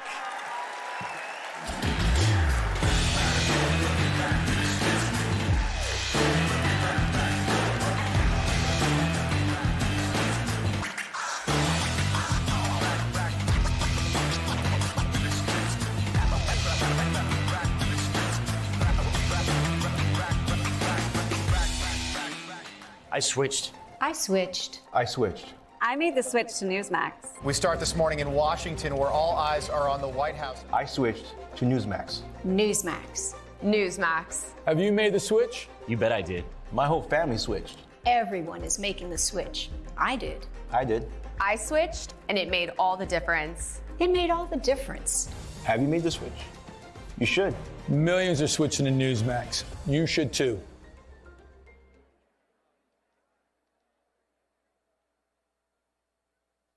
America is under attack. Our families are being crushed under the politics of a radical agenda. But moms have had enough. We are standing up and we are fighting back. This is our battle. This battle is every bit as important as the Revolutionary War because we fight for the same thing. Moms for America is a national movement of moms reclaiming our culture for truth, family, freedom, and the Constitution. I think Moms for America is exactly on track and is doing the right thing for the future of our country and our children. Like, Moms for America is going at the heart of the issue. I want to go on the record and say I'm for moms, I'm for America, and I'm especially for Moms for America. But I am honored to join Moms for America today as we speak out against the horrific mandates. With a national network of over 500,000 mothers, Moms for America is one of the fastest growing movements of women in the country. Well, the most dangerous place in all of nature is between a mama bear and her baby cub. We are the change. No matter what, no matter where, and no matter how difficult the obstacles are that are facing us and our families, we will not give up and we will not give in. So if not now, then when? If not you, then who? Welcome to the Mom-Led Revolution.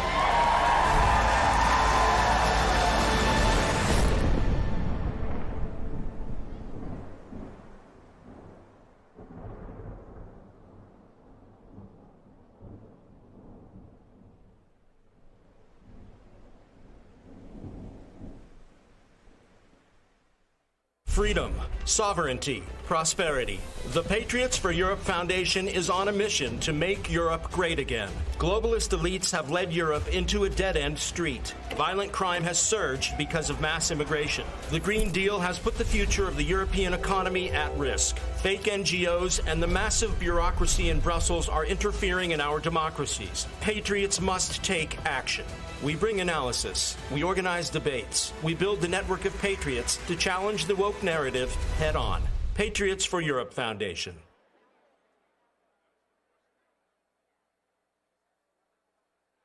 America is under attack. Our families are being crushed under the politics of a radical agenda. But moms have had enough. We are standing up and we are fighting back. This is our battle. This battle is every bit as important as the Revolutionary War because we fight for the same thing. Moms for America is a national movement of moms reclaiming our culture for truth, family, freedom, and the Constitution. I think Moms for America is exactly on track and is doing the right thing for the future of our country and our children. Like, Moms for America is going at the heart of the issue.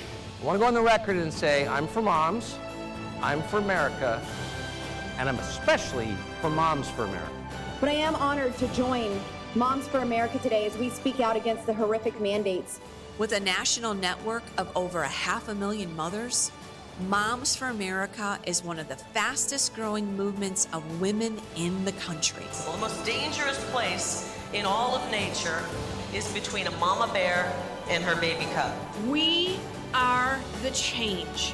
No matter what, no matter where, and no matter how difficult the obstacles are that are facing us and our families, we will not give up and we will not give in. So if not now, then when? If not you, then who? Welcome to the Mom-Led Revolution.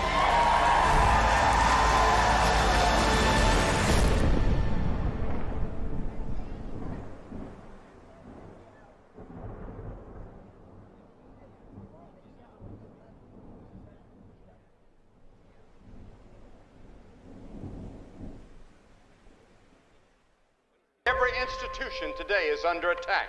The home, the church, the government. And many people are asking, what is the truth? Jesus Christ claimed the ultimate truth. Are you willing to face the truth? Do you think the MK Ultra project ever actually ended? The Central Intelligence Agency is actively involved in mind manipulation. We all answer to one God and one Savior, and He's there to change your life for the better. Freedom, sovereignty, prosperity. The Patriots for Europe Foundation is on a mission to make Europe great again. Globalist elites have led Europe into a dead-end street. Violent crime has surged because of mass immigration. The Green Deal has put the future of the European economy at risk. Fake NGOs and the massive bureaucracy in Brussels are interfering in our democracies. Patriots must take action.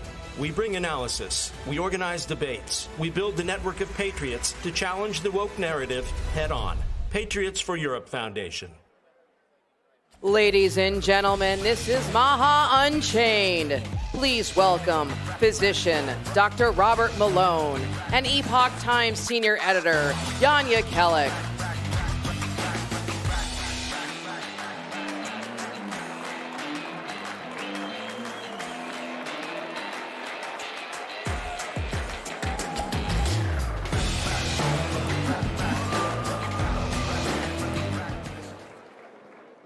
Wow, Dr. Robert Malone, you know, one of the most... Yeah, everybody, bring it up for Dr. Robert Malone. Probably one of the best-known contrarian voices during the COVID pandemic, arguing for rational policy during the pandemic. But I know him best as a rancher of horses and emus. And welcome my friend Jan Jekielek. You may remember that I spoke about Jan's leadership and the Epoch Times at CPAC 3 years ago. And I think without CPAC, without Epoch Times, we might not be where we are right now. It's been my pleasure to build a friendship with Jan and to participate in his fantastic series, American Thought Leaders, and our little fun series of clips that we called Fallout. That's right. So I'm wearing a bow tie today, not my usual attire, in honor of Dr. Peter Hotez. You'll recall that Peter Hotez last December darkly muttered about the fact that as soon as President Trump was in office, there was going to be a series of virus outbreaks, of threatening viral events that were going to cause him a lot of grief, and to focus on responding to those.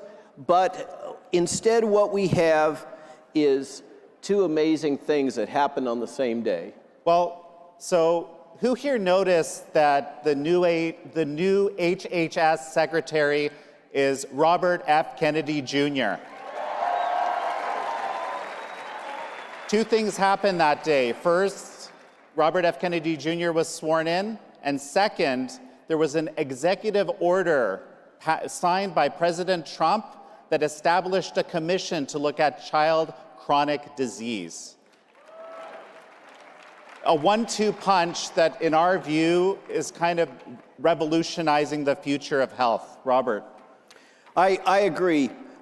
So what is this thing, MAHA? Make America Healthy Again. What does that really mean? Those of us that have kind of been in the sausage-making process have a pretty good sense, but let's go to what President Trump has defined as MAHA in this amazing executive order. And what he's laid out, the mission he's laid out for my friend, your friend too, Bobby Kennedy, this amazing new secretary of HHS that, I mean, can you believe this? He's both a bodybuilder and a biohacker. That's what we have as our secretary. And so what is MAHA? A key factor in this is a refocusing of the entire government health enterprise from a focus on disease treatment to a focus on health promotion.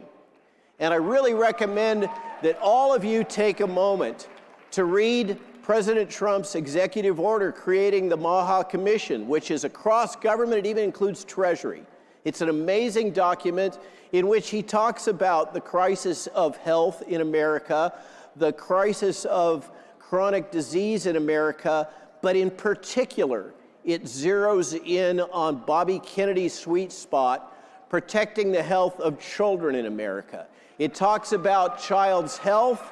It talks about the epidemic we have now of all kinds of chronic diseases, including autism in our children, and it talks about the over-medication with Ritalin and all these other drugs. We're basically drugging our children into obedience and oblivion using these agents, getting them to be complacent in the schools so they don't cause trouble, making it easier to control them. That has got to stop. And that is the mission of the Make America Healthy Again movement, is to, within 12 to 18 months, this is the president's mandate, within 12 to 18 months, Bobby Kennedy has got to show measurable improvements in public health for American citizens. Now that is a tall order. And to do that, he's got to let loose, frankly, he's got to let loose the dogs of war.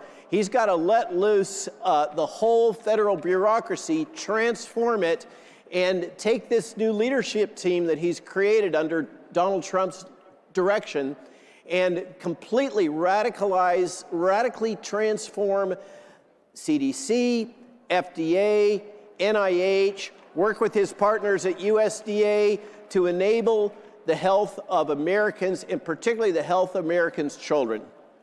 So, but Bobby Kennedy, okay, Bobby Kennedy did not work alone, okay? And MAHA was actually something that existed in America already, a kind of subculture, one that I didn't even know very much about, that I discovered on American Thought Leaders, throughout COVID. All these people that had been, hit by reality in some way. Maybe they had a child that had been vaccine injured. Maybe they were poisoned by something.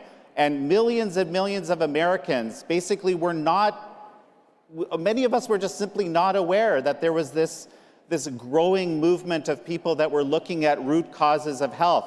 And Bobby was kind of a central figure in this. So him coming in as the HHS secretary, I mean, this is in terms of budget, the largest of the departments. Yes, right? Well, except for defense. But China went through a MAHA movement itself at one point in time. Isn't that right? And what happened? 100%. And so this is what dawned on us as we were preparing for this session. Back in the 90s in China, there was the health system had actually collapsed, a little bit like what's been happening here. Okay, and these traditional methods of called Qigong, or kind of a Chinese yoga, became incredibly popular in China. The most popular was Falun Gong, and some of you will know that the founders of Epoch Times were Falun Gong practitioners. 70 to 100 million people were getting healthy. Okay, they were getting awards for getting healthy. And what did the regime do in 1999? They decided to crush this health and spiritual movement. So, I mean, this is something that totalitarians do. This is the other part that I realized. Totalitarians do not like healthy people, right? And it's a kind of a mindset.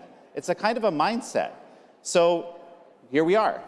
So, China now is not only crushing its own health promotion movement, but they're promoting bad health in the United States. Talk to us about fentanyl. Well, so, okay, how many of you noticed that we have a new FBI director? Kash Patel, of course. One of the things that Kash kept talking about as he was going through his nomination hearings, okay, he said 100,000 Americans a year are dying of CCP fentanyl, and that is going to be one of the priorities of the FBI, okay? So that is the Make America Unhealthy Again movement. But we also have to have our own kind of individual agency here. We can't let Kash have to deal with this entire problem, or our foreign policy establishment deal with the entirety of that. So if we have enough time, we'll talk a little bit about things that can be done about fentanyl. I think it's one of the clear things that HHS can do together in partnership with the other agencies, and particularly the FBI and Kash, to help make America healthy again within measurable responses within 12 to 18 months. But let's talk for a moment about what is public health. We all hear about public health, okay? Today's public health is not about medicine. It's not about the physician-patient relationship. It's not about empowering patients to take control of their own health, which is what we need to do in the day of MAHA. What we don't need is top-down management of what you are able to do, what your doctor tells you to do based on the government's mandates and your insurance company's profit.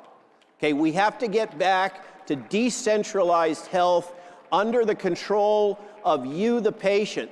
But what do we have right now in public health? Public health is basically grounded in utilitarianism. It is functionally socialism. It is the logic of the greatest good for the greatest number. That is absolutely the centerpiece of modern public health, and it's based on big data. It's based on big data analysis of what on average is best for you, and then a top-down approach to cause you to comply with what the numbers say under close analysis is best for you. And as a consequence, public health has destroyed the practice of medicine. This is why your docs have no options. They have to treat you based on protocol because that's what public health is saying they have to do. Public health has taken over medicine. And as I say, it is focused on outcomes, optimizing outcomes, the best outcomes for all of us. What it needs to do is focus on opportunity.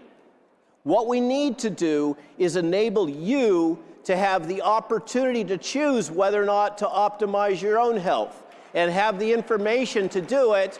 But what we don't need is public health telling us that we can't eat McDonald's hamburgers and drink Coca-Cola.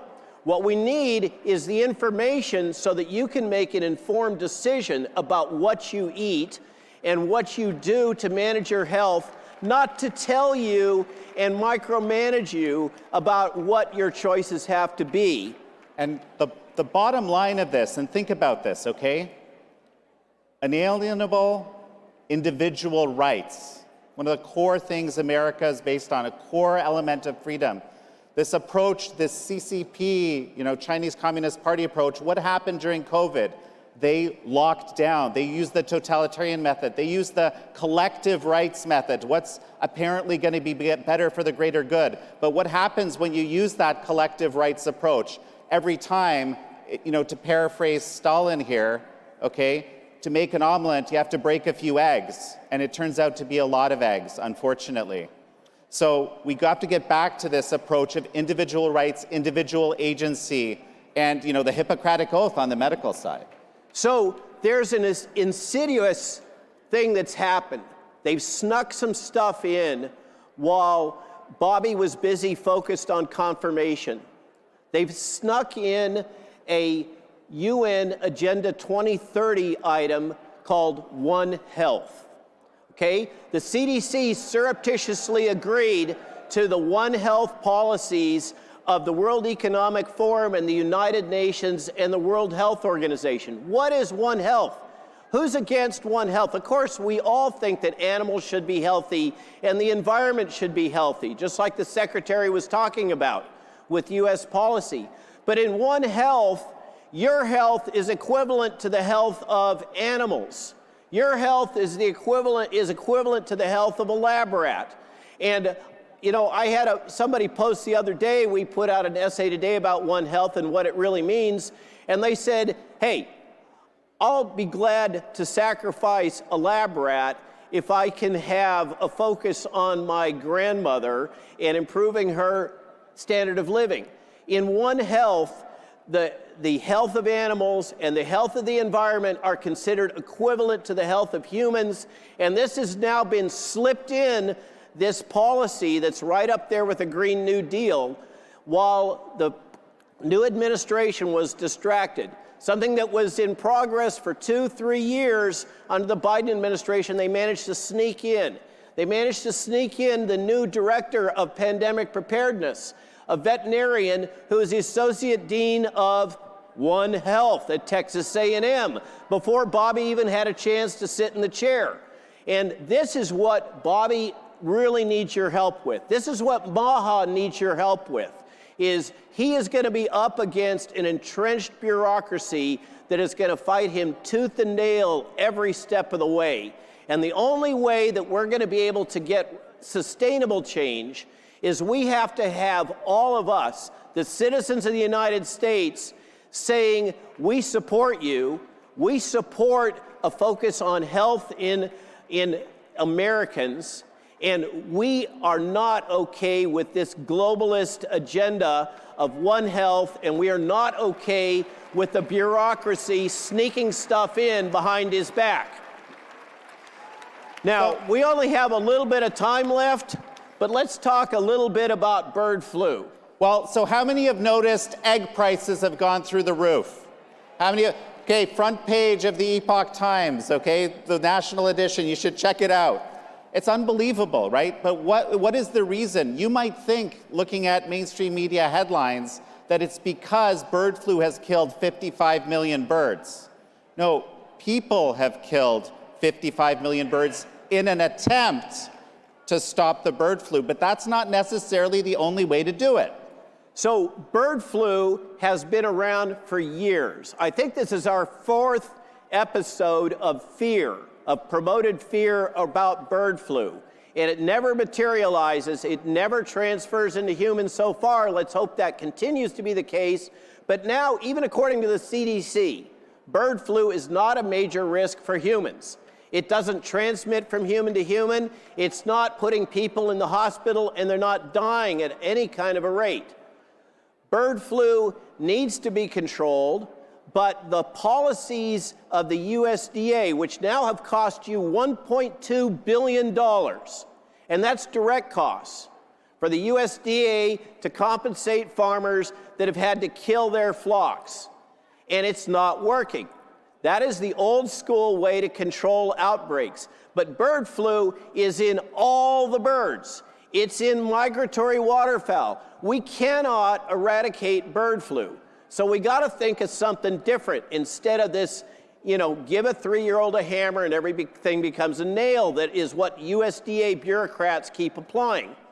I argue that instead of vaccinating chickens with a Zoetis mismatched leaky bird flu vaccine, heard anything like that before? Say COVID, okay, which will drive the evolution of more vaccine-resistant bird flu strains. We need to rethink this whole strategy. And what I advocate, and I can tell you, I hear rumor that this is being actively considered in the administration right now, and we may hear some announcements about this, is there's going to be a rethinking of how we approach this. And personally, I like the idea that we let loose the chicken industry to breed flu-resistant chickens and turkeys and ducks, rather than trying to jab them all with crummy vaccines or kill them all because they get infected. That's just one example of what can happen if MAHA is unchained. Well, and everyone, I think we've run out of time here. The bottom line is, let's focus on root causes of health. Keep that in your mind. This is what MAHA is all about, and let's make America healthy again. Thank you, everybody.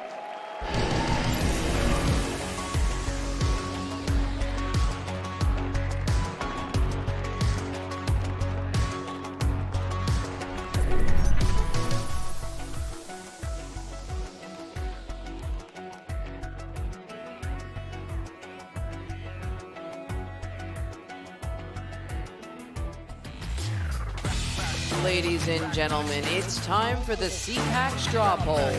Please welcome CPAC Chairman Matt Schlapp, and from McLaughlin and Associates, Jim McLaughlin. This way I can follow.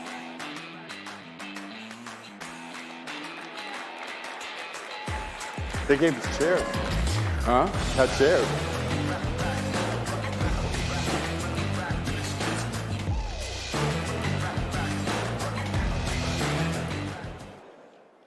All right, Jim, this is your big moment. By the way, do you all know one of the great things? Can we just start off by saying a warm round of applause to the fantastic competence of the Trump for President campaign. Yeah, without a Susie doubt. Wiles, Chris LaCivita, Michael Watley at the RNC. What a difference a campaign can make. And Jim and John McLaughlin on the polling. Thank you, Jim, for your great work. And you know what? We've been with President Trump from the very beginning. Believe it or not, he talked about running back in 2011.